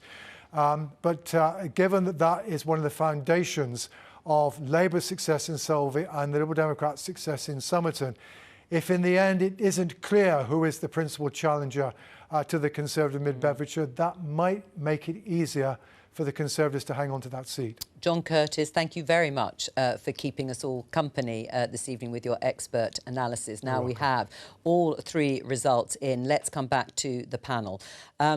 Richard Holden, you've come on for this final hour, and actually that result in Selby and Ainsty, that swing, that 24% swing from the Conservatives to Labour, a 29% swing from Conservatives to the Liberal Democrats in Somerton and Frome. You held Uxbridge and South Ruislip, but there was still a 6.7% swing for Labour. Are you worried now that the next election is lost? Well, they're very mixed results. Big variety of local factors at play there. You know, earlier tonight, I think people would have thought that Uxbridge was perhaps the most vulnerable of all of those seats. Are clearly quite different results in different areas. I think it's quite clear we now need to absolutely have a laser-like focus on the people's priorities, which are the Prime Minister's priorities, and those are mostly around the economy, around inflation, around growth, around ensuring debt's under control, because I think only by delivering on those priorities will the people really give us a hearing. And if you don't deliver on them, you admit you'll probably lose. We are going to focus on them and we're going to deliver on them, because that's the only way we stand a Do you think a reshuffle is necessary now, sooner rather than later? That's not really for me to determine. But what I would say is that we have to show real leadership on those priorities, and that's across the party. This is about delivering for the people, and particularly ensuring we get inflation under control. It's a stunning victory, Jonathan, for the Labour Party in Selby and Ainsty, but it's disappointing in Uxbridge and South Ruislip. Would you accept by-elections are by their very nature they are special events in the parliamentary electoral calendar. They aren't necessarily a good or solid indicator of what will happen at a general election. Well, they're the closest we have, but they're not everything. I mean, that is just an incredible result. Just seeing it in front of us on the monitors, it's scarcely believable. And of course, it's a good example actually of a seat as well where the boundaries then change, and actually it's a strong position for us now to be in for the next election as well. But look, we will take heart from this. It's a validation, I think, of the tremendous change in the Labour Party since 2019 to bring us back to the absolute heart and mainstream of representing working people in this country, where we always should have been. We had a very difficult few years. We're back where we need to be, but there'll be not a shred of complacency with that. We know there will always be more to do to make sure we get the result of the general election that we need to give this country the fresh start that it needs. But we can take heart from this. Munira, again, a stunning result for the Liberal Democrat, now MP, Sarah Dyke, in Somerton and Frome. But again, these are by-elections, and the Liberal Democrats particularly do well in the by-elections that they really target. It doesn't mean that it's going to be replicated in any way when your polling is still 11% nationally. Well, we've had this is the fourth massive by-election victory in this Parliament, but also, I mean, you keep talking about the polls. I would point you to other elections, the local elections. We polled 20% in the local elections earlier this year. We took seats across the country from both Labour and the Conservatives, I should point out, whether that was in Yorkshire, in Hertfordshire, Surrey, down in Devon. So right across the country, we're gaining seats, and that's all part of a pattern. And we know that for the Liberal Democrats, having that strong local government base is key to winning seats at a general election. So I think it does show a really good trajectory where we're winning, not just across the Blue Wall, but parts of the West Country. And as I say, up in places like Hull against the Labour Party, we're really making gains. Keir Mather has won in Selby and Ainsty. Keir Starmer, obviously delighted. But would you admit it's not a vote of confidence specifically in his appeal? It's more about the Labour Party generally. I think that clearly the vote in Uxbridge was a ULEZ vote. I think that Johnny's made that case tonight. And as Natasha kept saying, this felt like more of a national result in Selby. And I think that the criticism that we've heard about Keir Starmer over and over again, we've even heard it tonight, is there's little enthusiasm for Keir Starmer in the country. And people have been saying, well, why is he not achieving results like Tony Blair did in the run-up to 1997? But that is exactly the sort of result that Tony Blair got in the run-up to 1997. Something for the Tories to worry about and Rishi Sunak to think about tomorrow morning, or rather later this morning. It is. Obviously, even if we take the two results that we've got at face value, swing of 7% in Uxbridge and swing of 24%, you know, Labour will be pretty delighted if they get anywhere between those two in a general election. So I think it has got to be, you know, where we look at that and sort of how we compare those two. Obviously, we can't take these by-elections as exactly what people would vote in a general election. But like I say, it's a good result for Labour tonight. You know, they've obviously shown that they can do something, even if it is because people are tired of the Tory party and not coming out to vote, as the Tories did fear. Even if it is because of that, it is a good result for Labour. You can't deny that. Just very briefly, when's the next election going to be, do you think? Next spring or next autumn? I have no idea. But when do you think it should be?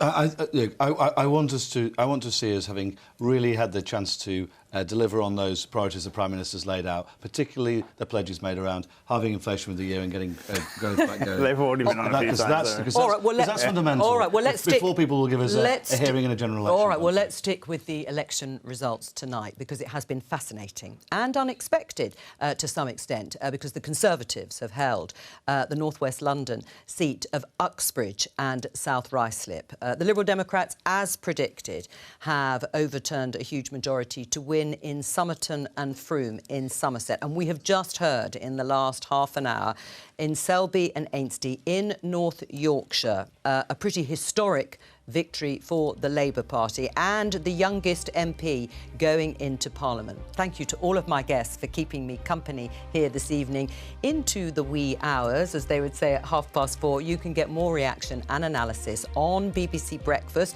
coming up, and not too far away actually now, and I will be back at 12:15 later on today for more Politics Live from all of us here. Good night.